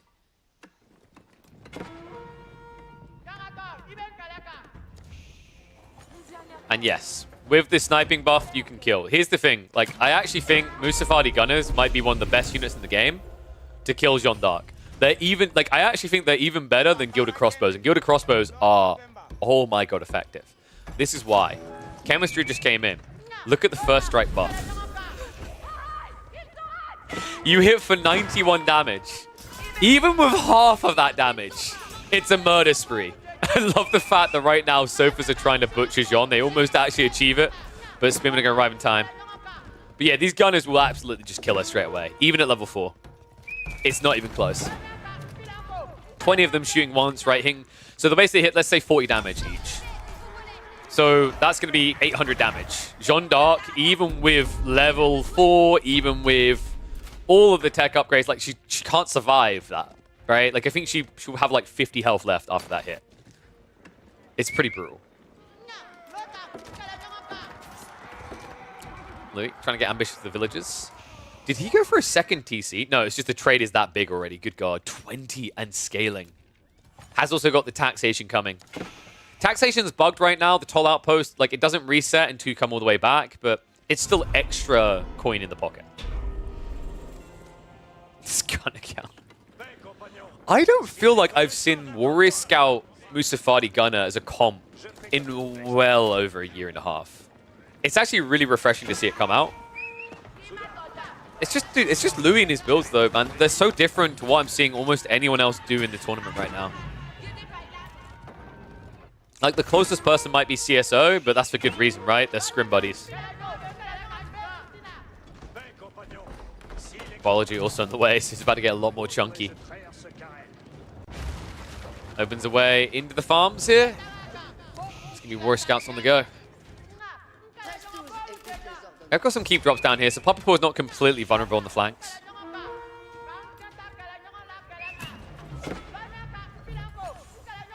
Puppy Paw, how much gold has he got left here? 3k? And he's still got, what, the 4k at home? 2.4, and then he's got 800 here. Yeah, it's a lot of gold just being grabbed. It's like he knows this is going to turn into a meat grinder. I just don't think he's fully cognitive of how big the trade is already. It's a problem because the gunner mass just can't be answered. A lot of these scouts go down trying to break through the wall, but let's be totally honest, I'm sorry to the horse lovers amongst you, but who cares? They're so replaceable. Repass in the meantime is a problem, though. 9 villagers on repair duty constantly. It's double treb. At this stage, I'd love to see Louis just add in an extra. In fact, he has got an extra. It's just, it's breaking through the walls instead. This is interesting, actually, the way Louis is just trying to split the map. He's forcing Puppyball to react to a bunch of locations with economy to repair, and it's costing him resources while basically costing him his eco lead being on repair duty. Looks like we're going to be heading towards the main engagement. Gunners are a problem, though. I really don't like this fight for Puppyball. This is bad. Gunners reveal themselves.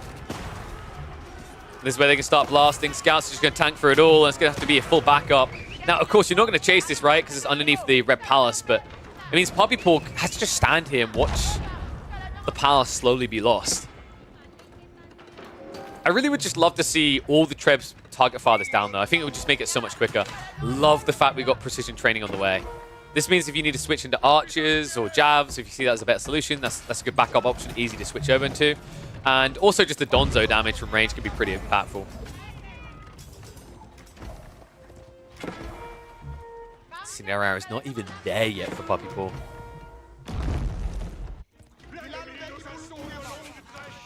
This has to be so annoying if you're Puppy, right? Like, you just can't break it right now. You just have to sit here and watch it. And I'm sure he has to be like aware himself that there's probably been trade behind this. There's just so many gunners, like 44 at this stage. If you think about the raw cost of that, that's almost 3/4 of a 8k pit mine he's spent on gunners. Actually, I think at like 44 it is. With 3 more queued up, he's basically spent 3/4 of an 8k gold vein.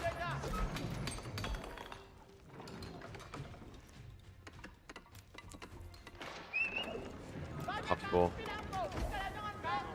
The one thing that's still scaring me is if he has to fight before he has level 4. I think genuinely Arbitrary could even do a lot of damage to hand cannon in mass with that buff, with that 30% increased attack speed. But it's required, right? It's not an optional here to win these engagements. It is mandatory. So he needs to farm like a madman. Castle drop on the way. Gunners are going to move in. Gonna be a massacre. Scouts come around the back. This is also a unit that doesn't actually give over much XP to Jean, remember. It's only 9 XP per death, the equivalent of a Donzo, but just so much more impactful here. Gunners a little bit too far forward, though. Those are expensive to lose. An Arbitrary on the wall. So this is the way that Puppyball won't be broke. My issue right now for Louis that I don't like is I feel like he's just not got enough trebuchets. Going up to 5 makes a lot of sense here. Instead, he's just kind of meat grinding these fights, but never getting anywhere for it. John. Uh-oh. Ooh! Now you fight! That's exactly what he needed. Talk about a gift horse. Puppyball. A miss micro there, overextends slightly and pays the price for it. So Jean goes down. Raw Bloodlines is on the way. She has been bought back. Turns out you can do that quite easily with 6k gold in reserve. Looks like the last of the gold down here is going to be burnt soon, so... Gold reserves, although they are big, although there is surplus, they're not going to be long-lasting. Louis also starting to raid around here. I'd love if he just, I don't know, murdered the things that die easily.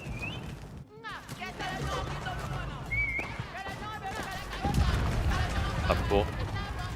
That's the fight. Jean's back, and here we go. Sniper again. Go for it, Louis. She dies so insanely fast to this. Gunner count is now at 50. Needs to be careful. The Arbitrary do have a little bit more reach here, right? 5 tower range versus the 4. So has to show a little bit of respect then until he has more scouts coming out. Has broken through the wall, though. Just needs to get some troops in there. I think Louis, what's missing here is probably some full production. You've got the siege workshops, but no stables ahead. Cannonball emplacements are now coming in, though, so he retreats into his defenses, and Puppyball doesn't have anything to take this down, actually. Yeah, a little bit of an overextension here. Puppyball doesn't actually realistically have that great of a food income, especially now that he's spamming Horsemen, so you can't really afford to lose the crossbow mass easy peasy. That might happen here. And it's getting in again. Jean cannot be brought back, remember. That's still on cooldown. Wait, has he left us? I mean, no, it doesn't matter. It's just a scout loss. He has vision in the area. I thought we had Agent Sheep for a while there. Are people, man? Does he need to get trade? I feel like you need to get trade here. Remember when he had 6k gold? Now look at him. Down to 3k in reserve. He's got 800 left over here and only 2.4k here. So, you know, with 2 relic gameplay, he's going to need to consider his options and look for a way to pivot into trade the same way that Louis did. Tries to push in the meantime. Castle is going to be able to hold. Cannon has arrived to try and dent it a little, but the gunner mass is still just so big behind this. That's the real problem. Hasn't got siege works either. Mango shot comes in to bail on the Pavises. Great read there to push him back. And now Poppy Paw will have to go back behind that wall again. To double Mango here. A little backstab does come in from the Horseman at least. This is turning out to be a little bit problematic. Mango now reaching into the siege and insta snipe out by the gunners. No siege works. Equal no problem for Louis. This is turning into an awkward meat grinder. Louis, at this stage, I think the only thing that's been making him a bit weak has been the way he's been neglecting siege, right? Like, I think I mentioned earlier, the idea of 5 trebs. Funnily enough, it didn't matter. 2 actually breaks the red pass. That's a big deal. And turns out you don't need trebs to get through walls when this happens. Oh my god, he's going to try to rush it here. Are the Trebs going to head over? They are. They're on the move now. Maybe they're getting range to do some damage here. It looks like the Warrior Scouts do get held back by a single Horseman, though. So, well played there. Puppy Paw will get the defense up. But still, this is now you relying on stone defenses, right? That's not going to last forever. Stone is running out quickly on this map.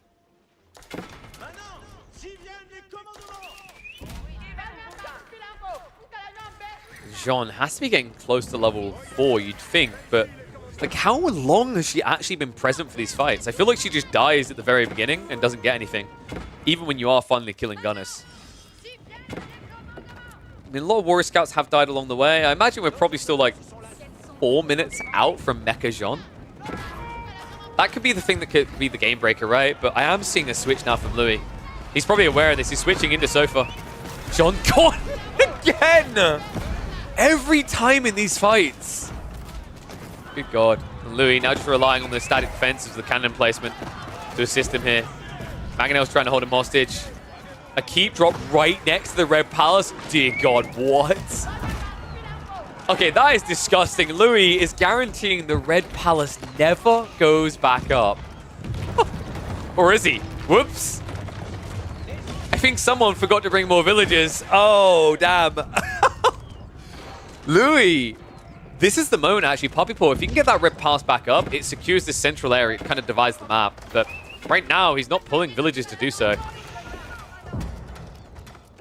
This game is getting kind of wild.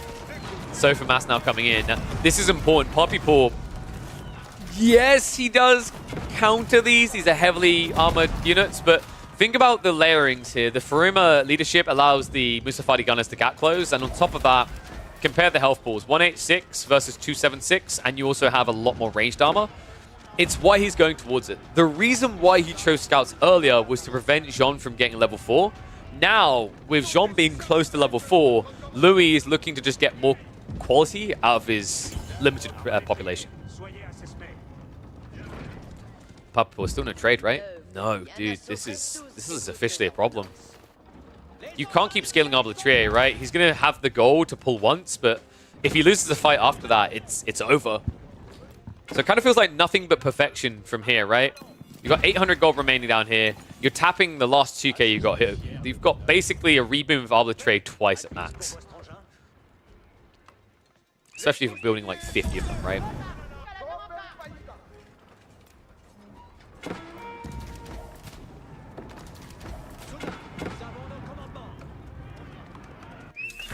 People has to know this trade, right? Because the weird part to me is like, if you knew there was trade and you're building mass horsemen, it's a bit risky, but surely you send a group down there, right? Because if you don't, like, there's a point where you've seen so many gunners, there has to be trade. Maybe Poppy Paw just feels like he hasn't been getting good trades in these fights, so realistically, Louis could have been scaling this many hand cannoneers with passive gold. I guess that's believable. But now that Louis is adding in sofas, maybe that's where the alarm bell should be ringing for Puppy.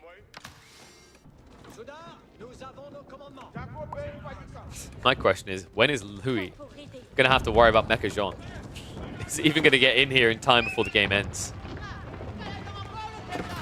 Sofas. Can back away from this. So Outpost Annoyance is at least going to get dented here. No way cannons can come out quick enough. Wood is starting to become a little bit of a problem for the players though, right? Side of their base, pretty much have lost all the big lines. Only a few trees left over here, and then straggler tree groups along the stone walls. Other side of this, Louis still has his to work with, but obviously wants to try and take away the riskier resource first. Of course, Puppy Paw, this is now no man's land, so although you got a lot of wood out of it earlier, not really something you can hold on to now.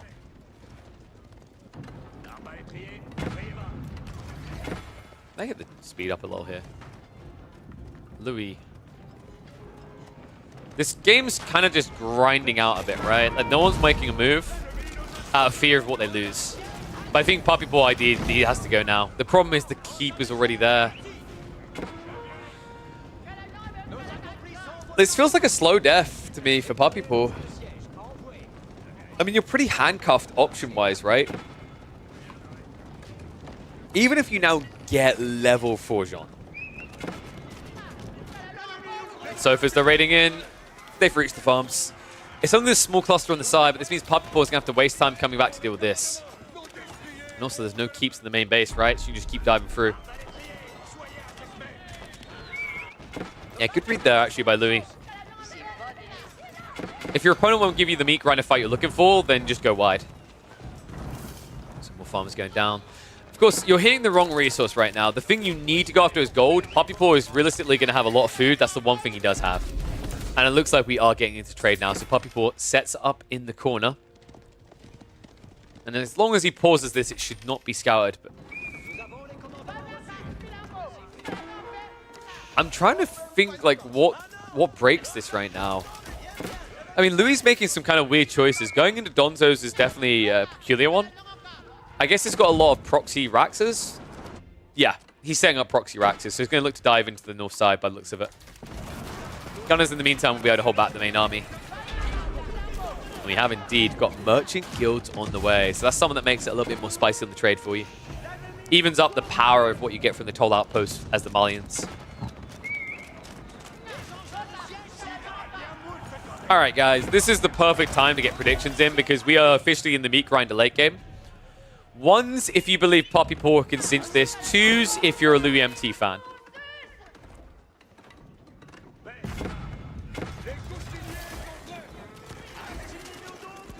Cav raid coming in. It's going to be shut down quickly. Puppy Paw, he's running out of wood, man. If the plan here is to do mass horsemen, I don't know. Like, and traders as well, like, you need wood so badly. Jeanne d'Arc, still only level 3. Soon to be level dead. Every time.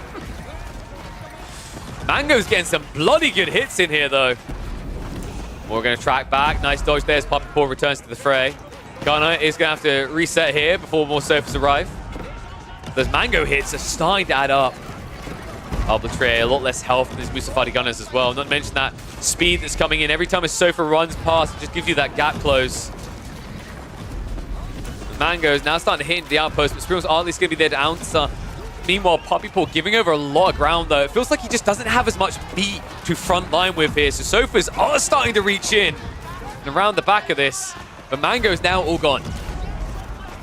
Dude, this is getting so messy. Puppy Paw diving under the outpost may have been a mistake here. Like, he doesn't want to take a slow approach, right? But I kind of feel like you have to. These cannon emplacements are risky. You don't know if there's anything in them. You have to treat them as if they have them. You are paying a little bit of a price. Gunner count is still very healthy, but it's definitely expensive when you watch a bunch of them go down like this. Still, Arbitrary able to be the bosses of this. They will hold. Now Louis queuing up 4 Culverins. We're going pretty heavy in there. It's not a bad idea, actually, if you think about it. With the chemistry, these Culverins hit hard enough to one-hit Arbitrary. So it's pretty nice to just kind of clean them up when you don't have any siege to hit. It's basically a different form of a gunner. Up straight. Sweet off. Now pushing in again, but behind this, the trade has been blocked out. The marketplace is already being attacked.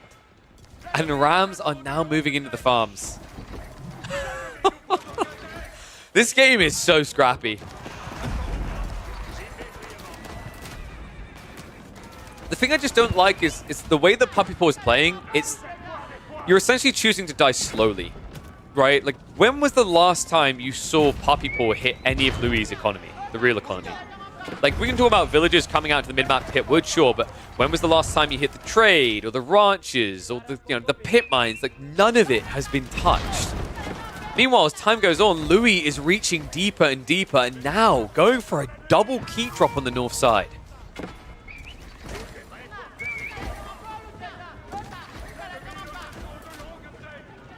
Arbitrary account also just not looking as impressive at the moment. The only upside is just how long it takes these hand cannoneers to get close, kind of gives you an edge, but we're starting to see leak-throughs more and more, right? Sofas, scouts going into the back, dragging attention elsewhere, which is making him weaker elsewhere on the map, and now a keep drop right in Puppy Paw's production. There's no way you can stop this. Dude, I love this from Louis. He's using the length of the map now against Puppy Paw. Puppy Paw, who's gone way too hard into crossbows, but doesn't have a way of doing anything with them. I think Puppy Paw made a fatal error here. Well, it wasn't really something he had much choice in, but going to the late game, this is the place I think you never want to be against Louis MT. I'd argue it's its strongest point in the game. And this approach to the Malians is so bloody creative. I never would have anticipated this much gunner spam. Like, think about how many Malian games go into Imperial Age and we see precision training, we see a pride and the crossbows, or more often it ends up being the archers. But this is the difference maker. Gunners now diving into the economy. Puppy Paw has got 10k food in reserve, but it's the trade that he's worried about here. Double keep up. He now has to address something on his north, which means he might have to give up the center. Found Louis. He's just going to dive into the north. Trying to break him from behind here. Bombard at least trying to get through the castle. And he is double bombard, right? Has not got chemistry though, so not as quick as it could be. It should be quick enough. The trade really doesn't feel like it's safe right now. Even if you get rid of the one keep, there's still a second one behind this. Puppy Paw has got the military lead in terms of bio, but there's a lot of siege here for Louis MT. He's got 8 Culverins to work with. Just needs to start using Horsemen instead. Of going to get a freebie. Louis. What in the hell just happened here? The greed on Louis went a bit too wide. Culverins are going to be fully exposed. Siege works, makes it a bit harder to drop them down, but at the end of the day, there's just not enough to defend against this. The Royal Bloodline Horsemen should be able to take out a decent chunk of the Culverins. The clutch heals coming in, though. And for all that effort, Puppy Paw took out 2. Dude, that was sick by Louis. The fact that he was able to hold on to the siege there, that was so greedy. He should have been punished to the maximum. Instead, he can just come again. Castle's at least gone down, but Puppy Paw grinded a lot of horsemen into dust here. He does at least now have Mecha Jean online.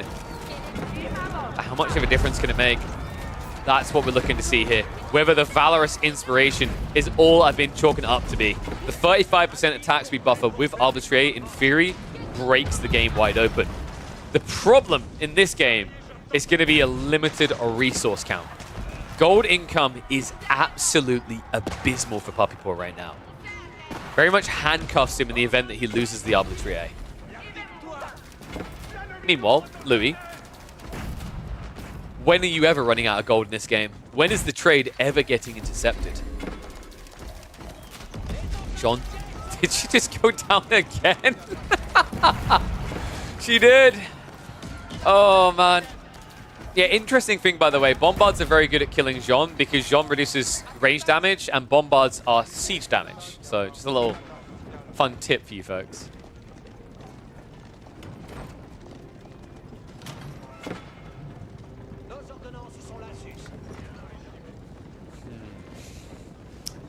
I think if Puppy Paw wants to try and win this, if you think about the way these trades have been going, Louis has been grinding away a lot more like resource in terms of what he has to build to replace. But Louis has better gold has always been this fundamental issue. Oh, wait. Pause that thought. That's going to be a snipe. I just love the timing on the rock falling from the sky as she dies. Oi, oi, oi. Gunners standing their ground here. Arbitrary trying to do the same, but the problem is he's lost the siege war now. Mangoes are finally moving in for what could be a killing blow. Poppy Paw having to retreat away from this. The Corvorans are sniping out the loss. The anti-siege. Second wave does come in. Corvoran, somehow Poppy Paw ends up getting a better side of that on the trade.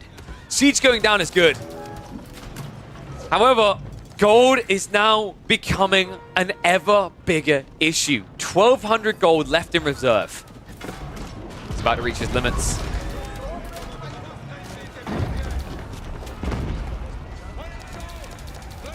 And yes, Mecha Jean, because she counts the siege, it's kind of a weird one, right? Because like what happens here is, Corvorans actually aren't better than Bombards at killing Mecha Jean, because half of the base damage is removed due to it being ranged, and then you only get this plus 60 siege damage. So like Bombards are just kind of better.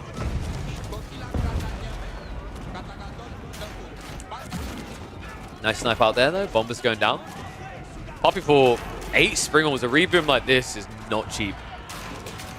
Does at least catch Louis off guard. It looks like he's been completely disarmed in the siege department, but we did just see Musafadi added in, and if I'm not mistaken, there's a lack of outposts out here, so you could actually just snipe these out for free with the melee units.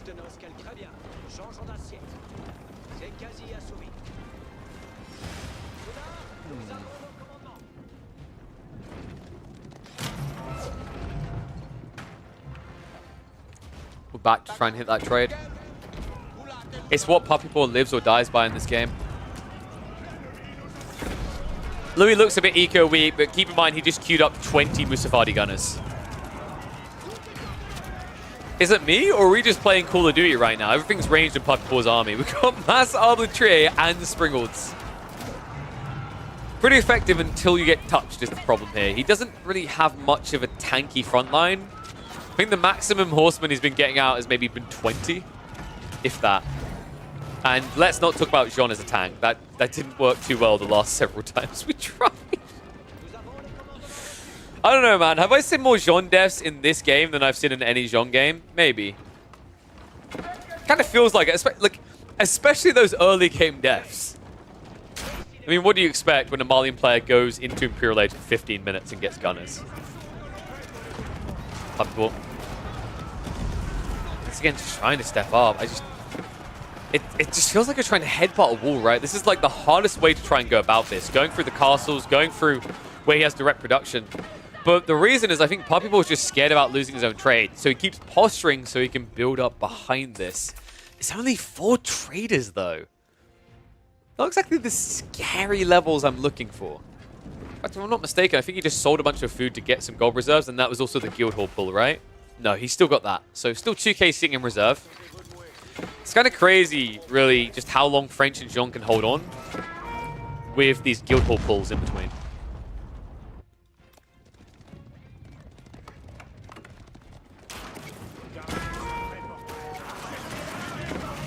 Arbitrary being a bit ambitious. Congratulations, you're gonna kill that outpost in like 30 seconds. Yeah, I'm starting to struggle to see a way with Poppy Paw's comp. Maybe if he at least had Jean here, but Jean is off sieging down buildings elsewhere because she doesn't want to die to gunfire again. Apparently she's okay with the idea of giant cannonballs to the face, though. I do believe that's about to be one less Jean in the world. Ooh! Pulls away just in time.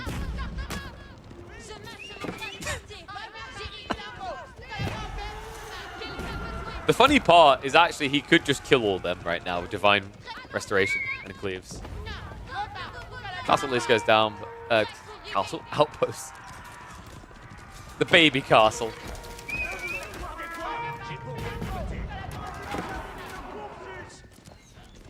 And now we get the split up into the eco they go. It's not about the food though, it's about gold.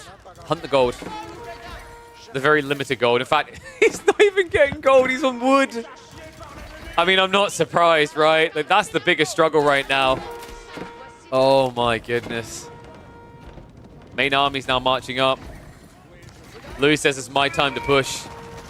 60 gunners. Are you... He almost has more gunners than there are arbitraries. This is going to be big. He closes the gap. He goes in for the shots. There's no mangoes on the other side. And it means that you cannot keep back the Malians. Keeps on diving. Outpost at least has stopped the stealth, has stopped the idea of first strike here. But another Jean is going to go down. Arbitraire count feeling almost irreplaceable at this stage. Guildhall does have what you need to reboot the army. The problem is that Louis is just never running out. He just grinded away half of his gunners and then just queues up the replacements.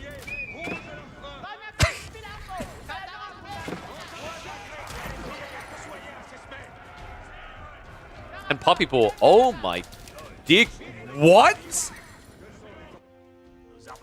Look at the eco now, he's down to 62. Massacres have been happening, folks. Louis only down on eco because they don't really have another role for him right now. He basically just needs traders, and then he just needs the Fulani, right? So he's just trying to get a bigger military to break this. What an absurd game this is turning into. Culverins will go in for the snipes. You see to work all you want, but it's not going to be enough to protect against that. So good snipe outs there by Louis. It's going to open the way for one mango to head in, but we'll get sniped by the final Springald. Puppy Paw. Wood is a problem here, man. I mean, the trade count is now, what, 5 in grand total, and not all of them are on trading wood. Outside that, he's got a few woodworkers in the center of the map, so at least he's got that working for him, but it's not a great amount of income. Not for a guy who needs to keep spamming horsemen.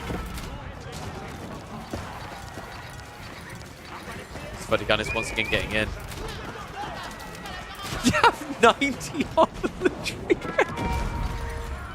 Oh my dear god. Dude, he's out of gold though. Has he pulled the Guildhall? He's going to have to.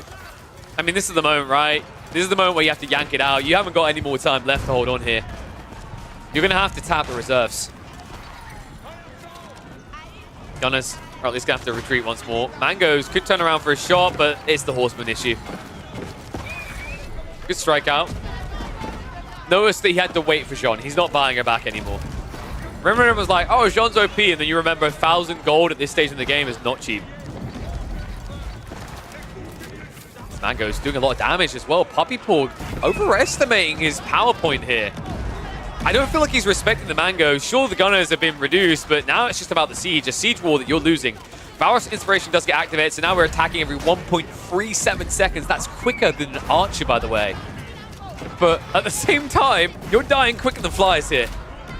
Mango count, it's getting scary. Arbitrary count, not. 39 remain, and the Guildhall gold has finally been pulled.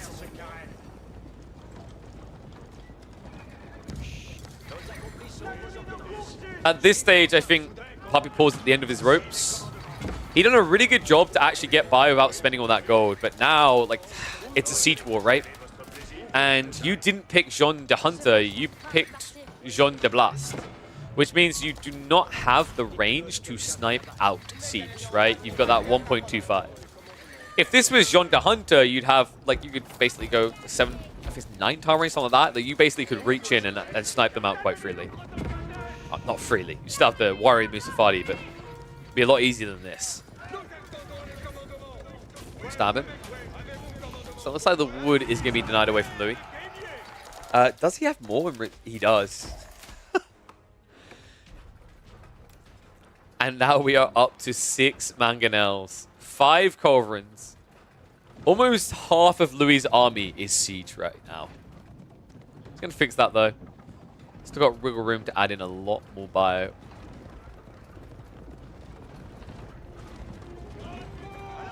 Horseman. Mango shots come in. But it's going to be a grab for the Culverins. Nicely played by Puppy Paw. That's an expensive loss. These Culverins are 1,000 resources each. Just has to keep willing them away.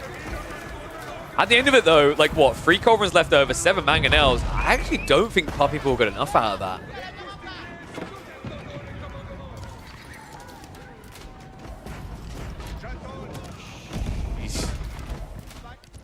Horseman Artley's now trying to raid south.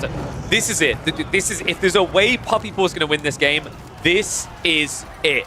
This is what needs to happen. Unfortunately, running into a group of gunners is not the best way to make it happen. You'd think Horseman would counter this unit. Not 1-to-1. But he needs to reach this trade, like, so bad. I think staying there and attacking the gunners may have just made that worse. Going after the trade would at least been better. In a game where Louis just doesn't really have the ability to build up, float up a lead of, 4K gold and 4K food, that could have been the difference maker. Instead, although Puppy Paw forces the reveal of the hand cannoneers on the south side, does offer up an opening on the north. The problem is, you already sent away a bunch of horsemen to their death. And the Mangoes right now are not being adequately answered. Puppy Paw posturing. Mango shots are starting to reach that backside. The count is getting a little bit too big. Oh, surely. If he just missteps once, this is the problem, right? Like, Louis, feels like it's much harder to misplay these fights now. The Sprills can't even hang around due to the Culverins, and the start step back is nice, but every time he turns around for a shot like this, he's taking a risk that the Mangoes get a volley off. That's more in the breach, folks. This game has been so non-stop.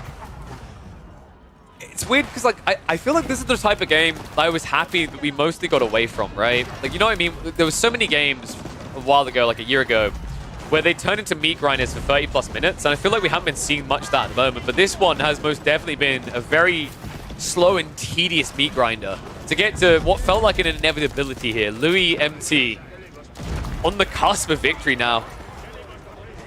Puppy Paw, only 2K gold left in reserve, has to find the choke points, which means the cavalry can't get an edge, and the wallop to the back! Mango, and instantly 20 Arbitrary dead. This is it. Puppy Paw has been broken. Mango shots just scattered around, just always hitting something at this stage. Hoisted on his own petard as Louis is using Puppy Paw's own choke points against him. Mango's moving in. Looks like the Horseman aren't going to be able to stab one or two things down here, but at this stage, you're forfeiting over those consecration builds. The consecration buildings that were really the only reason Puppy Paw's been able to stay in this game so long. Jean's going to go down. Culverins are going to snipe out the remaining Springles, and this should be the end of game number 2. It looks like we are going to be going to a deciding one. One more ride in by the Horseman. Siege works, though, just makes you last that little bit longer. Mango warp to the backside. Arbitrary count now down to 23. Make that nothing, but make that 1 on the board each. Our series is going to get a decider. Whew, what a grinder of a game that was as well. Absolute meat grinder. Louis, you could argue maybe there's ways he could end that sooner, but they had risks associated with them. We've said before, Louis is very comfortable in the late game if he has to go there, and he understood that he'd have a lead. That was impressive considering in that type of matchup, like, actually not that matchup, but Mines as a Civ aren't really crazy about the idea of Imp, right? Like, a lot of the time we see people cap out in Castle Age, but the way that Louis approached that, the 50-minute Imperial Age build into mass Musafadi was genius. Or Musafadi Gunners at that. It was a genius move. Means we are going to get a deciding game. We are going to be going to Frisian Marshes. We have watched Louis MT's teammate fall victim to Puppy Paw on this map because Puppy Paw is once again going to pull out the Chinese. This time, in response, though, it's not going to be a Japanese pick like CSO attempted. Louis, he reads it right. He pulls out the HRE, and we're going to have to see if he can pull out some puppy teeths here. This is a Civ that can function similarly to Japanese with that fast castle build, the exposure on the gold. So hopefully, Louis is aware of the risk of a Barbican drop and reacts more accordingly than his teammate was able to earlier. All right, let's hop into it. Deciding game here. Third one of the series between the two. To keep the video a little bit short, we're going to go to 2 times speed for the first few minutes. So Puppy Paw will be spawning in on the east side of this, and Louis will be in the northern corner. Looking at the spawn, Louis is going to have to set up some defenses here. He got double gold and double stone spawn forward. This is one of the most egregious spawns I've seen an HRE player get. I only hope he can at least find something else in terms of value, in terms of sheep. The unfortunate reality, though, is, oh my god, Puppy Paw goes right past him, yoinks all the good sheep spawns away. And Louis cannot do the same. Dude, that's harsh. That's the negative element of going up against Chinese on this map. On such a heavy sheep-oriented map, going up against the Chinese, they just have the rotational potential, right? He scouted out Louis and then ran wider on the left side, and that forced Louis inwards to a shorter scouting route. Now, Louis did go for double scout, so he's still going to be fine. Love this, by the way. The reason why you go double scout isn't just because this map specifically has so many sheep. It isn't just because you're up against Chinese that scout is better. It's because by going for all those sheep, getting the majority, it opens the door for a men-at-arms flood via something like a Burgrave. If you go one scout, I find that you don't have that flexibility with the HRE. And I also like the way he played this. He pulls one scout south side and the other one does the close rotation through the forest to make sure he gets back in time to have enough food before he dry up due to that inspiration buff eating the food quicker. Ark and Chapel now on the way. Imperial Academy on the other side. Oh, this is interesting. Puppy Ball's not going to try for a Barbican Rush. He's not going to do what he done to CSO to Louis here. Sheep Hall's at least respectable, right? Like, I say respectable. He got 20. Meanwhile, it's 19 on the other side. Better than respectable. Considering that he's up against two scouts, that's a really good haul for Puppy Paw. And this should be what? Maybe you just go Castle here? It's weird because if you go Castle Age to the Chinese, you don't have a great way of blocking the relics. If you go Palace Guard and your opponent goes Men-at-Arms, he wins. If he goes Lancers, Knights rather, that will beat the Palace Guard. And if you go Lancers versus Knights, HRE's economy is just so much better at that stage of the game, right? You're getting 20% more resource on drop-off. Meanwhile, HRE are buffing, what, like 70% of their economy at this stage with Ark and Chapel. Just the gold workers that are left out for the time being. Barbican, much better. I like this more from Puppy Paw. Secures additional food sources. He's got the deer, the berries, and the fish all in one location.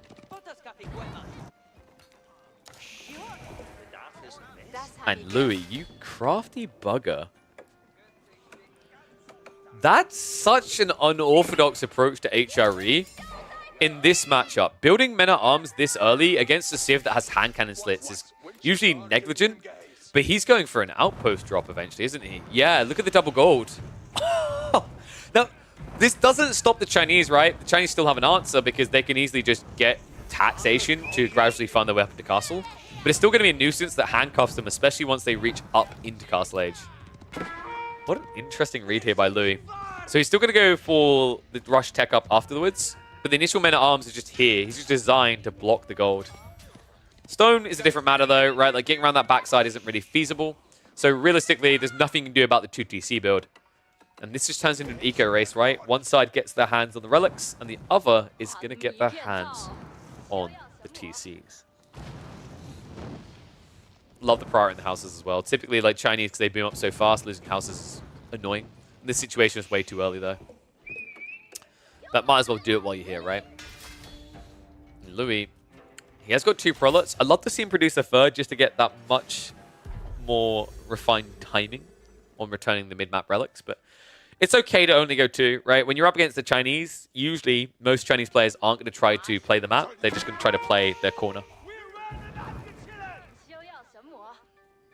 The second TC is pretty interesting as well. Like, he dropped it on the berries as opposed to the shoreline. There's a good reason for that, though. You want to mill here. Because if you mill here, you still benefit from the shoreline, but then you benefit from the berries and the deer as well. So it's a little bit more optimal. It looks weird when you see this, like why would you prioritize the worst food source out of the 3? But it's because the other one can be captured by a single mill, essentially. So tech up on the way. Louis. Let's keep the speed up, because this has just gone into calm meditation mode, hasn't it?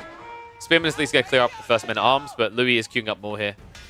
I love the way that he just hit this off to the side as well. Just to try and catch Puppy Paw off guard. And here we go. Tech up complete. Knights now being added in. Men-at-Arms being upgraded. And Mass Spearman on the way from Puppy Paw. He's just trying to intercept those relics before they start to get secured. You have to. You can't afford not to. In fact, he's even pulling a villager out to build up the walls. Well played, sir. Alright, I like this for Puppy Paw. He's delaying his opponent a lot. Meanwhile, look at his food income. He's ready to go into Castle Age in the next minute. Even if he keeps investing in spears. Spin that spear. Might even get a kill on the Prelate here. Knight is on the way, though. I love that drop. Louis just guarantees he doesn't get low enough that the Scout can finish him off. Brace does come through, though. So Knight's going to take a lot of damage, but nothing he can't shrug off. He'll still get the kill. Prelate, meanwhile, the center goes down. Second one's coming out. Puppy Paw, he sees this, right? Yeah. Do you just die for it? I mean, it doesn't really matter. With the timing on this, he's getting the wall in on the relics. This one was a fail. So 2 relics are looking like they can be secured. Made that free. Louis. What an impressive haul here. I was not expecting a free relic game, but he might be able to do it here. He's threading the needle. He actually went for the relic closest to Puppy Paw's side, understanding that Puppy Paw's priority would be to block out the center relics first. And he's going to reveal on the wooden wall here, but that should be too late. Far too late for Puppy Paw to do anything because he needs to get to castle. He's done what he can. He's delayed this as much as he can. He now needs to find his own way up. Scout's keeping it open as well. Well played.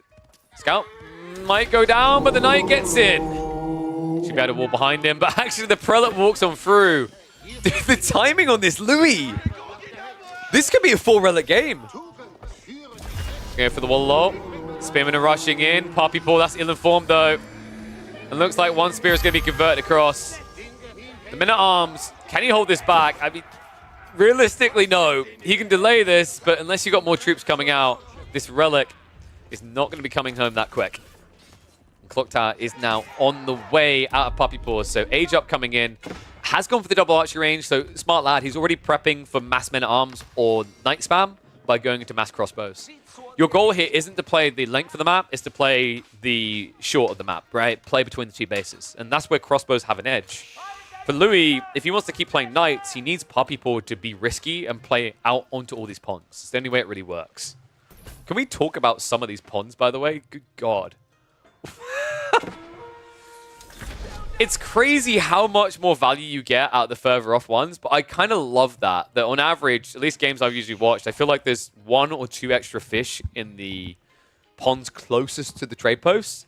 I don't know if that was ever an intentional design choice, but if so, very creative. It makes a lot of sense when you think about it as well. It's like bigger risk, bigger reward, right?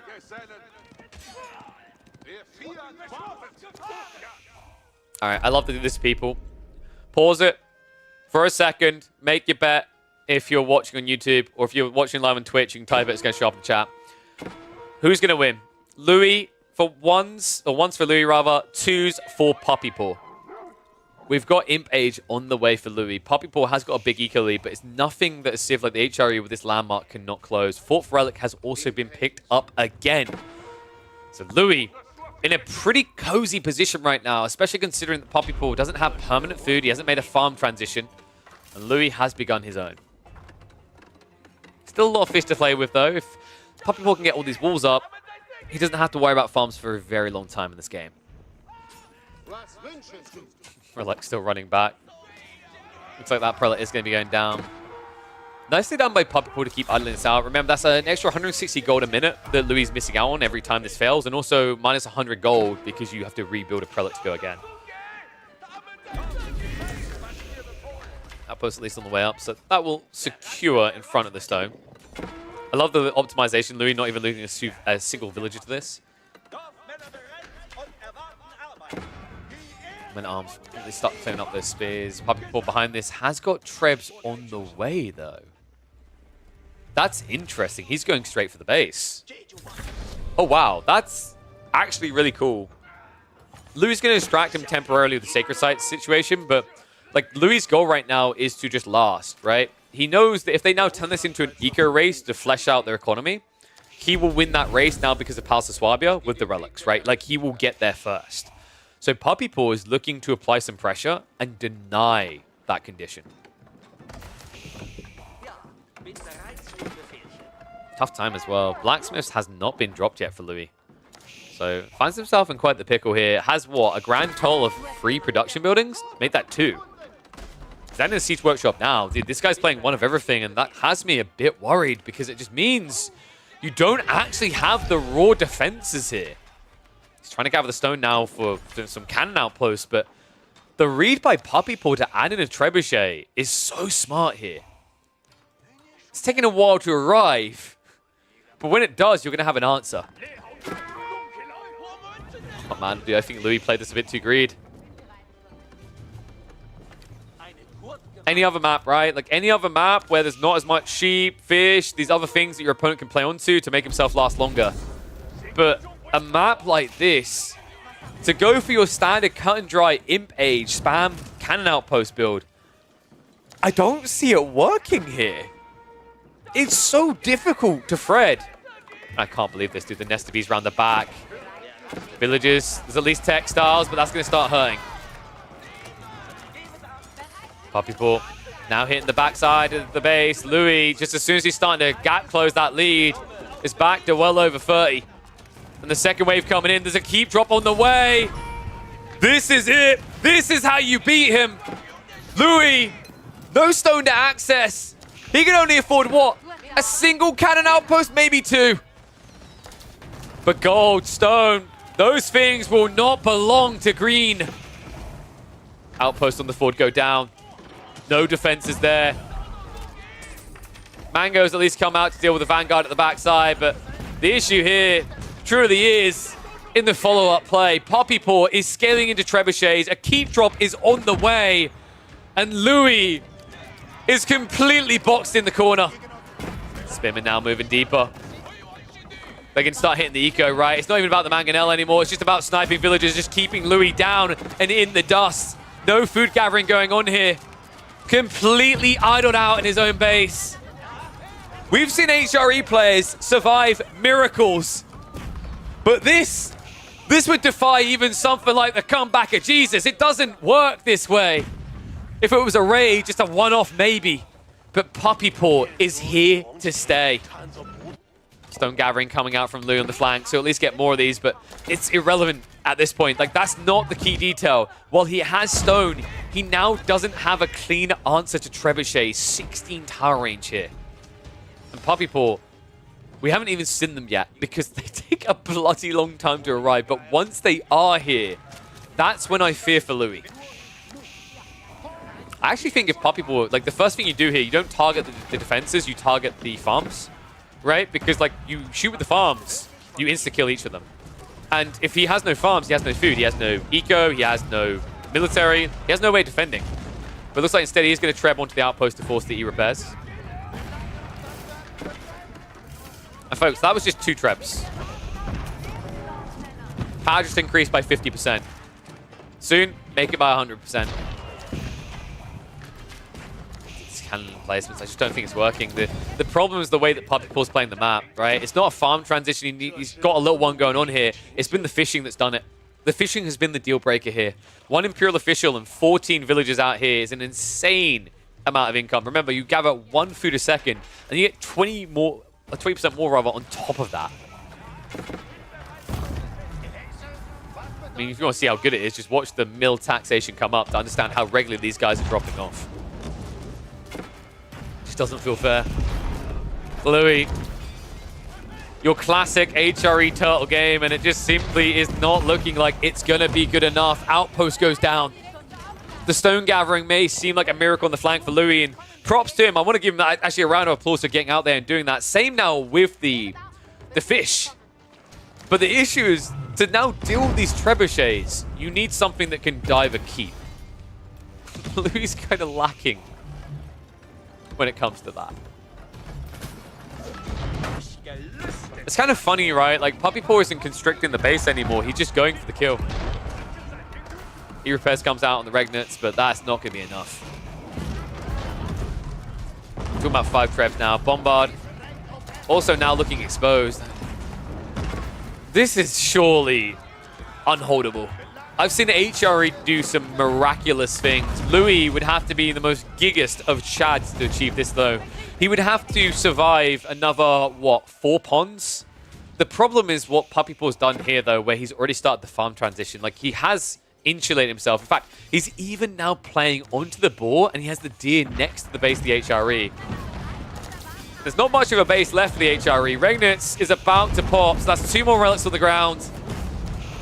2 left to defend with. Double outpost on the back with cannons will hold for a bit, but now he can only protect his wood line. Trebs are finally hitting those farms. Puppy Paw, what a surgical way to dismantle this. You know, after that game too, and the way it felt like he was just meat grinding himself into his death, the clarity of goal, the clarity of mind, and execution there in the final game was really impressive out of Puppy Paw.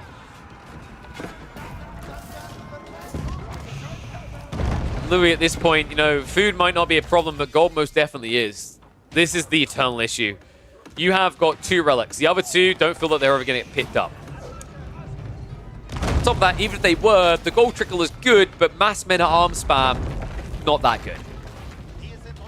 Not the amount you could afford here. Puppy Paw.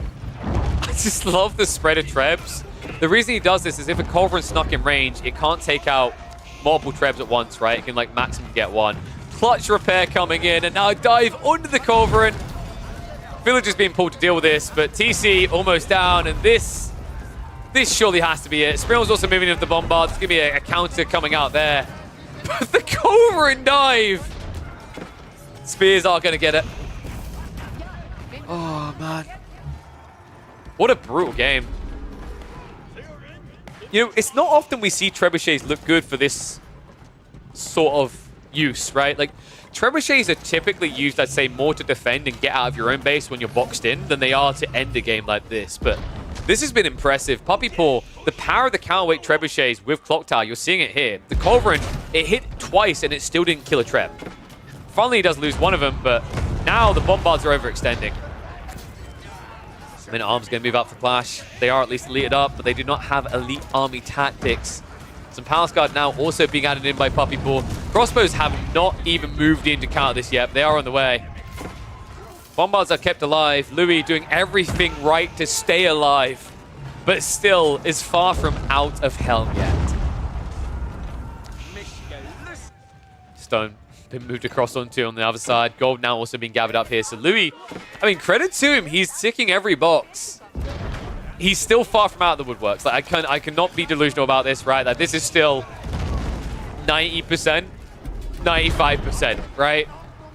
It would require some mistakes from Puppy Paw, but Louis, in fairness, is doing what he needs to. The problem is, like, how sustainable is this, right? The wood on the back is running out. Once that happens, where are you able to rebuild these farms? How are you able to get the wood for it? And also, the more that he sneaks out of his base like this, the more inefficient it becomes, and more likely that Puppy Paw rotates towards it like this. He knows. Not only does he know, but because it's not your farms, remember, it's 40% less income for Louis on a lot of his economy right now. And this is the discovery. This has to be it. Like, this is the moment. There's only so long you can sit there headbutting the HRE base before you realize they have split their eco. And Puppy Paw has finally realized it. Castle's going to crumble. But now, you have a bigger problem. Half your economy is out on the map. And Puppy Paw, he's willing to engage in a game of battleships. He's got plenty of shots to shoot here. Crossbows just trying to keep those men-at-arms count down.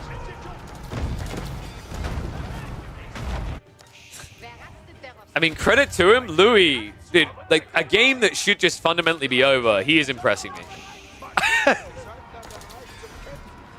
If he can lag this out for like 2 more minutes, 3 more minutes maybe, he can get enough men-at-arms together to break this, right? To break out. It's a tall order though, because Puppy Paw is now macroing up. He's at 4 granaries. Full granaries that are going to enable him to get into Imperial in the next 2 minutes. That's when this game should take a turn for the worse. Trebuchets are at least being thrown away. It takes so bloody long to die. I'm not sure if that was worthwhile.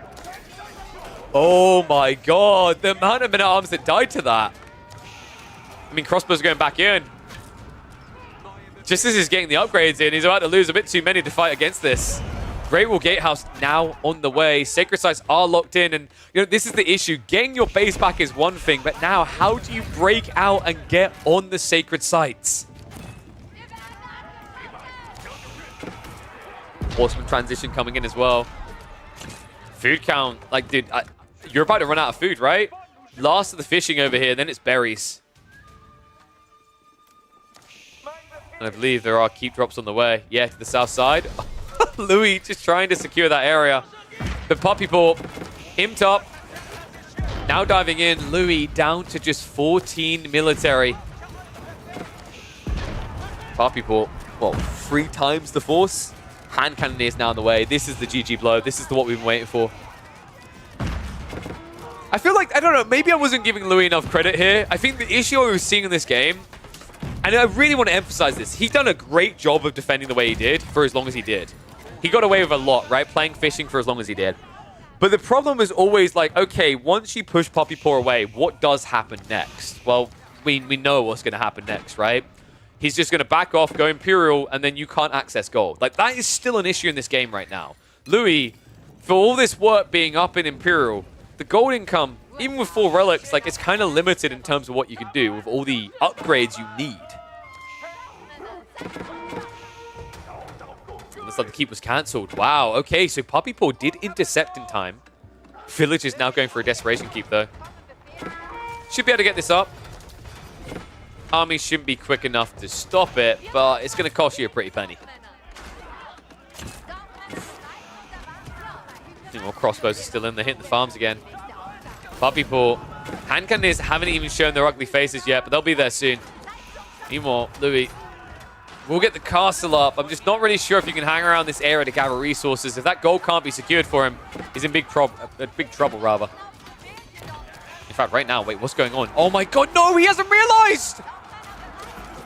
Louis, no! That's all but 4 of the villagers dead. Make it 6. Oh my god. The gold is now a problem, folks. He doesn't have enough of that. Meanwhile, Puppy Paw is dead. He doesn't run out of fish. He's taking fish from the enemy side of the map. This is quite crafty, actually. This keep, I think, was more about blocking his opponent from coming out in this direction now.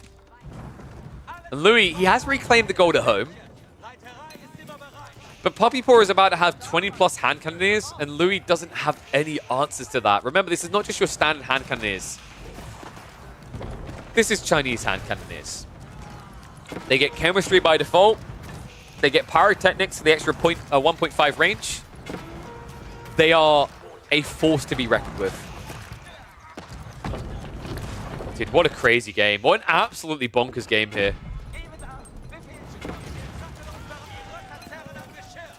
Louis, if he can now find enough gold to, like, what, maybe get his own hand cannoneers, get marching drills to make it worthwhile. Marching drills is finally on the way, by the way. Like, it's crazy. Like, would he have been able to hold easy without with marching drills? I'm not sure. I think, like, the issue for him was not one of bio. It was a run of static defenses. He needed to prioritize everything to that to keep it alive. Speaking of keeps, this one's about to go down. Other side, this hand cannoneer is now showing up in the base, and this might just be the unholdable moment. Louis MT has done a phenomenal job to hold on for 10, 15 minutes, but you know, the feeling you get when you watch this game is one of watching someone play Call of Duty Zombies.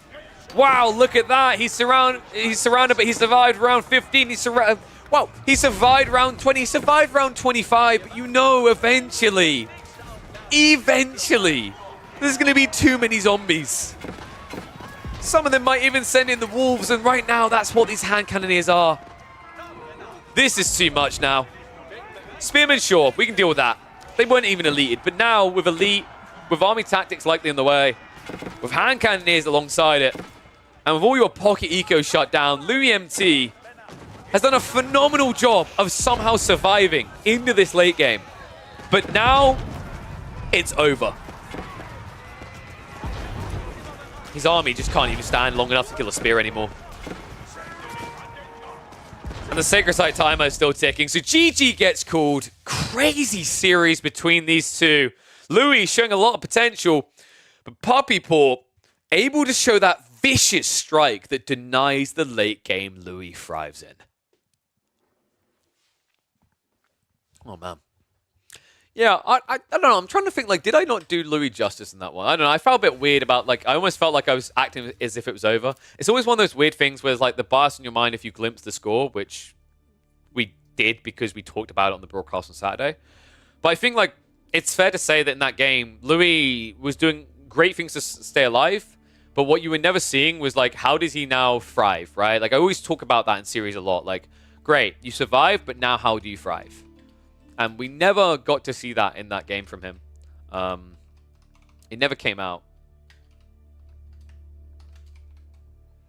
Okay, where's the game one between...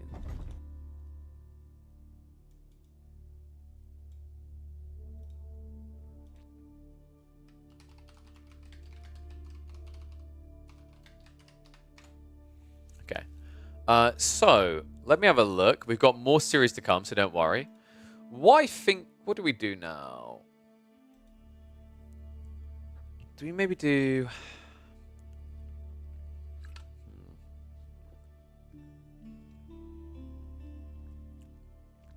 Can't stand casters that fake hype. I mean, I don't know if people fake hype. It's just like you're trying to look for the positive, right?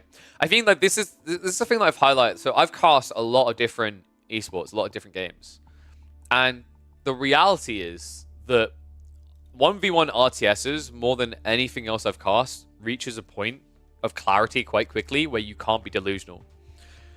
You actually often hear, I think like Artosis and Tasteless always go with I think he's just Tasteless always always say, I think he's just processing the loss now, sort of thing, right? Like it's just over. Team RTSs are different, right? Because team RTSs, you're like, oh man, there might be a turnaround because player A still looks healthy, sort of thing. Dota 2, like, you know, you never call it until it's over. Like, you'll never call a GG until it's, like... We're talking, like, you've lost all your Raxes and your opponent is 40k ahead of you, right? That's when you're like, okay, yeah, it's GG. Like, let's be real. We can talk about how you can get back into this, but the way is hard. The issue is, like, compared to a team environment game, 1v1s, you're a lot more handcuffed on how you can come back into a game. Okay, so, let me add those series to the list. Because we done Vortex versus Louis, we done Louis MT versus Puppy Paw, and we done Puppy Paw versus CSO.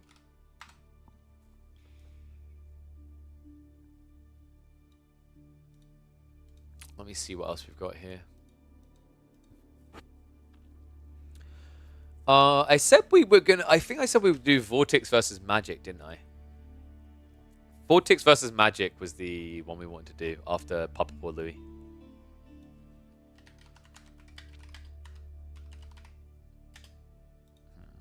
My daughter should be dropped off in a second. Hydrate? Okay. Okay. So let me get the draft ready. I'll probably have to sit my daughter down with Peppa Pig, and then we can hop into these games.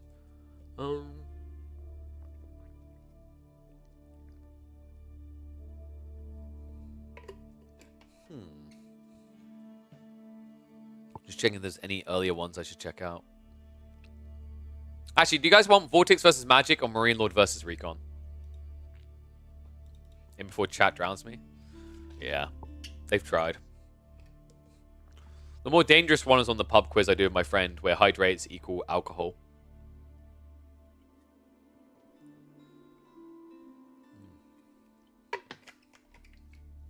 I'm going to quickly put a poll up. I'm going to quickly put a poll up, as well as run ads, so people can decide which one they want, what to cast. Vortex versus Magic, or we can do Marine Lord versus Recon. There you go. 2 minutes. Get your votes in now.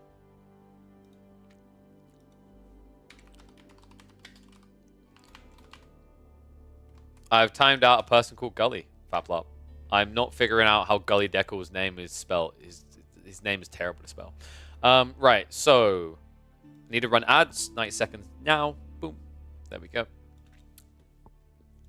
And then we'll get ready for this one. Vortex versus Magic. Have I got my... let me check if I've got my... Oh, I haven't got my mobile data on. Whoopsie! I was like, check if I've actually been bumped about my daughter being home.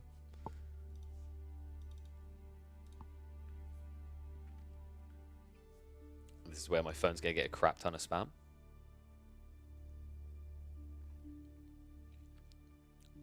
Oh.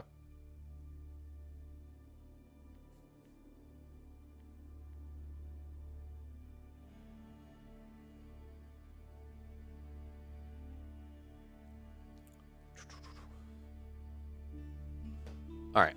So how are we voting, guys? Let me put music on while we wait as well. I need to get some more songs added. It's really hard to find songs that like aren't locked, DMCA'd or whatever on one or the other. And just to clarify for people, because someone asked on YouTube, these series are... Wait, was Louis MT versus Poppy Paw cast yesterday? I don't think it was. No, it wasn't. Like, it happened yesterday, but it wasn't cast yesterday. We're casting series that were not covered on the main channel. That's what we do. Okay, so it looks like people want Vortex versus Magic. Bro. I can't cast if you do this. So have I been messaged? Ah, nice. My daughter doesn't need me to look after her. Guess I'm just a crappy parent. 1, 2, 3, 4, 5, 6.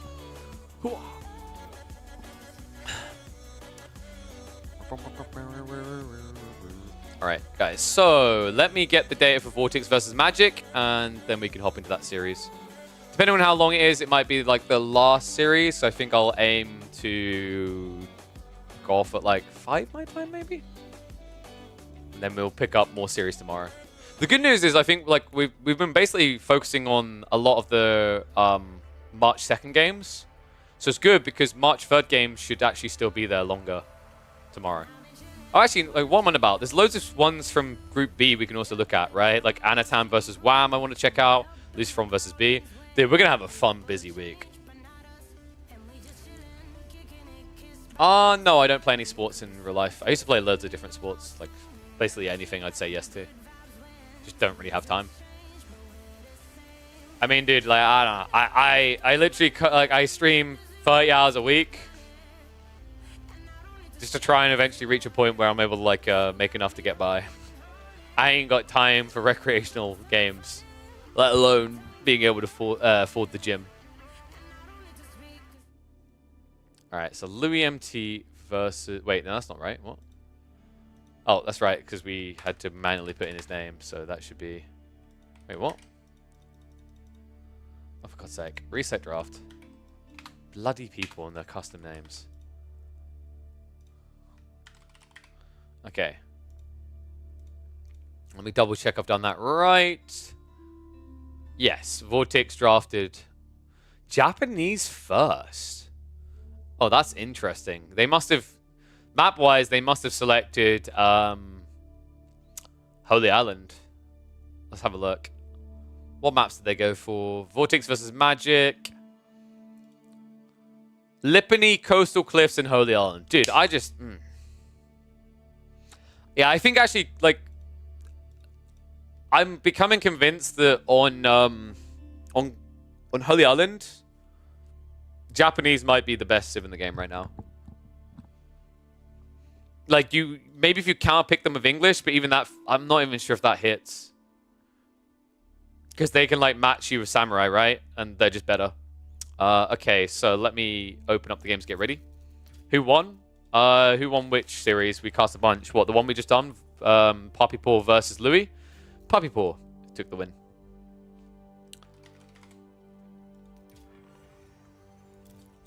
Okay. Let me see if I can find the Vortex Magic one. Wait. Please tell me it's viewable still. And I haven't just debated us. Sorry, guys. Give me a second. Ah, fudge. We might not be able to get it. Let me have a look.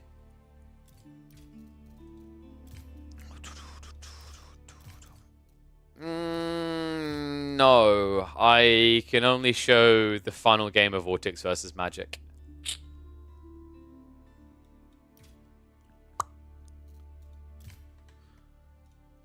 Alright.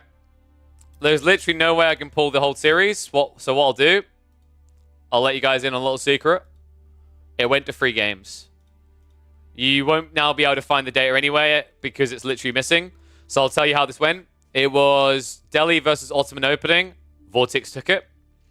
Then we went into Coastal Cliffs, which was a Marlian versus Jeanne d'Arc. That's a win for the Marlians. And now we're going to be heading in to Holy Island for a Japanese Juji showdown. So apologies, like this is an issue with AoE4 where it honestly feels like it's griefing you like this. But the good news is it means we'll be able to do this series, and then we can probably look in on... Probably Marine Lord versus Recon won't actually show now that I think about it, because it'll be too far back. We could maybe look at Marine Lord Cat, or we could look at... Who did Dumu have in round 2? Maybe... Oh, maybe Dumu CSO, if it's still there? I'll have to check that one. We'll figure it out. We'll figure it out ASAP. Let's get into this anyway. Let's watch this one. Alright, unfortunately, due to the way that the replay system works, we cannot see game 1 or 2, but we do discover that this series went the distance. Magic versus Vortex. Zhu Xi, basically Chinese on the Holy Island, one of the god-tier civs on this map, but you know what? There's a new kid on the block, and Vortex is wielding it. The Japanese. Forced to be reckoned with on water hybrid maps, due to the potency on scaling their fishing and their flexible units in the early mid-game. Let's see who would win out. Essentially a replica of the old or something of the new. Zhu Xi also actually do thrive quite well on this map due to the way that Holy Island constricts the spawns a bit.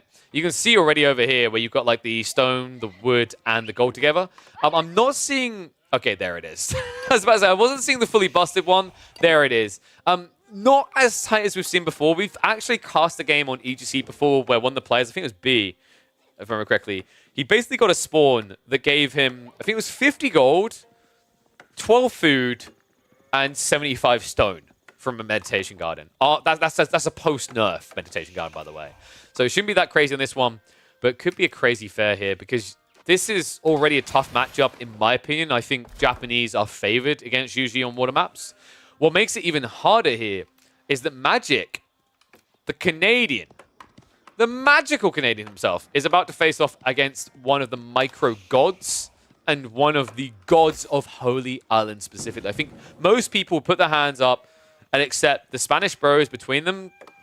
Like, they're easily in people's top 5 for ones that will win on Holy Island. I think, like, most people actually put them as top 1 and 2 because they are so damn efficient at splitting the map and your attention between land and sea.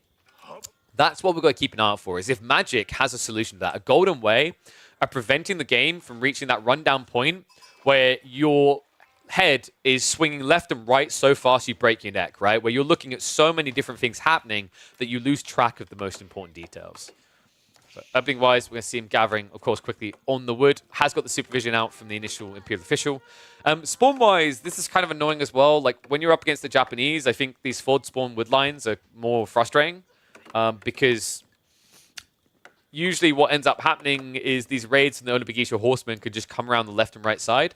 A solution we've seen a lot of people do to resolve this problem on these type of maps, at the highest level especially, is we've been seeing small flaps, I call them.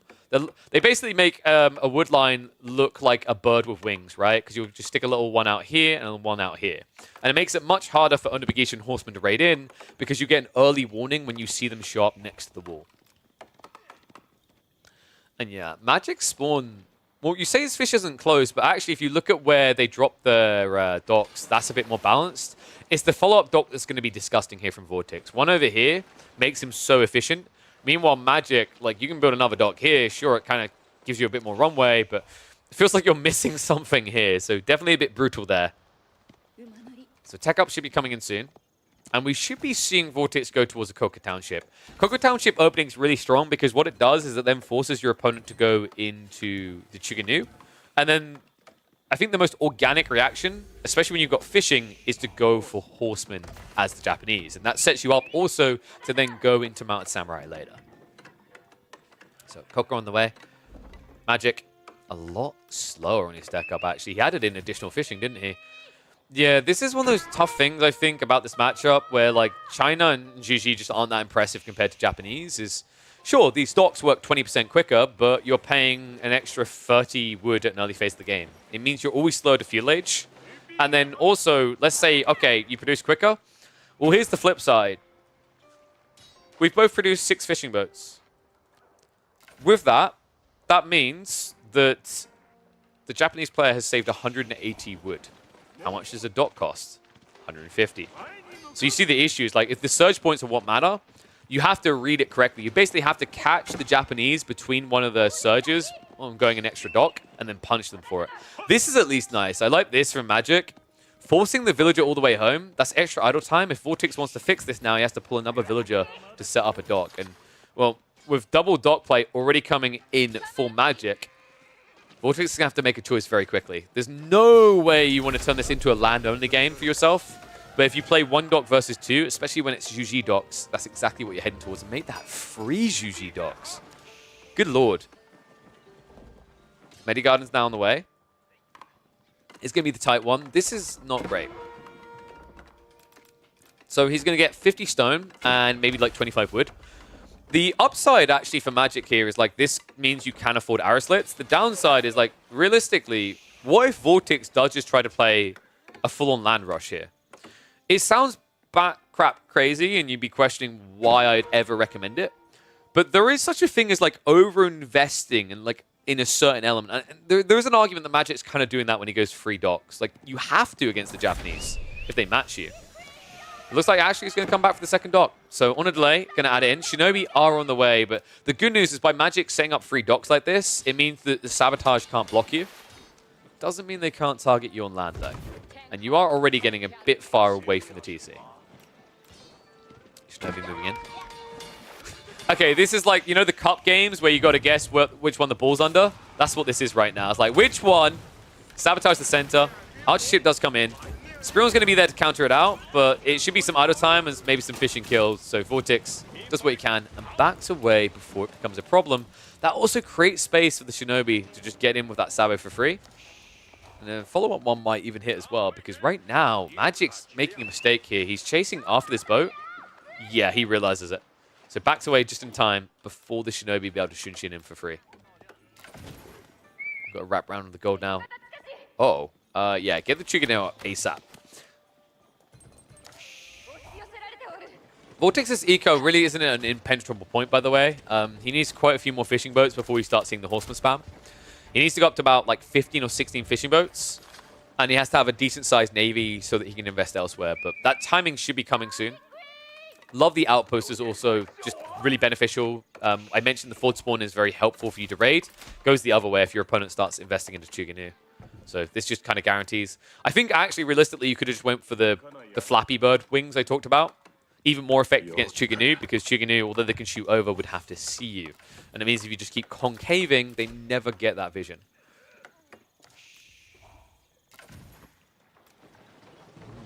Peaceful moment.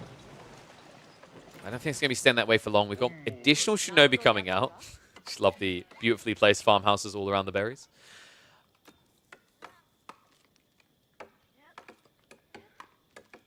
Is Magic being a bit greedy? He's booming more fishing boats again, isn't he? His military count doesn't make sense for someone who's doing anything but fishing boats. Kind of dangerous. Sabotage is also coming out on land. Love that. Just pause the Chuganoo spam. The cool thing about doing this is Shinobi is so much quicker than Chuganoo. They can force you back home to defend like this. And well, speaking of those Shinobi.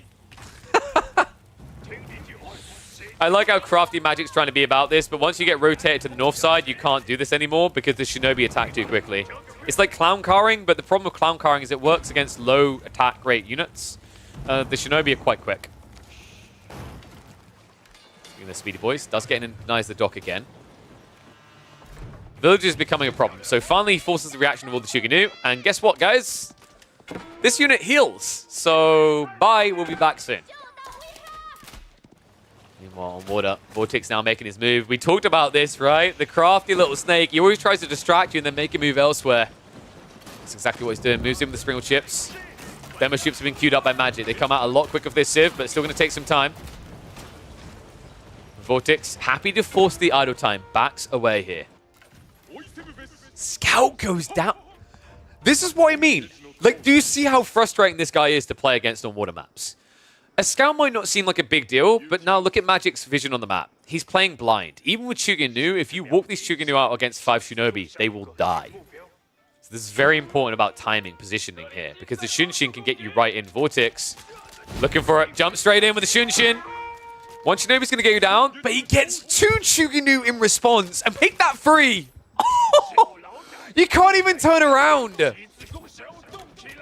Wow, he's lucky to have gotten that extra there. Still a great trade for Vortex. That was him to go back on the aggro and forces Magic to invest more Chuginu on land while losing at sea. Demo's going to connect, but not for a maximum impact here. Now, the boat count looks good on the defense for Magic, but Vortex has more coming behind this. And on top of that, it keeps idling out the fish for Magic. Vortex, this is the classic issue so many players experience. Demos moving in. Nice detonation damage coming in there. Sure, Vortex did clear that demo up, but he basically damaged his own on the entry. Now target fire's coming in. Follow up demo. Yeah, this is where you just want to start step your opponent in range and then do that instantly. This is the good news for Vortex fans, because one demo through can do a lot of damage. Archer ship on the front side is blocking this out. Forces the detonation, and the demo's going to get in again. Doesn't hit, but it's the idle time alone. 10 fishing boats just not working for Magic means you have to take 10 away from this count. It puts Vortex ahead. This is the thing that I think the Spanish bros are better at than most players in the game, is this demo ship timing, where they just stop producing Springles and non-stop pump it. Look at the cost here. Yes, a lot of demos dying, but the idle time, the fishing boats lost, are adding up here. Magic, every time it feels like it's getting some space, some pushback, there's 2 more demos coming in to reset. Meanwhile, on land, cold is also a problem. Magic has none, just taxation. Means he can't really counter demo at the same span. Means he can't add in more Springles that cost 30 gold per. He's handcuffed. He's quite limited in what he can do until he reclaims land. And the problem is also, because you're playing Zhu Ji, the only way you can reclaim land with range units is by building Chuginu that also cost gold. This is the difference between China and Zhu Ji that would make China a bit better here.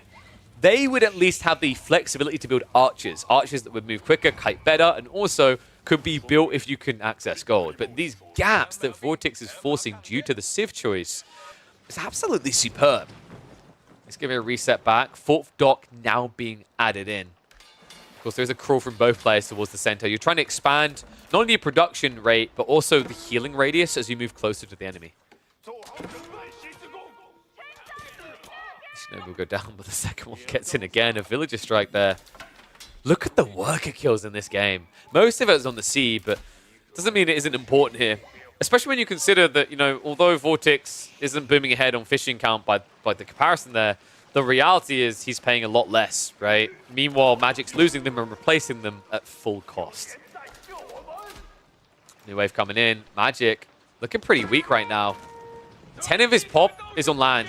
Militarily, he's behind. Demo ships are weaving their way in. Archer ships do get the detonations off early, though. However, now defending these is not ideal. That's Archer ship moving in. If they hit this fishing, that could be it. That could be exactly what puts him ahead. Instead, they're going to focus fire onto the fleet. They turn across on the fishing now. And the deep dive does come in. Demo just blocking him out here. Are you kidding me? I do not know whether that was intentional or not, but that delay on the demo going through is exactly why it whiffs on the hit. Vortex, now with the follow-up demo, and Magic is officially broken. These bloody Spaniards and their godly holy island. I mean, honestly, at this stage, I feel like if you get into a map draft and Holy Island isn't banned against these two, Vortex and Lucifron, you're begging for a paddling. You need some miraculous level of advantage to justify, and it simply does not exist here. Good God.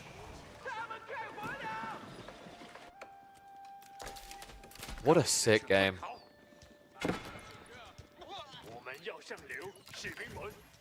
No, I'm gonna correct that statement. Let me, you put the wrong thing there. You put Japan is busted. I need to fix that for you. Just let me do it the correct way. So.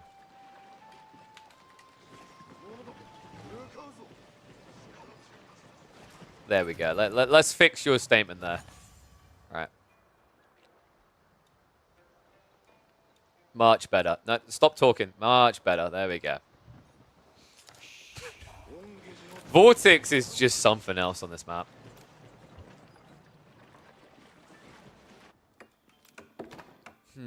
Now we're heading towards Castle Age in a game where Magic is stuck.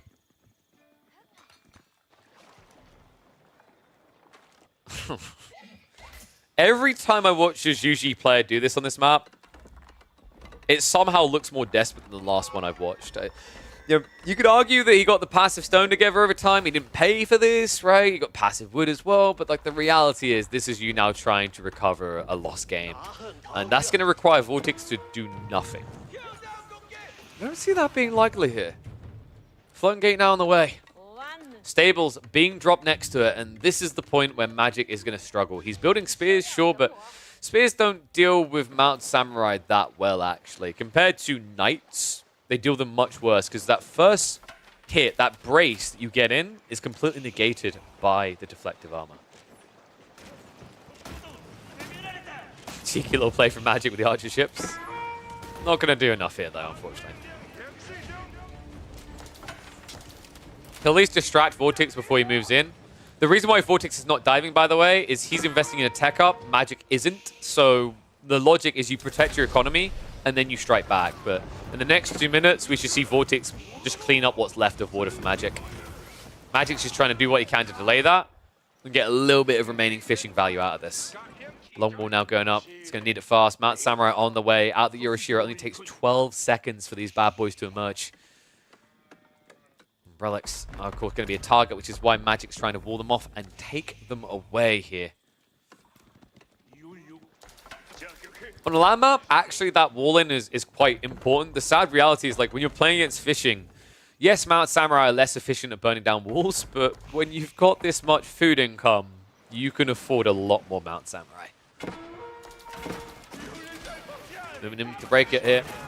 Actually moving forward with Springwood. He might be able to snipe out the attacks, man. Oof, just out of range.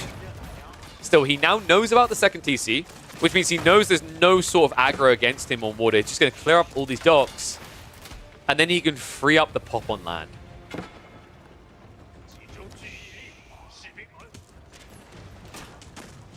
Magic. Not even trying for a cheeky demo play. I mean, it's not worth it. Against 4 archer ships, you're just not going to get your hits. Mount Samurai are going to break through before the walls go up. It looks like Vortex read exactly where he wanted to wall, so that's not going to complete. Mount Samurai are going to take down the limited number of Chuganus and spears. Magic, he's begging. He's like, please, just let me have the Castle Age. Sure. It's going to come at a price, though, my friend. Mount Samurai are in everywhere. Spears going down as well. They're not even trying to turn for a fight. And at this point, you don't have enough spears left to take this. 4 Mount Samurai will absolutely destroy you. Magic, Shaolin Monastery is at least on the way. Last of the fishing is going to be pinned in the corner and killed. And this looks like a locked-in game now for the Spaniard. Vortex has a 20 eco lead. He has map control to take the majority of relics. And although Magic is going to try to delay him, the reality is that Magic doesn't have this big fat eco on land to try and boom up troops to defend with now. And Vortex, this is just wave 1, right? Next Yoroshiro's ready to be popped and dropped, and I believe... Has he gone for it in a greedy building? Or did he miss rally? Oh, yeah, he... he done the miss rally. He didn't drop off the Euroshiro. This should be going in probably Rax, and that should signal the end of the game. Like, Samurai are not answered here by what Magic's doing. I mean, hell, the Mount Samurai are not answered right now. This is brutal to watch. Spinman upgrade isn't even being supervised, not coming in quick enough, and the Chuganu are all not going to help either. I mean, this is just death by spam. But it's not like that cheap spam, right? It's like, you know, that spam that your grandpapa told you about, that they had in their cans in World War II. The best spam they've ever tasted. But it's going to leave a sour taste in Magic's mouth. Of course, Magic never wanted to just immediately throw in the towel. Like, if he thinks there's a 1% chance, he'll stay. But now with villagers also dying, like, there's an acceptance point here, right? He's going through the 5 phases of grievance. I just don't think being angry is going to help you. This is the anger phase of grief right now. It's the Shaolin Monk. And now we're entering denial. And when your opponent's building Yuumi, you just enter acceptance. Oh, it's actually the right read to just end this game. It's just extra raiders, right? Anything else is too slow. Villagers are not even reacting. What a game out of Vortex. Execution on point and perfect from the Spaniard, as you would expect. I mean, these guys are an entirely other breed when you put them on a map like this. And mark my words, folks, Japanese are now the kings of Holy Island. I'm convinced wholeheartedly. The only reason you're not going to see them here is because if someone wants to pick them on Mongolian Heights, or if someone's worried about a Delhi pick. That's the only reason. Like, Delhi actually get counted hard by the Japanese. Outside that, you're going to be seeing it here every time this map enters the draft. I'm just going to speed this up now. I think it's worse for Magic the longer we watch this at slow speed. GG. There it is. Vortex able to win out in the end 2-1. Apologies we couldn't catch the first two games, folks. That's just the nature of the system right now. You just can't watch that deep in match history. But let me know what you thought of this one. I think this is a pretty interesting game, right? We've been seeing a few games out the Japanese and how they can dominate.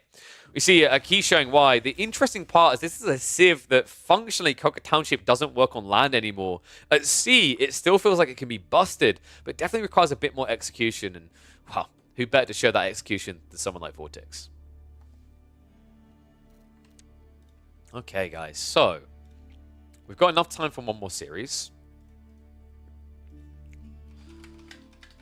Let me add Vortex versus Magic to that list of done. I think what we do...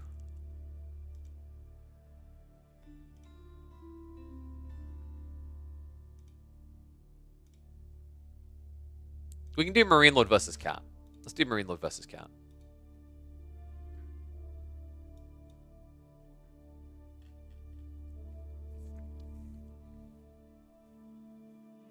Did the mainstream do Marine Lord versus Puppy Paw, actually? Yeah, I think they did. Do we do Cat? Or do we do... I'm thinking who else we can do. It's kind of awkward with Recon games, because I'm not expecting him to be at full form anyway, because for those who don't know, Recon's a bit ill at the moment, so it hasn't been feeling full. We can do...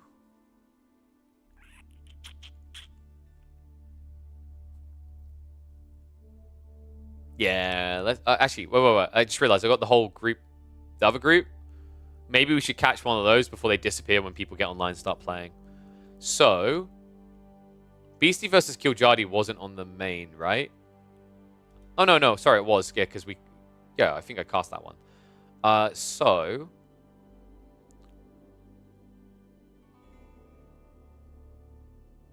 Anno versus Wham, maybe? Let me have a look at that. See if that one's still viewable. I think Anatan versus Wham would be a good one. Mr. Anno Chad. Hopefully it's there. Let me check the data. No,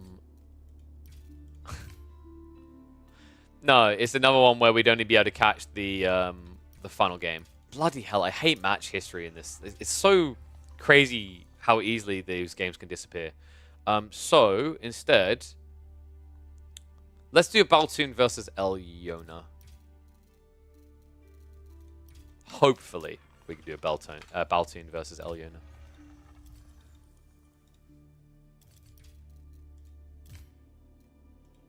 I think we're in luck.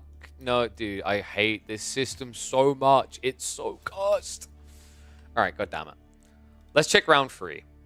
Round 3 games will definitely appear. We know that. So let's do... I don't think Lucifron versus Avali was cast. I'm pretty sure it wasn't.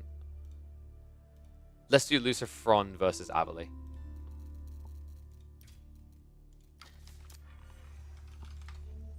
That series will definitely appear. I'm adamant of that. Are you kidding me?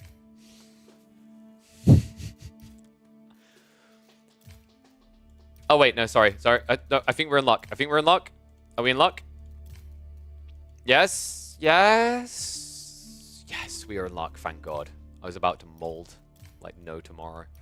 All right. So, final series for today. Don't worry, we're going to be doing more of these as the week goes on, because there's like... I think like Tuesday and Thursday's content will probably be these. Hopefully these people are not going to play on their main accounts. At least half of them won't, so that we'll be able to do these. because, you know, the system's cursed otherwise. But let me get the names typed in, and we'll get ready for Lucifron versus Avali. Let me pull the draft, and then I'll add it in for you guys.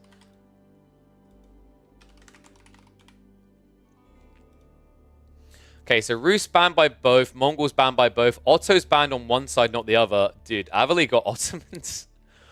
This is really interesting to me because I feel like Lucifron and Vortex let Ottomans through a lot more than anyone else, right? That's kind of wild. Let me just update this now so it's cleaner.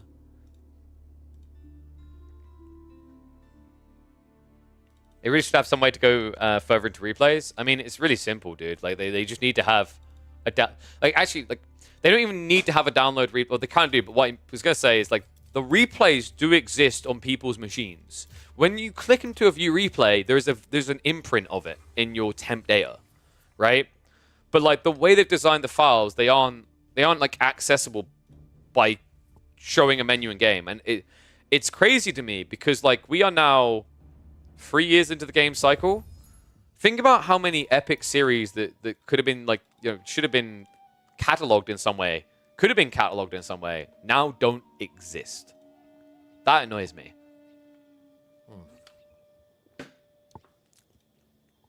Is what it is.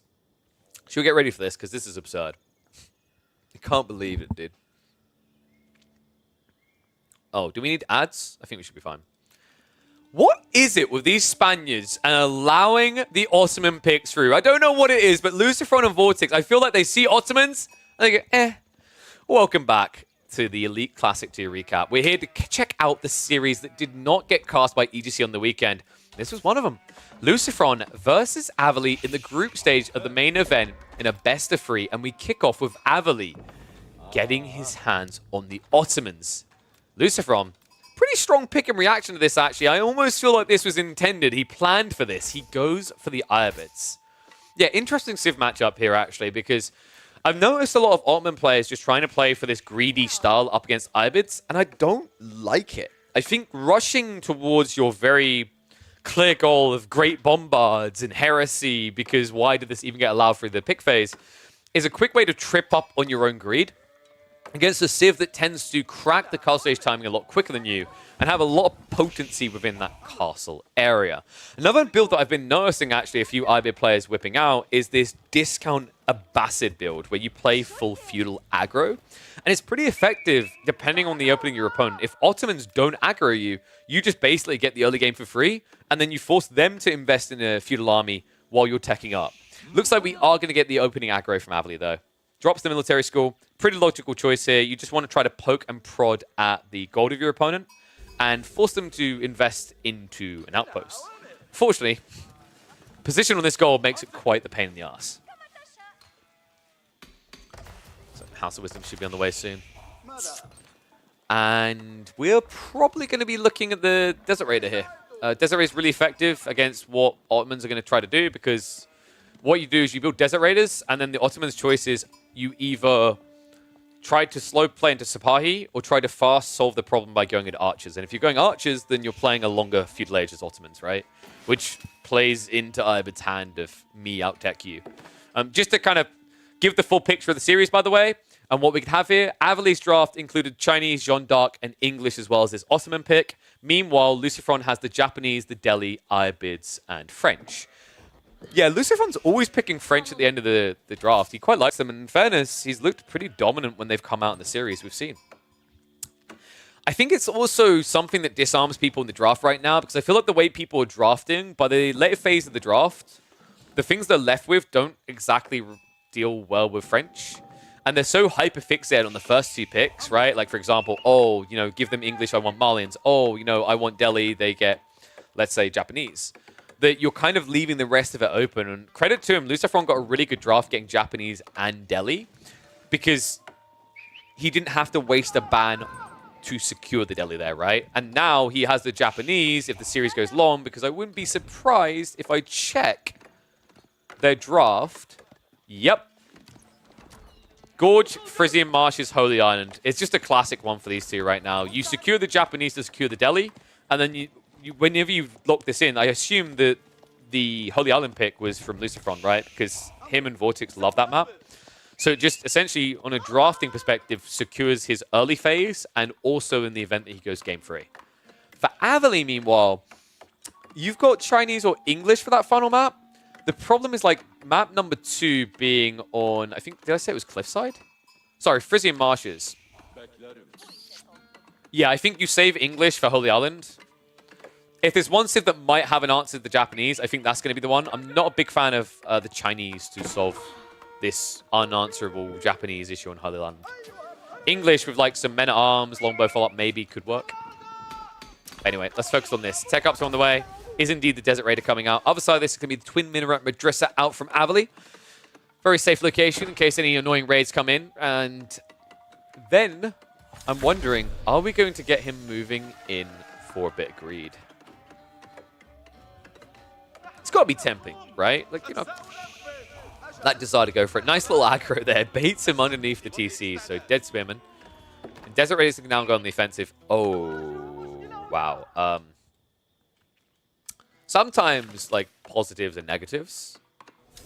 His deers are all on the left side, and then full berry deposits on the right, close to your base. But, like, you know, your options basically deer or bust, right? Like, if you need to play long feudal and you want to get food off the map, you don't want to be going berries. It's just such a big disadvantage compared to what the Ivids are getting on the other side. Sheep Hall at the end of it all. Oh, wow. Dude, that's bad. 7 sheep to 17. Lucifron has to have a creeping smile on his face right now. And, well, you can already see the intention here. He's not going to hang around. He's got the stable drop. He's ready to get the Lancers out whenever it's required. He was even ready, if there was any Archer reaction, to add Horsemen in. But this should just be a raw rush into Castle Age. Avali, meanwhile, is trying to do the same. Nah, dude, you can't. You have to build stables, right? You have to get 2 Sipahi out to deal with this. This Desert Raid is bloody annoying. Because if you do lose his Spearman, then the villagers are up next, right? And then you can't go castle at all. Horseman now being added in by Lucy. Interesting. Kind of makes sense with his current food goal trajectories, right? He has a little bit of surplus food left over. So you might as well put it to work now. Desert Raider is so bloody annoying. Yeah, so like there's an animation cancelling issue right now with Desert Raiders. That you're seeing Lucifron not just like gun him down because I believe it's against the rules. It's one of those kind of awkward ones that it's very hard to not do accidentally occasionally. But like you can see, I think a lot of players have been very careful not to just kind of like turn around too quickly because it's obvious. The animation cancel is basically like it's possible for Desert Raiders to shoot without turning fully. But it's such a weird bug. I do hope it gets resolved soon. I wonder if we'll see more Desert Raiders at the highest level there, because I feel like a lot of players aren't experimenting with the idea of scaling. Because if you scale Desert Raiders, you just look like you're actually using the bug to exploit. Desert Raider goes down, but a Sipahi in return is a terrible trade for Avali. Scout can at least be chased on too, so maybe you can find something there. It's just annoying because when you're up against this Civ, the Desert Raiders have more vision than standard Cav. So it's almost like you have a pseudo-scout. Now, that Spearman gone. The fact you're answering Sipahi and there's Horsemen against you plus the Desert Raider, the Camel on ease means this is a really bad fight for Avali. He needs to wait for the additional 2 Sipahi to engage. Can't afford to though, right? Gold being idled out. It's going to draw his attention. And this is just terrible right now. I mean, just look at the damage reduction. You can't win this fight. And if you attack the Desert Raider first, yes, you've got the range tag on him, but also the melee reduction hurts a lot here. Just look at the damage here, right? You just front line with the Horseman now. Absorb that shot. The Desert Raider's getting all the free hits. Avali! This is possibly the worst way to take this engagement. Finally, he turns onto the Desert Raider, but too little too late. Avali now going to be blocked out of his gold. He's lost way too many Sipahi, and Lucifron doesn't need to rush the age up. This is Growth Wing. It's going to be a huge lead here. It makes sense as well. Like, if Avali's going to play a long feudal age, then he kind of gets his own mini eco-escalation by getting an extra military school, right? Like, he hasn't even added the second one yet, but if you wanted to. This just disarms him. It guarantees that your eco is very strong when you arrive at the start of the age. It means you can even afford to add in a few extra horsemen in the meantime if you needed a frontline to buffer. Finally, the Archer's going to be there, but oh god, dude. Lucifron is just outplaying him so bad right now. The micro is so on point out, the Spaniard. Next Desert Raider should be coming out soon. Yep, he just popped out. So you get rid of the initial archer, more Sipahi come out, but by the time you'd be able to gap close this, there's going to be another Desert Raider to tank this. This is so sick from Lucy. This kind of feels like a masterclass unraveling of the OP Ottomans, doesn't it? Right? And this is a matchup that I'm pretty sure quite heavily favors the Ottos, right? Yeah, 57.8% on the most recent patch. Previous patch, I believe it was a little bit harder, right? Yeah, 35%. But obviously, with the nerfs to Irobids and Ottomans being one of the big benefactors of the Chains of Siege, you tend to fare better. This was at least a good exchange, right? Like, you lost a villager or two, but he did at least get rid of the camels. The problem is, this isn't really solving the issue. Avali's ready to tech up. He's on his way. But look what's going to happen. 25 seconds for Growth Wing. Best you can hope for is to match the timing. And well, the difference is that you're now idling villagers. You're producing out of one military school. You're not really getting this passive production insulating you as you tech up. On the other side, Lucifron's tech up is happening while all the villagers are working. I always try to emphasize that as such a big deal because it really is with the Abbasis and Irobids. Sure, there are other elements that feels underwhelming. The fact you don't get these unique landmarks like a static defense or a production building or whatever. But what you do end up with is a fat stack of cash to spend on whatever you want. Adds into the idea of like surge points, right? Irobids especially do this where the tech up completes, they get something. And then it's kind of doubled in terms of power. That's why the Castle Age build is pretty much the go-to all the time for Irobids. It allows them to reach the most powerful spike they will see in their entire game plan. Osman's still just raiding in. Sipahi now have a problem. You built mass Sipahi into Lancers. This is not a comp that's going to win. And also, because it's Sipahi, they're slower than Horsemen. They can't actually avoid the target as easily.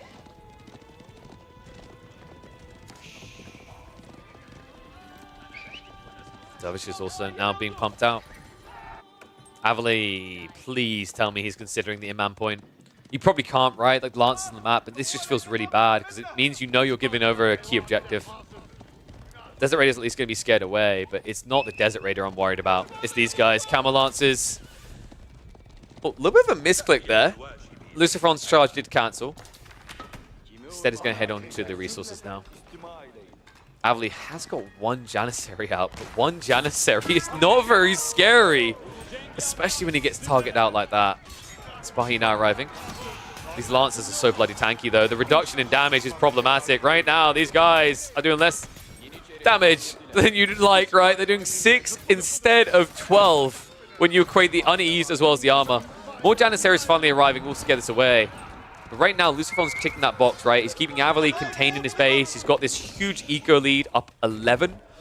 And on top of it now, the Dervishes are not being blocked. Also, the Janissary count just keeps getting caught.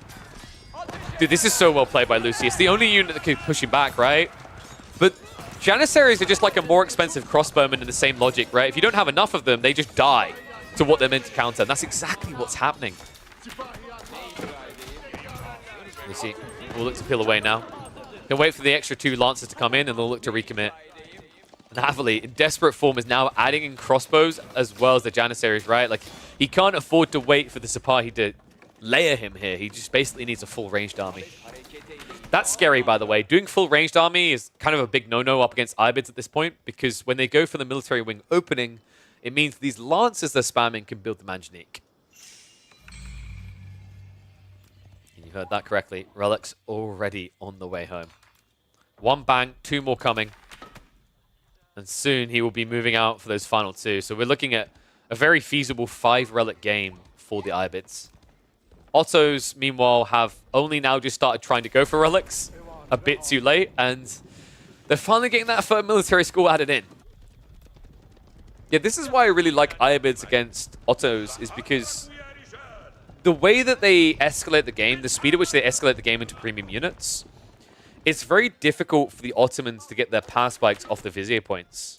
I already highlighted that this idea of getting the Fast Castle unlocks 2 power spikes for you, right? You've got all those resources saved up to go into quality units, and now also you have the booster of Castle Age, in this case 8 villages. Then you match that like up against what the Ottomans get. Ottomans, at this point, because of the timing, don't have additional Vizier points. They don't have an extra military school. They don't have a quicker production speed. They don't have access to the Knights and the Jannies out of it. They have nothing. Such a harsh reality of this matchup. If you can't somehow survive the first 20 minutes of gameplay, Ottomans don't look S-tier. I say first 20 minutes. It's the first 10 minutes, realistically, that make the difference. Rakip olun beyler. Hareket eyleyin. Lucy now with the archers coming. Janissaries have a problem. Lancers get another freebie. Mangonel's going to go for a shot. There's a Manjanique to match here. Nice hit. That's important. Getting a freebie on the Mangonel like that means a charge in by the Lancers could just take it out. And that's the Janny pull. That's Desperation Mode activate for Avali. The problem now is the Manjanique. A Manjanique actually counters this play with the Janny pull, right? That's also Vizier points. Valuable Vizier points at this point in the game invested by Avali into something else. Something not permanent. Mango's trading. Camel Lancers keeping the enemy at bay. Freebies coming out. The rally point by Avali is just off here. Wait, what? Oh no, and now the charge comes through. Camel Lancers moving in. Manjanique. A little bit too deep. Springwood is going to find it. So Lucy is pushed away. But while he's pushed away, he's pushing the coffers deeper. 5th relic on the way home. That's all 5 now in the bank for Lucifron.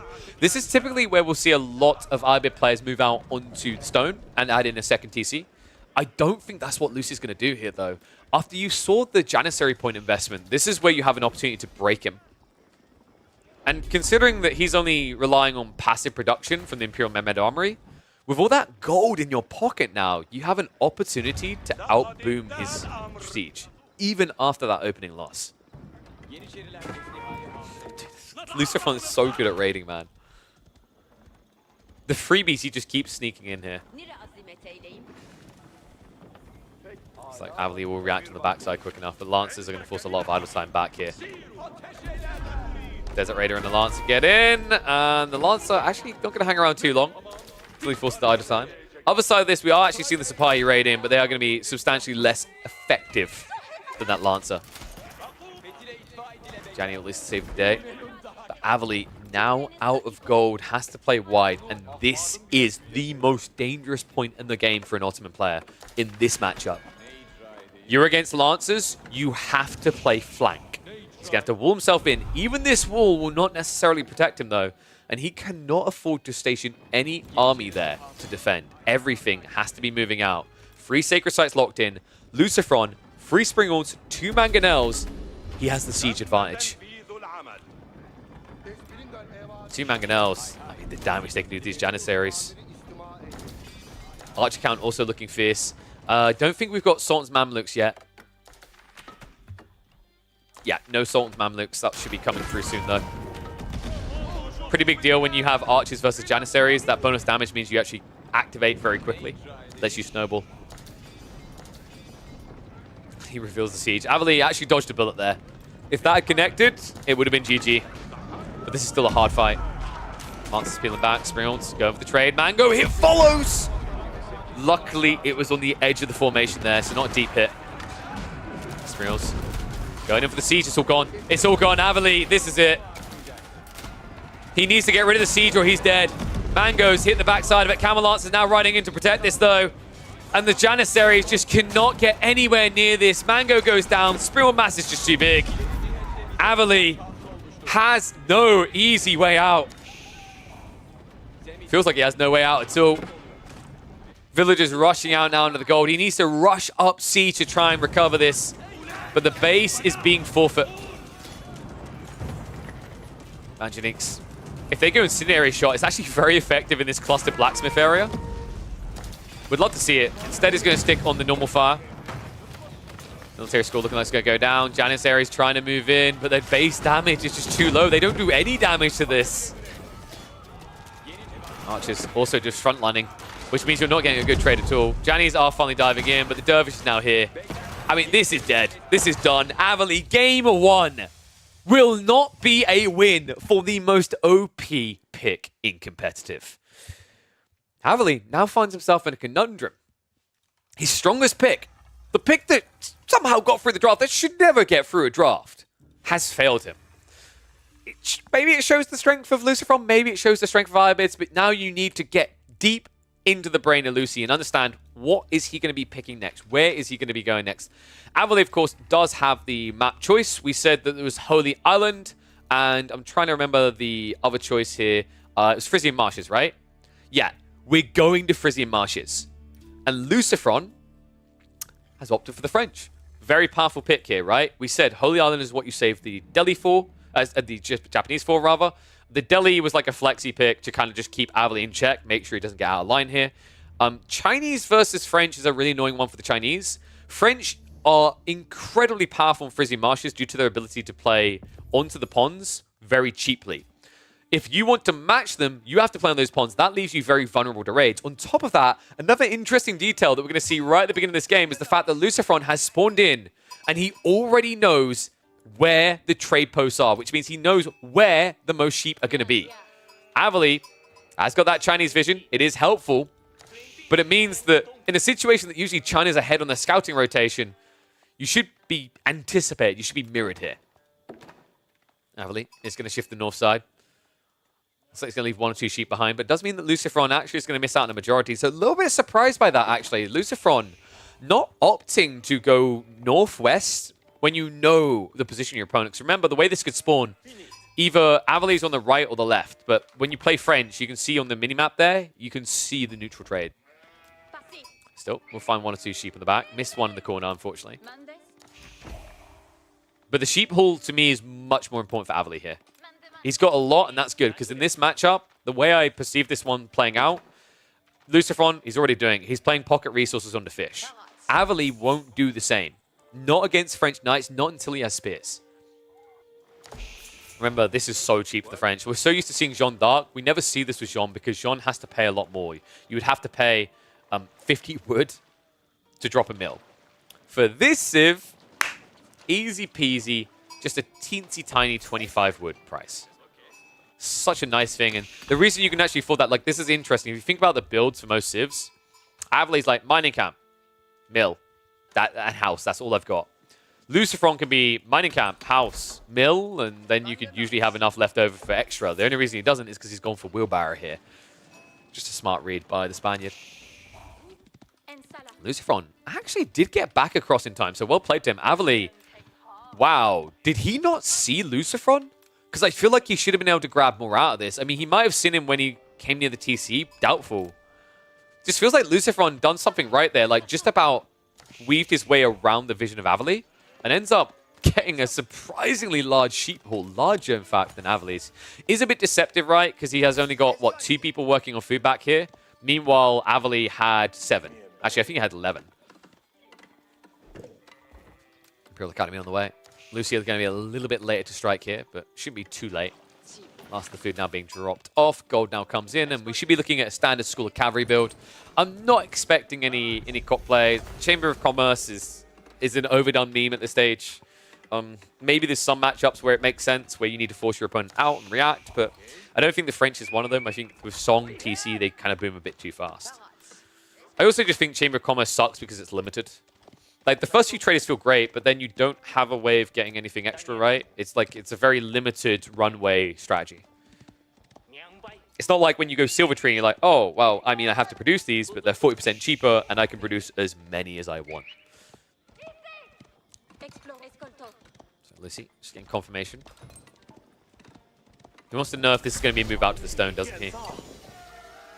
Because if it's a move out to the stone, School of Cavalry will block. So realistically, if Avali wants to go multi-TC, he needs to drop a Rax first.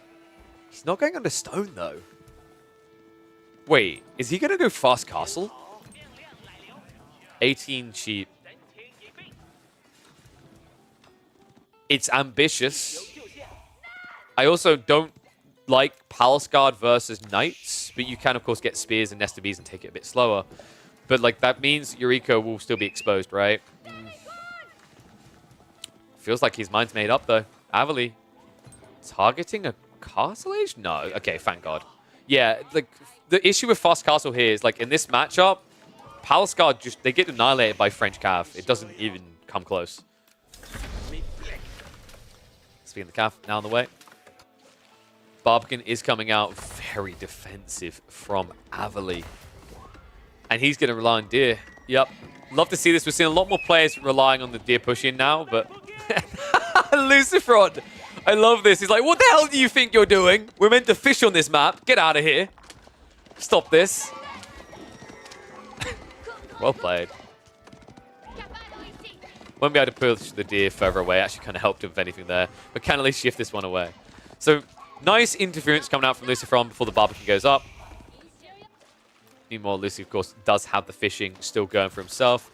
I'm not expecting a TC, but Lucy's looking to surprise me. Wow. Oh, wow. Yeah, he's actually going to go for it. That's a very interesting play here.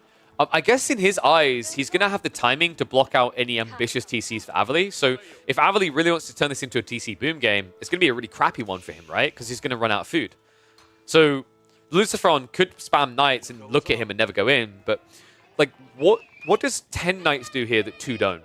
If you dive this, it just hurts, right? Like, it's better to just let Avali sit there with no food until he gets so hungry, he looks down at his legs and says, those look like mutton.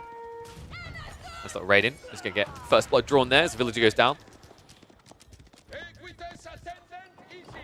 Stone now being gathered. So Lucifron should end up building the TC with these villagers here. He might shift across for the double pawn stack and the Deer. That's a really big problem, actually, for Avali.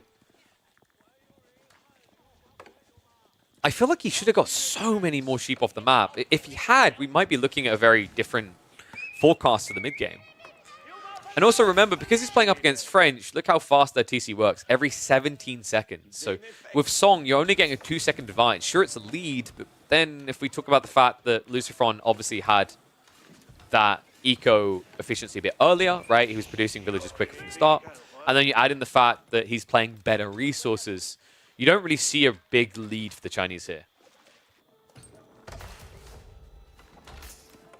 I think he's legit actually is going castle. That's kind of wild. In the face of Knights as well, right? Like, he only sees 2, so it's a smart read by Avali. Because he understands that this is not an all-in. If this was an all-in, going Castle Age would actually kill you. Because by the time you're teching up, you've probably got like 8 Knights diving your base. And that will just end you. So that's a great read by Avali. But he still has this very big question mark over his game state. Because he doesn't have extra resources. And now your opponent is 2 TC versus your 1. And Song doesn't make up the difference for you. A little bit of a mistake there by Lucifron, by the way. He did have Chivalry. I'm surprised he went in for that dive so early. When the healthy Knight should be the one probably diving. TC on the way. Could you ask for a more optimal mill on a Civ that only pays 25 wood anyway? So, Avali's comp, what are we looking at here? Lancer's probably your best bet. Because now that Lucifron's going 2 TC, he's going to have surplus eco in dangerous areas. Palace Guard, to me, the amount of Palace Guard you need to get bang for buck doesn't feel feasible. It might be that he does Palace Guard so he can do Spearman, though. Because you're going to need to leave something to defend, right? So you have like 2 approaches. Either you do Lancers to mirror the speed of the Knights, or you do Spear Palace Guard, where you basically get double the units, and then you split their roles between raiding and defending. We'll find out in a second. Yeah, Lancers. Okay, Rax. I feel like I'm okay with this, because if you go Lancers, you don't actually have enough troops to mirror the moves of the French Knight spam. Whereas by going for Spears and Palace Guard, you can defend your pocketed resources while raiding. It's still not ideal, though. Like, not in a position where you still haven't secured any stone, right? Like, it's just been dangled there near the Barbican, but you never went for it. Wall's at least going to come up, but Knights are already in. That was cool. Did you see that from Lucifron? He moved the scout in range to absorb the cannon shot right on the edge. Really smart, because remember, the hand cannon takes a long time to shoot, 3.12 seconds, compared to a standard TC arrow fire, which is 1.88. So tech up complete. Avali queuing up the first knight. Meanwhile, Lucifron, wouldn't be surprised if we see a second stable added in. Could even go for a Rax on the proxy. No, so it's double stable. Double stable will beat out solo stable unless you supervise. And it looks like that's exactly what we're getting from Avali. So pushing out every 14 seconds. Avali. You might have a problem, my friend. Double racks now coming from Lucifron. He can afford it, right? He's up 7 villages. Most of the food is coming off of the shoreline fish, so it's incredibly fast. It means he can easily afford to just match your knight spam and then have spears to defend. What does that mean? It means that he can go and attack your eco, you can't attack his. If you're there to block him with your knights are going to struggle, because whenever these knights charge in, the first 5 seconds of combat, due to the damage buff, makes them quite effective at trading with Castle Age variants.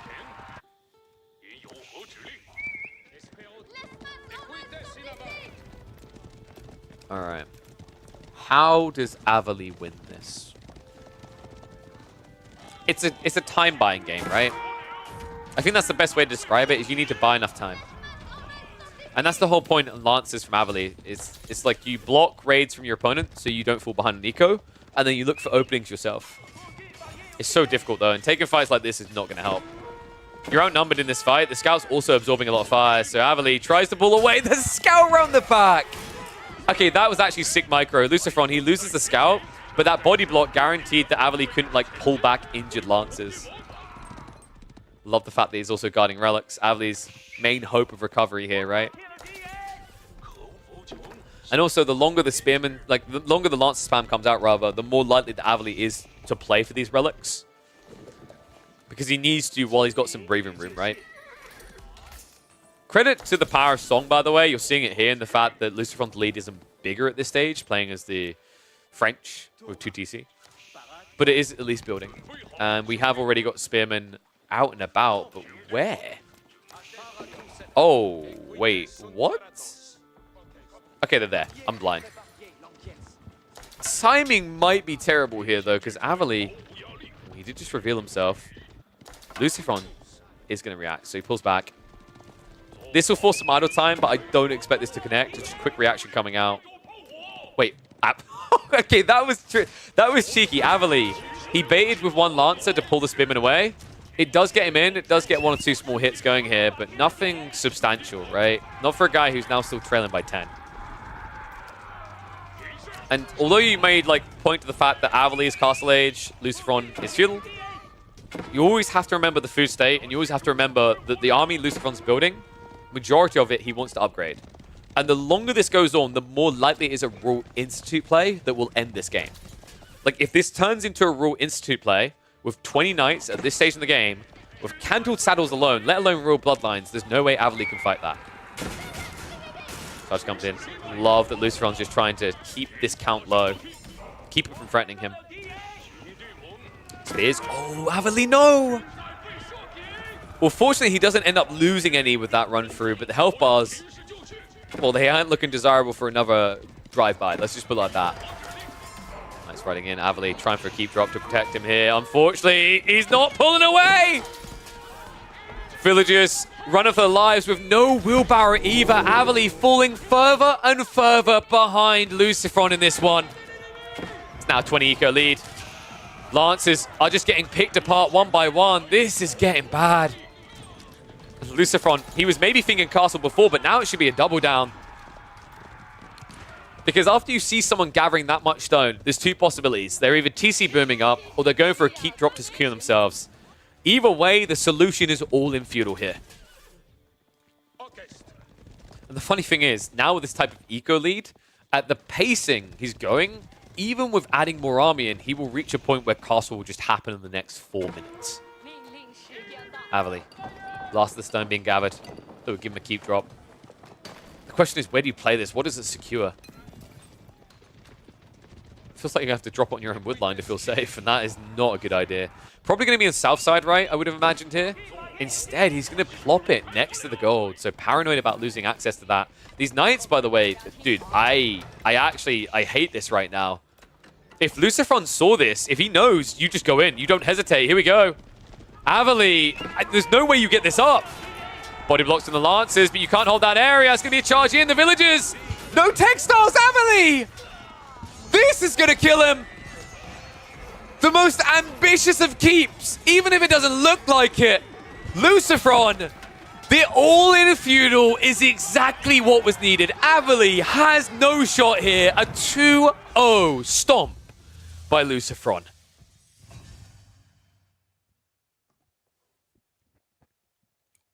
Dude, I absolutely love the way Lucifron played this. You know, what really impresses me about Lucy's performance in the group stage so far is how he's really shining a light onto the French that most players just thought was kind of dead. He's saying no. He's showing you that it still has a punch to it. It's still a force to be reckoned with. And I'm excited to actually see him whip out more of it in the future. I think it is actually genuinely a Civ that is more mid-pack than people give it credit for. Too many people have written that Civ off as like dumpster tier because Jean is better. But, you know, there's some areas that Jean's worse in. And I think Frisian Marshes specifically, more so than any other map being in the rotation, is a perfect example of where Jean's weaker. Jean could not make that mill play at the opening. Well, you could, but you would be weaker, right? Like, you wouldn't be as strong off the starting line as the French would be, because you'd be spending more wood. You'd also have to idle out like Jean to walk a long way, whereas, you know, compared to French, they're not losing that very big hit initial villager. I just think it works a lot better for the French on the opener, and also the TC build follow-up is just something that you do better with the French variant than Jean. So yeah, pretty cool Civ. I think, honestly, like if we start seeing French versus Jean on that map, I think we'll see French winning that map, just because of those small details. They matter a lot. And it's also, like, Jean doesn't get as many opportunities to snipe enemies, right? By the time they're moving out with the pocket of resources, they're usually insulated. So, yeah, pretty fun one. That, I think, is going to conclude us for the day. It's been about, like, a 6-hour stream. I figured we'd have this one a little bit shorter today. There will be more streams coming, though, so don't worry. The goal is that we are going to be back casting more of these games, and I'm praying that the players did not do the tilting thing and go on their mains. I'm hoping that, because like that, if they only had their main, fair enough, I respect that, but a lot of them have Smurfs, so they shouldn't be on their mains. That would be really tilting here. I'm hoping that they're just playing on their Smurfs and leaving their mains open, which honestly, I'm not sure if the rules say they should have to, but honestly, like in my opinion, the custom is just do it. It's respectable to do, because you're doing tournament games and people should be able to see them. So that means that bare minimum tomorrow we'll have more games to cast. Hopefully we'll have games all the way through to Thursday to cast of the Elite Classic 2. I think at this pacing, actually, we should end up like having enough games for tomorrow and Thursday, which is great. We only done games from March the 2nd. So there's plenty of March the 3rd series. Remember what I said, guys? There was 25 games played, but only about 5 of them cast. And we still have like 2 or 3 series from the 2nd we need to do. And then plenty from the 3rd. So make sure you tune in tomorrow. Same start time as always for Tuesday, Thursday, and Friday. I usually am live somewhere between 11 a.m. and noon UK time. So definitely mark it in your calendar. Make sure you've got the notification turned on. Make sure you are also following this channel so that you see us when we're live. And now I'm going to find someone to raid. Hopefully you guys have some fun with them. Let's see who's online.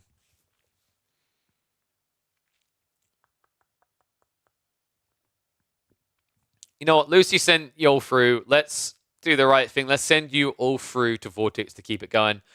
He's playing some 1v1s right now. He's in a match up against CERN. Looks like it should be a fun one.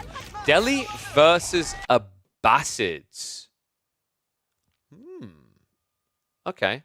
We'll see if he can make that one work. I feel like there's only one player I've been convinced has had like a really good showing with Abba versus Delhi in like the last 2 months, and that's Voldemar. But even he kind of like got a bit too greedy down the line. But we're on a 2TC build from Vortex right now. He's down to 7th on the ladder. Needs to climb that back up. I think his main is still in 1st, if I remember correctly. But I'm going to go ahead and raid Vortex. I'm going to go ahead and rest up. I'll be back tomorrow for more Age of Empires 4 content. Be sure to go spam the KP emotes in Vortex's chat. Hype him up with the Killer Pogs. And I will see you all tomorrow. Doodaloo.